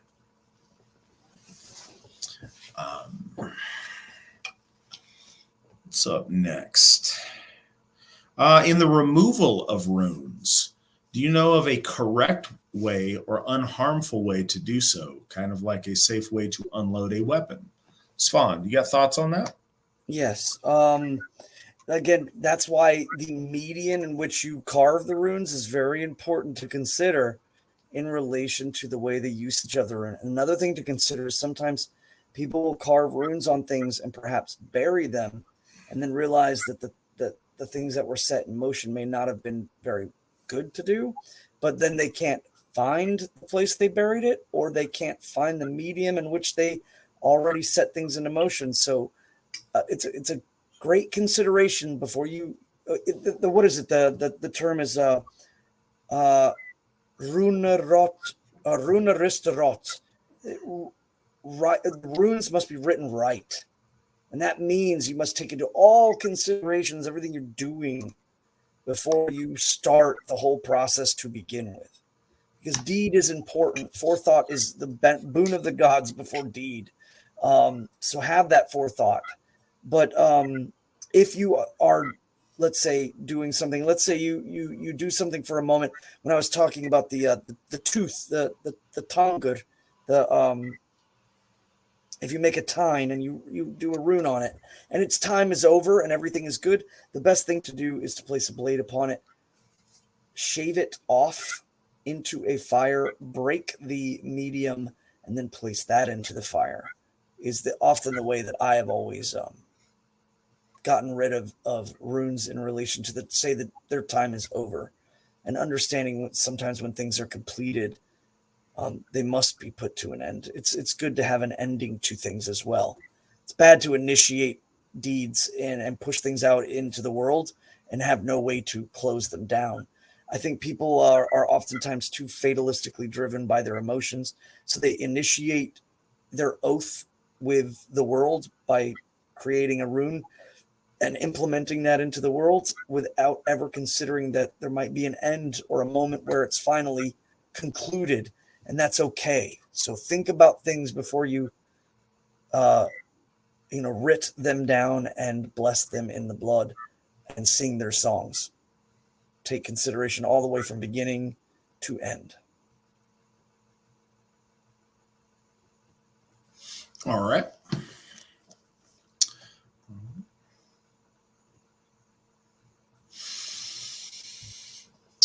I don't have much to add on that other than everything has to do with intention. Be very intentional and thought out in what you do. And I think that'll be your best guide. One thing that I know from experience that I felt when I was first getting started is a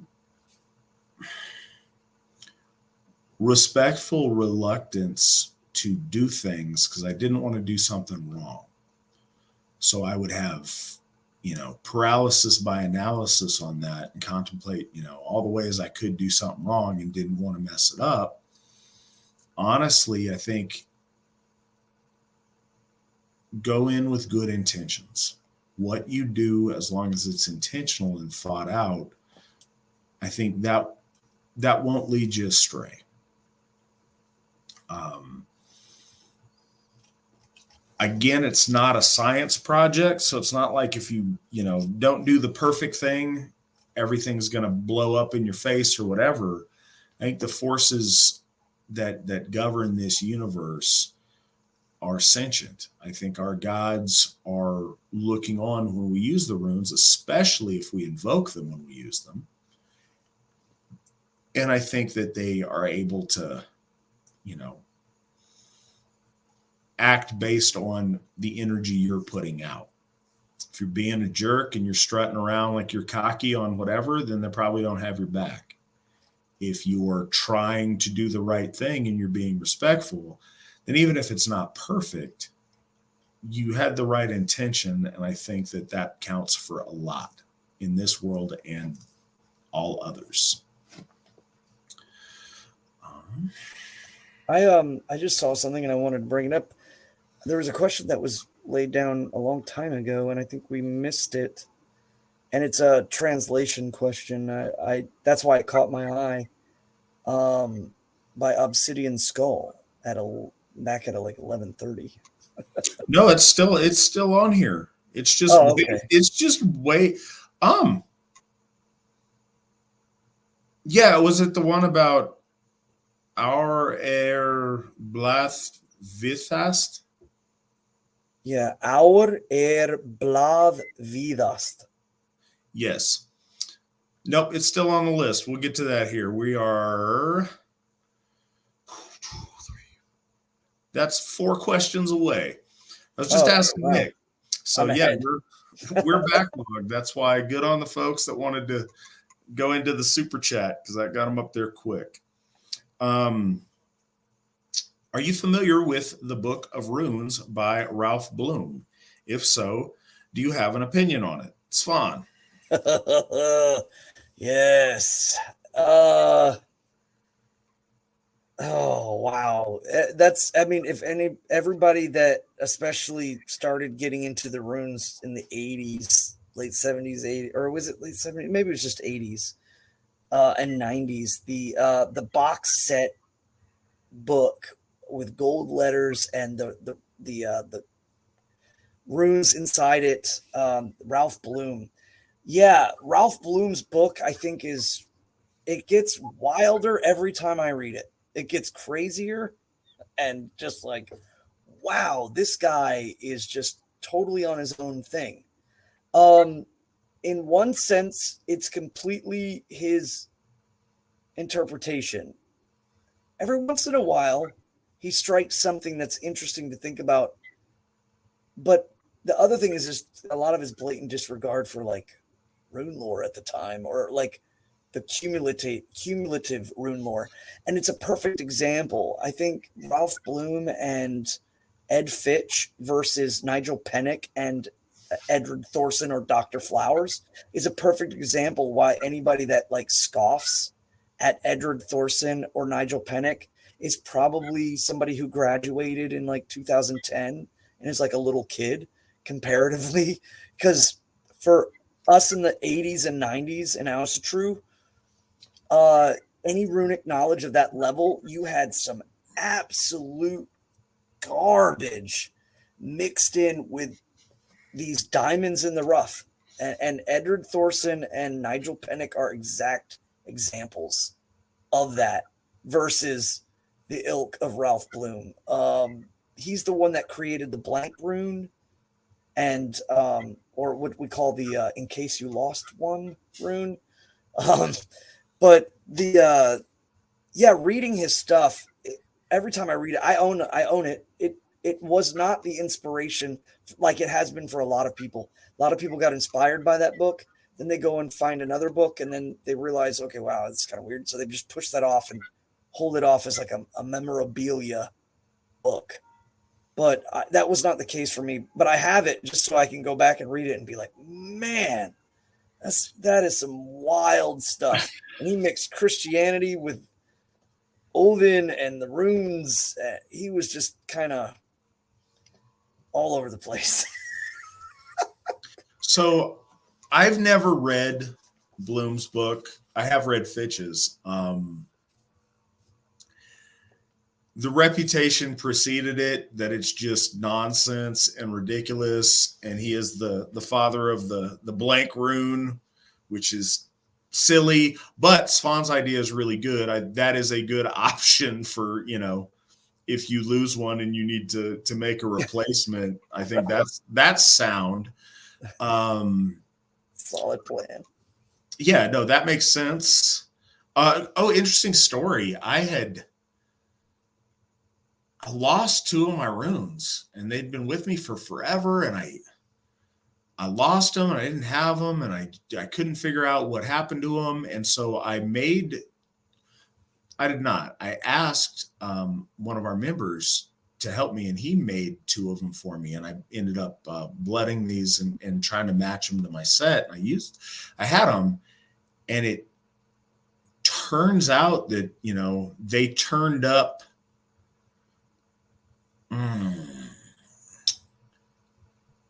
I don't remember when I noticed them lost, but I found them in February at Charming of the Plow at Njordshof. They were in the office at Njordshof.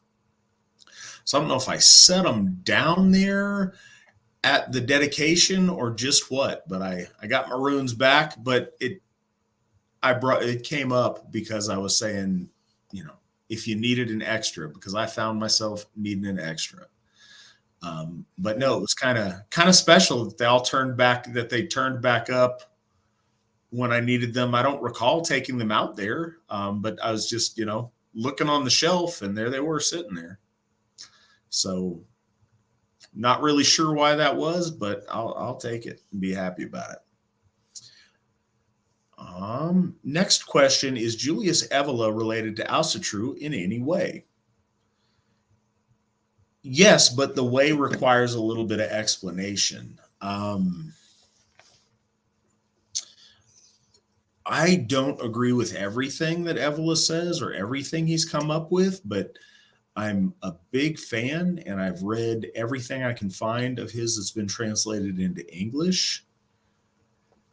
His relation is that he recognizes tradition versus not.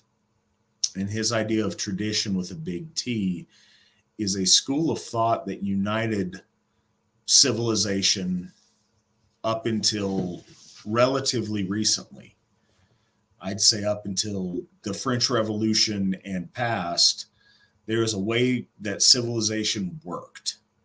Now, most of that, and again, he goes a little bit further afield than we would in Asatru with China, with Japan, and with some other things.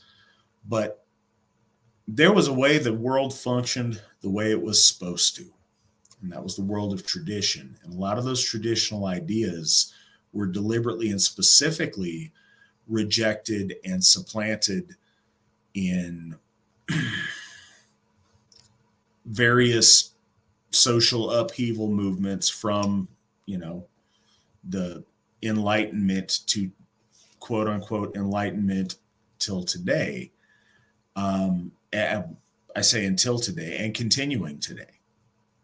But his idea of hearkening back to a traditional way of worship, way of interaction, way of functioning socially is very appealing and very relevant to Asatru as we try to continue to grow it and build it in a modern context where so much of the West is completely non-traditional and intentionally so. When we talk about the culture war that we are very, very much engaged in, it's a war between traditionalism and, wokeness. And wokeness probably looked different in the 1700s than it looks now, but it was all leading to this crazy situation we find ourselves in.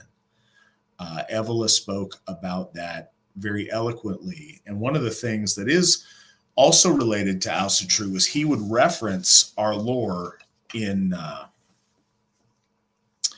lot of his books. He would certainly add and make reference and point out the very obvious comparisons between different branches of Aryan religiosity. And that's really important. As a matter of fact, we include some of his material in our Gothar training. So in that way, he's absolutely relevant to that. And the book I mentioned earlier, Introduction to Magic on sigil magic, was put out by Evola, and it was part of his group of magical associates at the time, the group that he was a part of. The article wasn't, Abraxas wasn't him who wrote the article that I talked about, but that book is his group and his guys.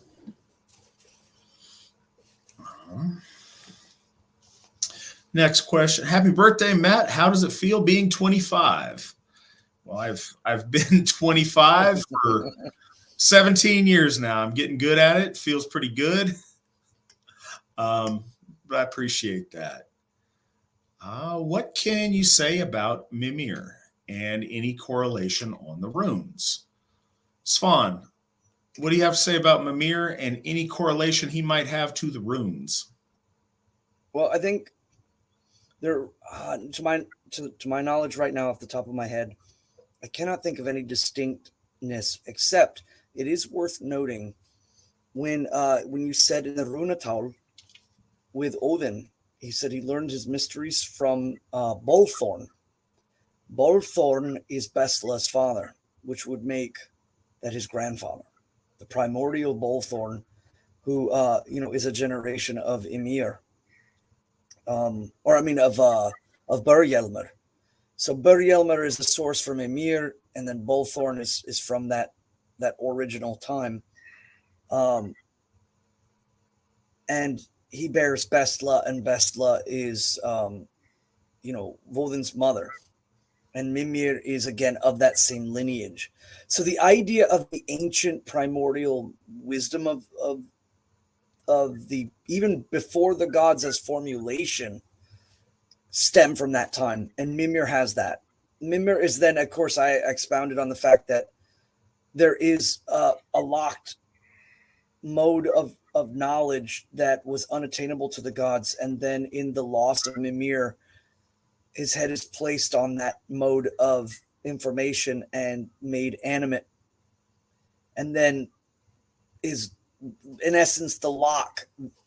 It's kind of like having a door with no lock and no handle, and you make the handle, place it on the door, and then have the key to open that door that was originally inaccessible. So he, again, leading to the knowledge of the runes. Timeline wise, we don't know if the sacrifice of Odin on Yggdrasil was before or after the sacrifice of his eye. There's a lot of people speculate like a timeline, but the direct connection is, I think, that when you see the primordial creation of the runes from the beginning, and then you also see where time flows into that well that goes to the next, the level away from time, you kind of get it's almost like a sandwiching effect. Odin sees where time is sourced and where time ends or kind of drains down. So a beginning source and an end source through the runes and through Mimir.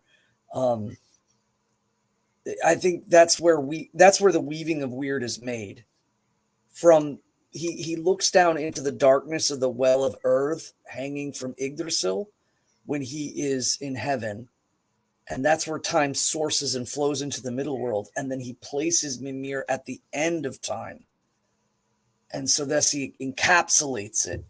And that if time, and we're talking about time not in the sense of like a clock, but as in all things reacting and deeds, we're talking about weird and we're talking about Orla. And so the runes are kind of the flow in which all things kind of vibrate together, all the frequency, all the vibrations of action kind of intertwine on the basin or the trough of like the sounds that make all things. It's where all things are supported and structured from. So a very, very loose connection is, I think, that there's a purpose as to why Mimir is at the end of time, is because he placed him there in order to understand both the origins of all things and the results of all things. And what's in between them is the runes, the structuring frequencies between the two. But lore-wise, there's nothing that I think that I recall where Mimir is directly connected to the runes. There may be something, but I can't think of it right now off the top of my head. All right.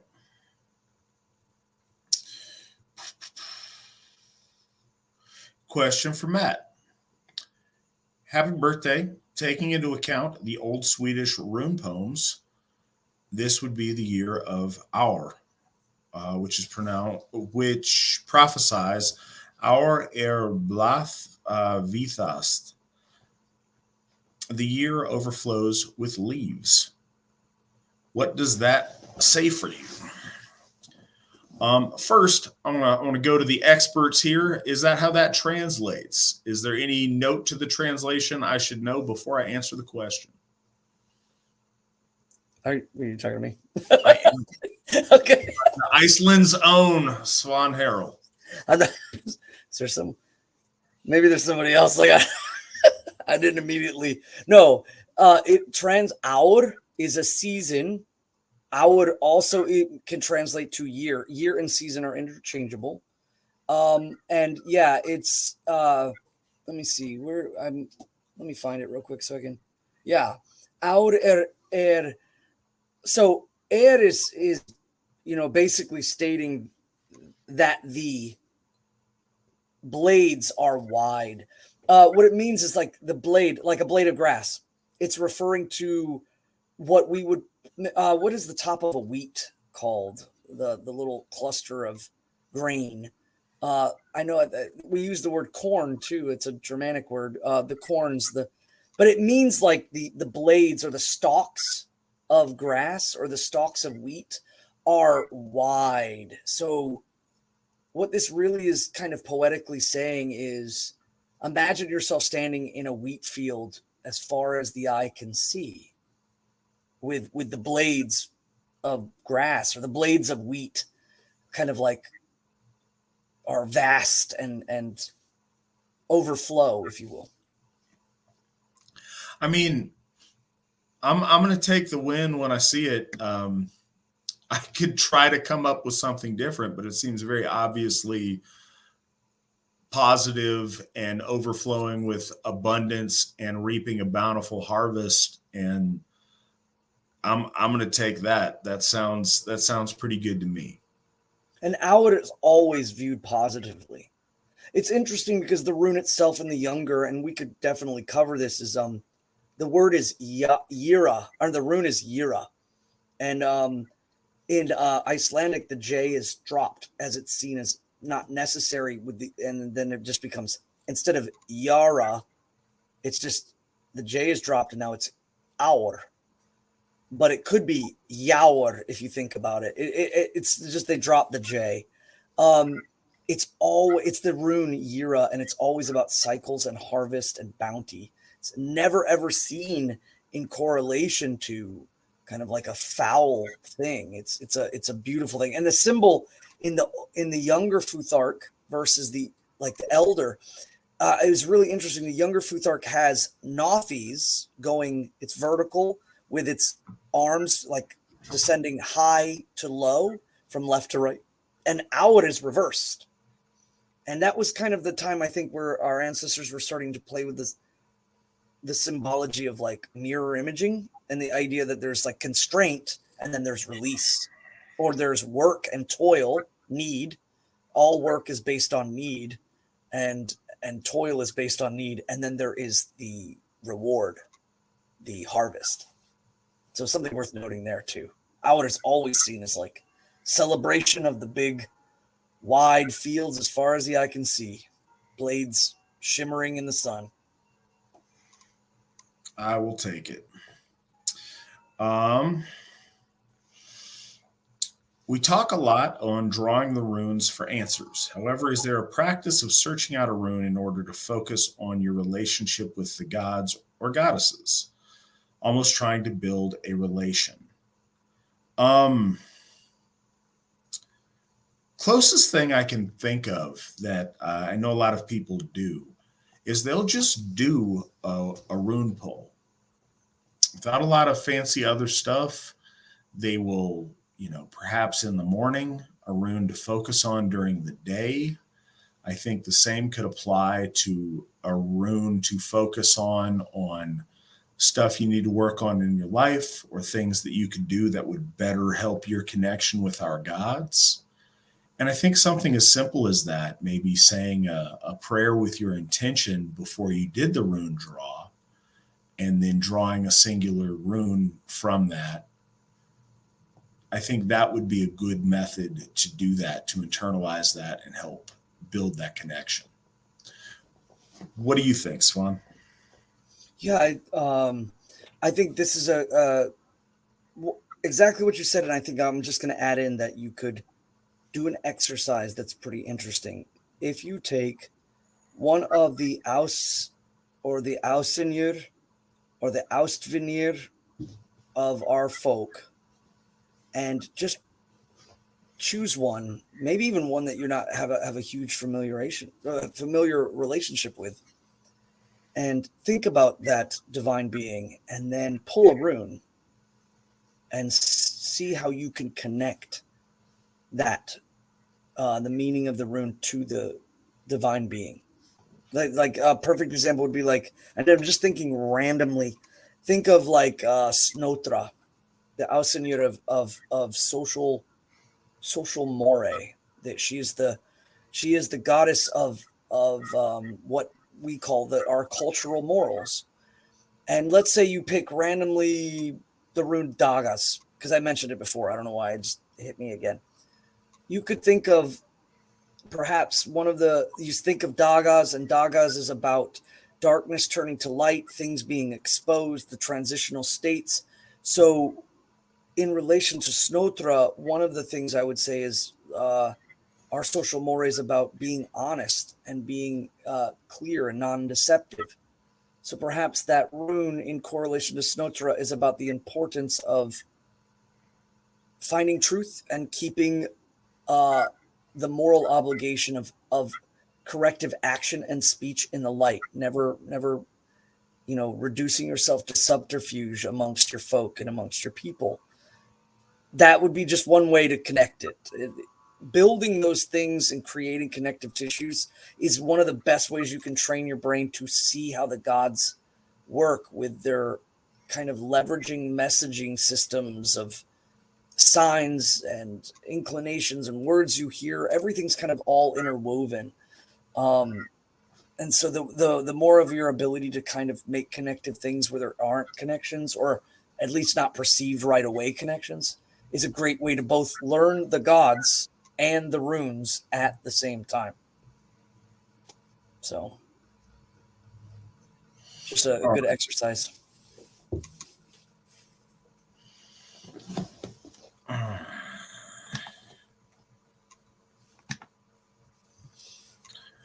So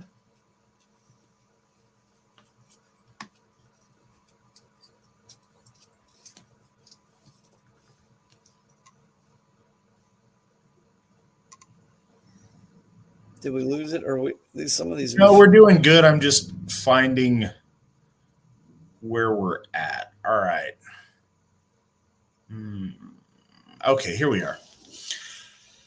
Do you think that the negative press has helped the AFA and the growth of the church?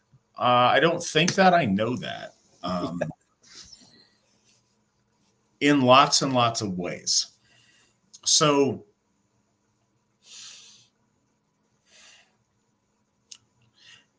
I mean, yes, I'm trying to think. There's infinite other things I can say about this, but when sources outside of our circles want to draw attention to us to say negative things, it does several things. First, there is a whole lot of people out there in this world, and in the United States specifically, that are naturally inclined to want to come home to their faith, which is Asatru, and just don't know it's a thing. They do after they watch, negative press on us. There's a whole lot of, and one of the other things, the divide in this country and in the West is much bigger than it's been previous between traditionally minded people and the woke folk. And the middle ground is given away a lot. So a lot of people immediately don't believe what the negative press wants to say about us because they don't trust them. But they're like, man, if these people are harping on them so bad, they must be pretty good. And then they take a look at us and then they apply. It has literally brought us hundreds of members. The other thing, when normal people who are stuck in the middle, or who might even be, inclined to believe the press, hear them and their unhinged criticism of us, which is not fair, when they see that and they look into it, and then they see that the press is lying to them, it forms something in their head that they don't trust that news outlet anymore. And some of those people who were initially against us because of what the press said and actually checked us out and looked into it, those people have also joined us because they learned about us and built relationships with us by trying to explore what the negative press had said about us. So fake news has brought us quite a bit of members.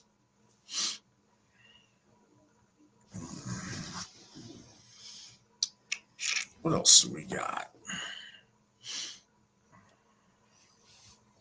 Also a huge amount of understanding too. I think getting the emails and the letters from folks that are like, I'm not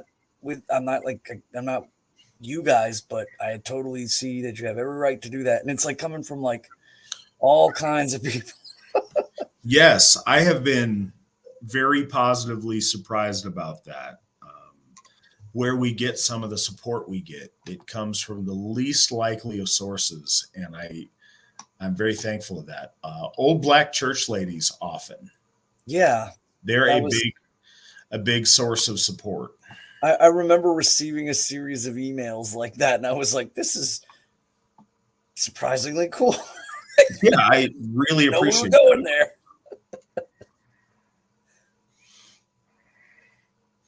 that. So the next question, what do you think of the Rune Guild? Svan, what do you think of the Rune Guild? So strangely enough, well, one, I think that you have far more of an inclination to better illuminate this question. I was taught by someone, so I never really pursued it. I think it is a really amazing thing. I think that for a school built around the esoteric knowledge that for people who don't know, we've already referenced Edward Thorson's Dr. Stephen Flowers and his Rune Guild or Wood Harrow Institute. He built a kind of a curriculum that you could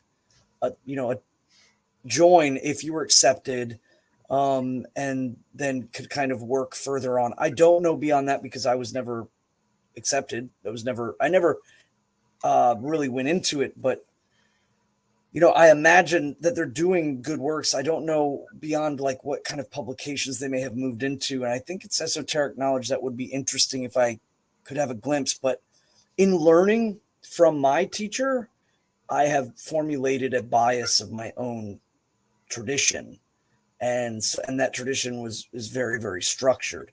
So at this point, it's kind of like, I'm already kind of set in the grain. The blood has already been set and the Galder has already been sung. So I think they're great. I would love to see if they had more publications or essays, or maybe I'm just ignorant as to a place where those things are.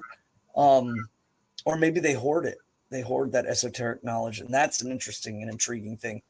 But beyond that, I know very little, and don't have a really negative thought towards them at all.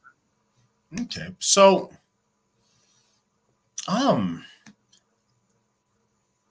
I do and I don't want to.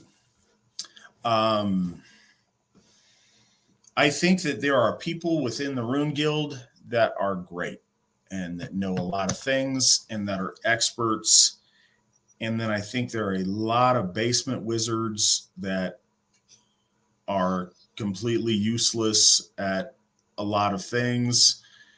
And instead of focusing on the cake, they want to focus on the frosting. And I don't find those people to be very successful. One person who is involved in the Rune Guild, kind of on the side, made the comment to a friend of mine who was looking into it that, go to one of these Rune Guild moots and it's a room full of exalted rune maguses that can't conjure themselves up a girlfriend. So there are some PhDs and some authors in the Rune Guild that are absolutely amazing. And then there is the rest of the pyramid, which is delusional basement wizards that don't want to actually participate in life. And that's kind of more scathing than I meant it to be. But I stand by it and I think it's true. I mean, it's kind of like what we were talking about. There's brilliant minds that have attributed to things, especially in relation to like people like Bloom and Fitch, where they're just like, but there's also people that are so like, I don't even know, like so focused heavily that they don't live a dutiful life. They don't live a life with the gods and with their folk and they just get so tunnel visioned into one thing that it becomes almost like they're overwise. They're not middle wise, or even just healthily wise, they're beyond that. You are nicer than I am. I don't think that they're overwise. I don't think they're wise at all, because I think wisdom implies context. I think they are very well read, and I will leave it there. But I think wisdom is grossly lacking, All right. as is prowess with the ladies.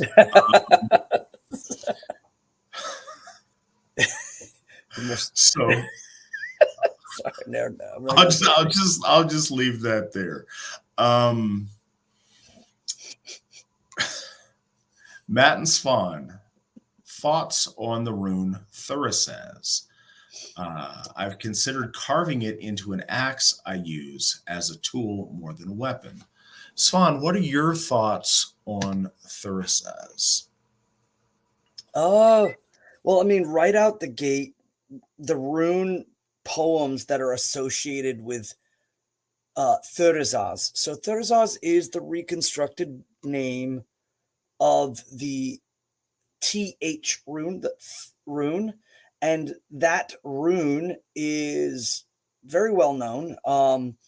And first and foremost, its connection is to resistant forces, chaotic forces, and chthonic forces.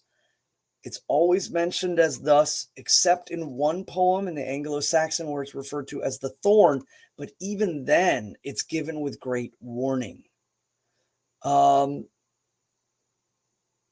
Now, later on, and there has been some additions to where there's been some connections to protection, and of course, connections to Lord Thor. Thor is much like the fighting fire with fire. You fight Thyrsis with Thor because Thor can crush. It's the violence beget to violence. The warrior who is nowadays in this day and age, they try to say like, oh, the hero's actually the bad guy and the bad guy's just misunderstood. No, the hero has to be very close, if not mirroring the very thing he's fighting sometimes. And without the ability for us to attain that level of understanding, we're never going to be able to defeat the opposition of things. That's that mirroring effect. Thurisaz does represent that. It is the catalytic breaking rune. So if, as Alex was talking about with your intent, I think the biggest thing is to formulate the reasoning why. If you're thinking that this is a catalytic rune that talks about the severing, the breaking, and the unbinding of things, you could then apply it to this axe with the intent of it aiding in its chop to fell the trees that you need. But be careful, because this is a dangerous rune too, and oftentimes thorns are indiscriminate. They do not care who sits amongst them. They dispense pain equally. So it's of great consideration that when you think of this this rune. Now, this rune has also been used. We know this, and it has been speculated as to how, but in Skirnismal, when Skirnir goes from Frey's hall to Gerth, and he tries to woo her in relation to his lord. He's trying to tell Gerth that to align with his lord. And again, there's a lot of metaphysical stuff there about the idea of the sky and the earth and the ray of light between that creates that alignment. But interesting thing in this story is that he says that he will curse her with 3 thirst runes. I will curse thee. I will carve them upon you. And then he lists a litany of terrible things. So one of the things that's really interesting about that part of the story is the 3 thirst rune is something that, if it's being spoken about in the story, culturally has significance to the audience. So the audience knows, otherwise it would have no gravity. So that lends one that the the audience of the people that are listening to the poetry have a semblance and understanding of the runes. That's interesting in and of itself. When people say like, oh, runes don't have to be a part of like religious ceremonies or what have you. In the story, when they says the 3 thirst runes, that wouldn't be said for no effect. The audience would understand, oh, this is going to get serious. And then the litany thereafter explains how serious this is going to get. So Thurzaz is a dangerous rune. I've always considered it to be one that is not to be trifled with. It's not one to be just led about very, absent-mindedly. But again, it is built around your intent. If your intent is to see this axe as a catalyst of felling wood that you need, especially in relation to maybe if you're using like stoves for warmth and things like that, it might be of great importance. Remember, I always say the runes are based on need, and that significance of your intent should first be rooted in the need of it. If it is needed desperately, I would say then using a rune. But if it's not, if you're just trying to put it on the axe to make it look cool or feel cool, then it really comes down to, my belief of whether or not you do the full formula correctly. But still, it's not something to be trifled with. The runes are based on utilizing for need. So on that level, utilizing any rune should be based on a need with the intent, and then you move forward to manifest that in weird. If there isn't a great need and you're doing it, I would advise against that. Don't do that. Maybe write your name in runic and not really focus on a kind of a magical implementation. The other thought, just by and by, is that Thurzaz, my belief is that it is a very dangerous rune to play with. It should be used with great sense of need, because it can be both, it can liberate and break barriers, but it can also decimate and also leave very little in its wake. So therefore it's not always seen as a good thing. It can be dangerous. And my personal works with the runes, especially in relation to Thurzaz has always been associated with needing and drawing down the weird of others, separating and severing them, and putting them into a state of catharsis and torpor. So be careful. It's based on your intent. It's based on your need. But Thurzaz is not to be trifled with. So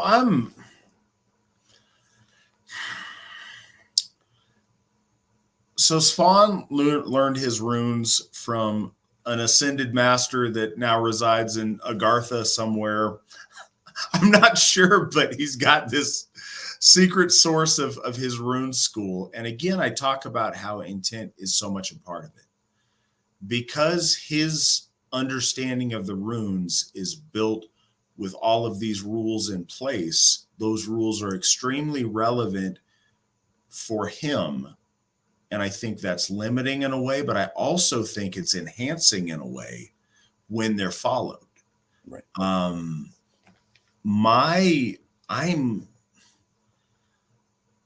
I'm less fearful of Thurzaz, but I'm not going to lie. When I think about stuff, Thurzaz, Nauthiz, and Hagalaz are probably the ones that I'm least, not that I'm least likely to, they're the ones that give me a cause for pause, that I need to recalibrate my intent and make sure I'm careful with what I'm doing and careful with what I'm trying to do.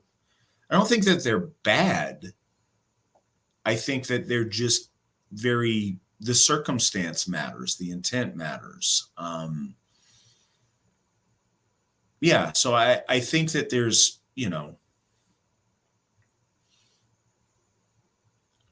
put in thought of why you're doing it. If your axe has Thurzaz on it because you want it to break through stuff and break down the wood, and if that is your intent and you're focusing on that, good. I think that's a reasonable thing to do. It's just something that I think you should give appropriate amount of thought to. There's ones like Wunyo that I don't really think you need to think twice. But this is one that I would think twice on, and I'm less concerned about it, I think, than Svan is, but it's on my short list of ones that I do make sure I have really purposeful thought before I do. And so I think that in and of itself says something. I think we're saying the same thing. I'm just adding a little bit more dun dun dun. No, we are, but you allude to it a lot, though. You have a very structured system of of steps and things of how you do your runic things, and mine is much more by the seat of my pants, if you will, I guess.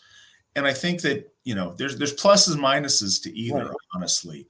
But we both agree that of the runes, there's a few of them that you'd give some thought to, and this is certainly one of them. Side note, apparently the kids these days have determined that wizard is something that you call 30-plus-year-old virgin.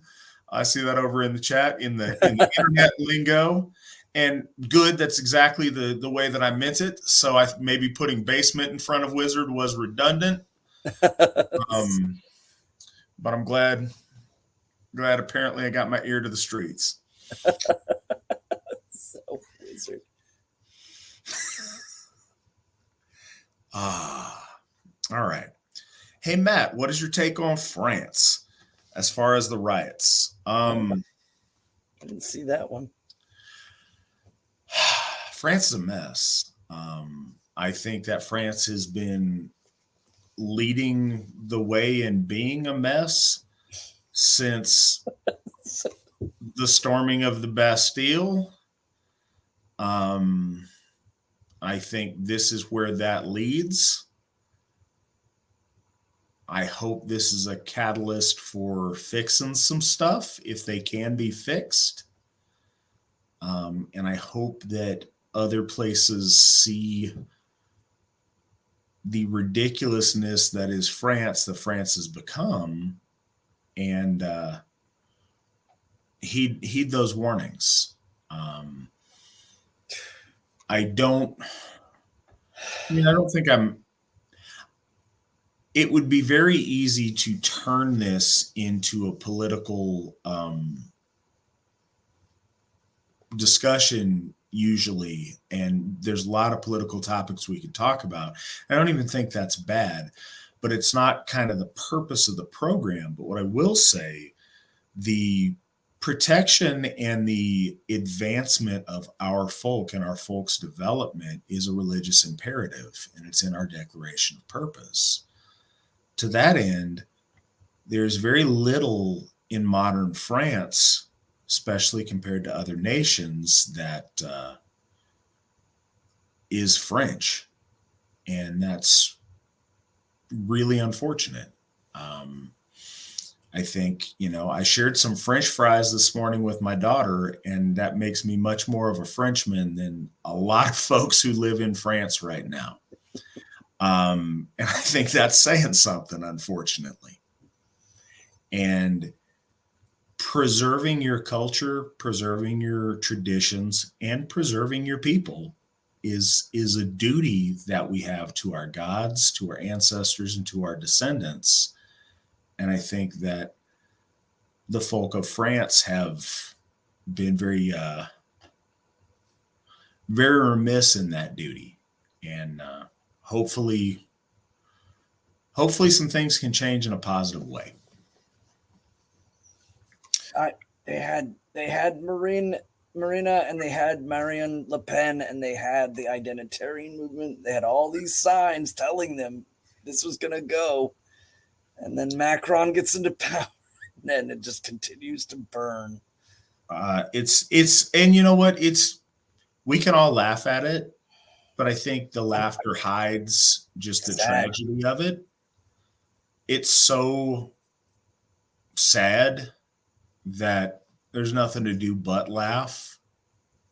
because the laughing staunches the weeping. But it's a sad situation for sure.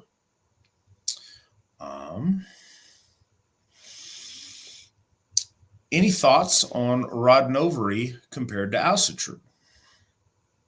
I will admit my ignorance. I know what Rodnovery is, but whereas I may have my ear to the internet streets, I don't particularly have my ear to those streets. Yeah, I mean, I've seen a lot of things that I really like, but not reading Cyrillic, not being well versed culturally in Eastern Europe or having a lot of connections there, I don't think that I'm exposed to it as much as I might be otherwise. I have not been aware of any domestic, like United States practice of Rodnovery that's been significant in any way that I'm aware of. But I am aware in Eastern Europe and in Russia, there's, some really cool things going on from what I've heard. But I admit my ignorance on that. Svan, do you know a little bit more about Rodnovery and how that's going? Well, I think too, when you say your ignorance of it, there's a reason that I think even for, people that have peered into it, there's some confusion, a lot of confusion actually. So Rodnovery is like probably the first big move towards unifying extremely intricate variations. You have everything from the Latvians, the Belarusians, the Lithuanians, the some of the Polish, not a lot. A lot of them are still holding true to the foreign faith. The Ukrainians, obviously, huge amounts there, and oftentimes intermixed with Germanic Teutonic Aryanism with Slavic Aryanism. They're a kind of a hybrid there in Ukraine. They're extremely faceted everywhere you go. And there's some great pages like on Twitter.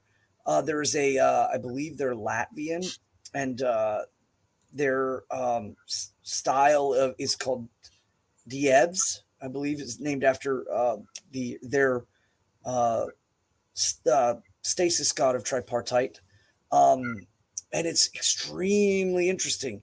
But there's not a lot that survived. Christianity did one hell of a number on it, mainly because when the Turks invaded in the Eastern Empire, all of the Orthodox ran up through that area, and they had a long time to sit in the mountains and kind of erode a lot of the native faith, and it really got hidden in things. But 100% it is an Aryan faith tradition because it has the tripartite. They have a dynamic god, they have a catalytic god, and they have a stasis god. And of course, there's deep connections we can see with like Veles and Perun, just like in the story of Hauerbarth with Thor and Odin. We can see that same, and I would even argue that perhaps that story was influenced by the East side of maybe the Gutanish and the Rusians and all of them. But it's super multifaceted, and Rodnovery is the first step towards kind of getting everyone under one banner because they've been so fractured for so long, and they're starting to get it. And I'm really crossing my fingers that it holds true. I don't even really mind the hybridness that the Ukrainians are doing, where they have kind of Slavic mixed with Germanic, because they have got a lot of evidence that Ukraine is deeply founded and interconnected between the two people. It is, there's lots of roots to the Teutonic folk, and there's lots of roots to the Slavic peoples. And so they have a lot of that. But it's their first attempt to really start to codify and unify under one banner. And trust me, we know more than anyone how hard that is to do. Because you just have so many people that want to kind of run their own cart. They want to be their own king, and they're all tribal leaders. It's really hard to get going. The good news about them and the cool thing about them is that their culture, especially through song and music, is really facilitates the reemergence of their faith. So much of their religion actually survived in folk music and dances, which is pretty interesting. Where I think ours kind of survived in writing and in poetry. So, all right.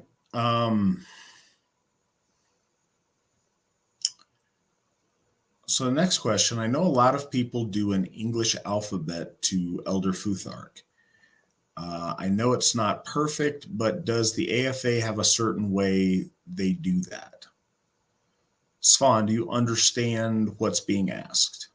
yeah, and we kind of hit on that before. I mean, obviously, we use the Elder Futhark as a basis.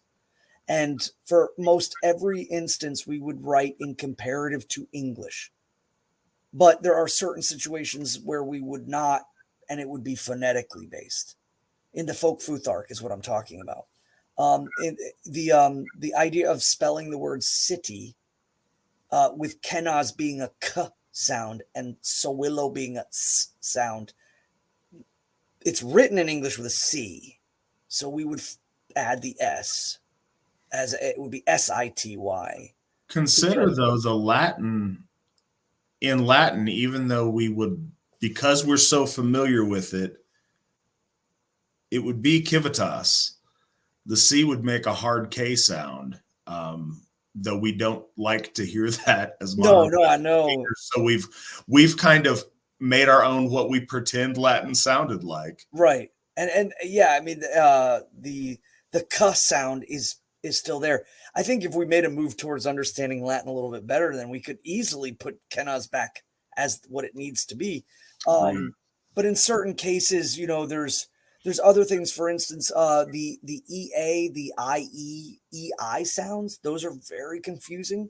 And so we've kind of formulated a really simple way of doing that is unless it makes the double E sound, in which we would use the Iwas rune, it's written as it would normally be written, because there are many variations in English, whether it's, meat, like as we're going to meet together, or it's meat that we're going to eat, or it's, a meter, or, there's lots of different ways in which it's hard to codify. So we made some really simple explanations on how the Folk Futhark works. Is basically it works directly in relation to the spelling of English or your native language. If you're speaking German, you would write the Folk Futhark in those rules, except when it applies to, say, certain sounds that don't match with the visual, like C and K and things like that.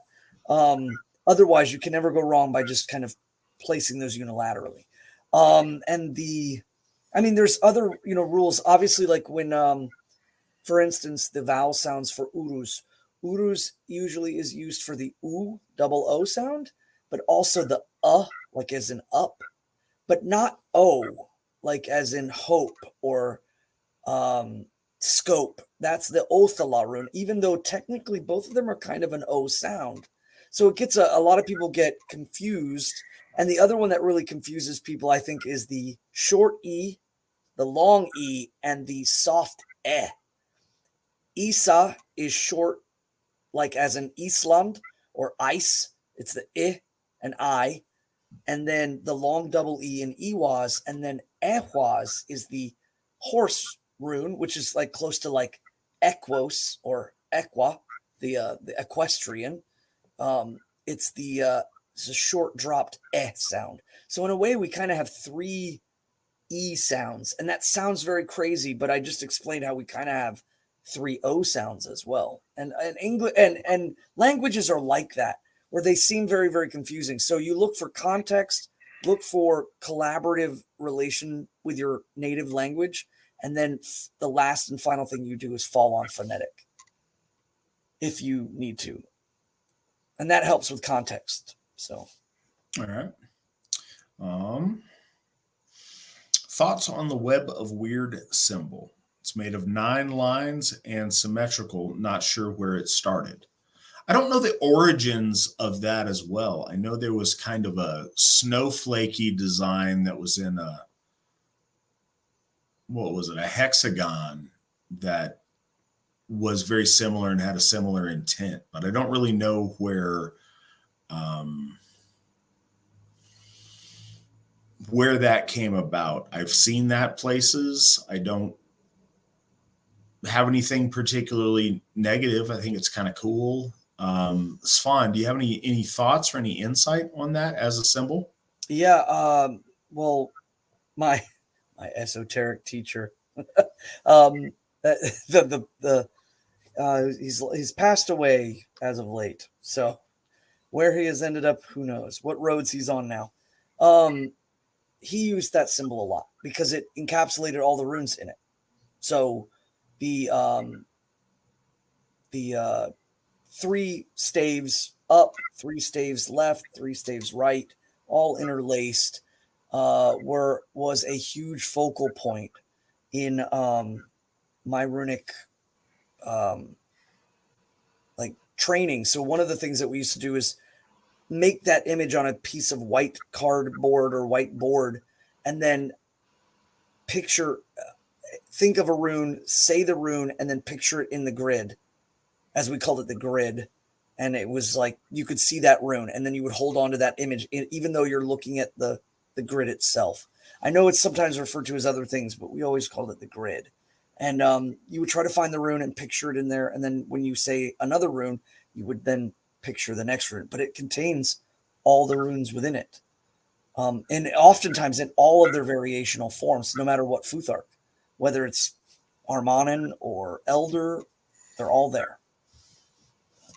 So I have a lot of, but I don't know where it came from. The origin of that, I don't know.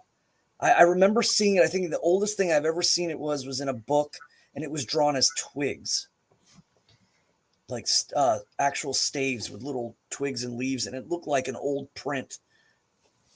But I don't know if that was just done on purpose or not to make it look vintage or old. Outside of that, I don't have any knowledge as to where it might have shown up. All right. And then last question we've got. Has Sigerheim considered making contingency plans for their people in case of different emergencies? Yes, and I think a lot of people get more into that than I do. But the biggest contingency plan is Sigerheim itself. Not just Sigerheim, but greater Sigerheim. Getting our people to move there. There will obviously be families that live on Sigerheim proper, but getting as many AFA members as would like to move into that county is the plan, and it is the contingency plan. Us all being close together is a good thing. It is a good thing in times of abundance, and it's an even better or more necessary good thing in times of trouble and hardship. So Sigerheim is the contingency plan. Once we get more services and more things, I think we can develop better infrastructure for certain things. But contained in the dream of Sigerheim, and once we get more housing and things there, the idea is to have a spot for people to stay if they find themselves without a place to live for a time, if they find themselves old and without support, if they find themselves crippled and without support, we'll have place for them. If we find people displaced, we'll be able to help out. We'll also be a central spot that we'll be able to house and feed and take care of our folk if they run into to hard times there. And it's also located in a really good part of the country where it's got a lot of sources of water nearby. We've got very quick and easy access to many surrounding states, to a lot of different places. So I think it's a really important hub to have depending upon emergencies, and getting our people there, I think, is the best thing we can do. And I think that's what we got for this evening. Go ahead, Svan. I just wanted to say one thing. I just was looking at some of the questions here. One thing, Ulfbjorn 4014 said, in my opinion, we should be phonetic and not transliterative. That is very, I was in that mindset a little while back until you really start trying to expound on ideas. phonetic runic work is extremely hard versus transliterative because, again, certain words, especially in English, are repetitive. There's there, and there. And so doing transliterative actually helps to make a lot of context. Otherwise, people spend huge amount of time trying to decipher what's being said, and it takes a vast amount of time. So going transliterative allowed more people to be able to translate faster. The other thing, Futhorc, the Anglo-Saxon runes are best for English. That is somewhat correct, but at the same time, the extra lettering, there's 32 letters, and when we start to get into EA, AE, and IOR and certain things like that, we don't use a lot of those combinations anymore.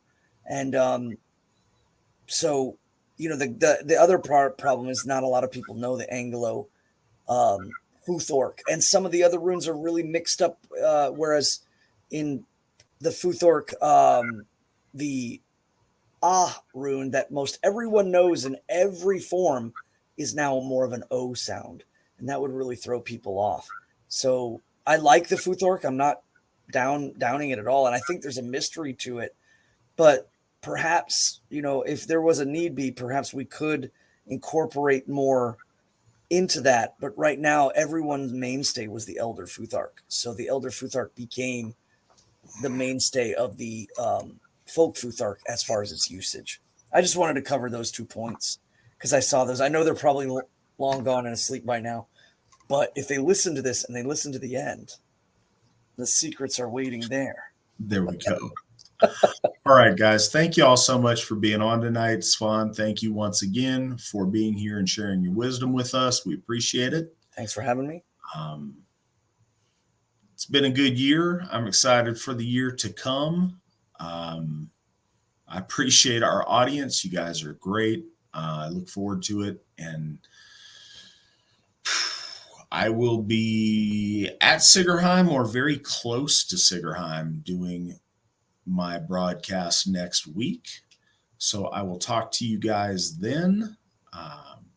Until then, hail the gods, hail the folk, hail the AFA, and remember that victory never sleeps. Good night, everybody.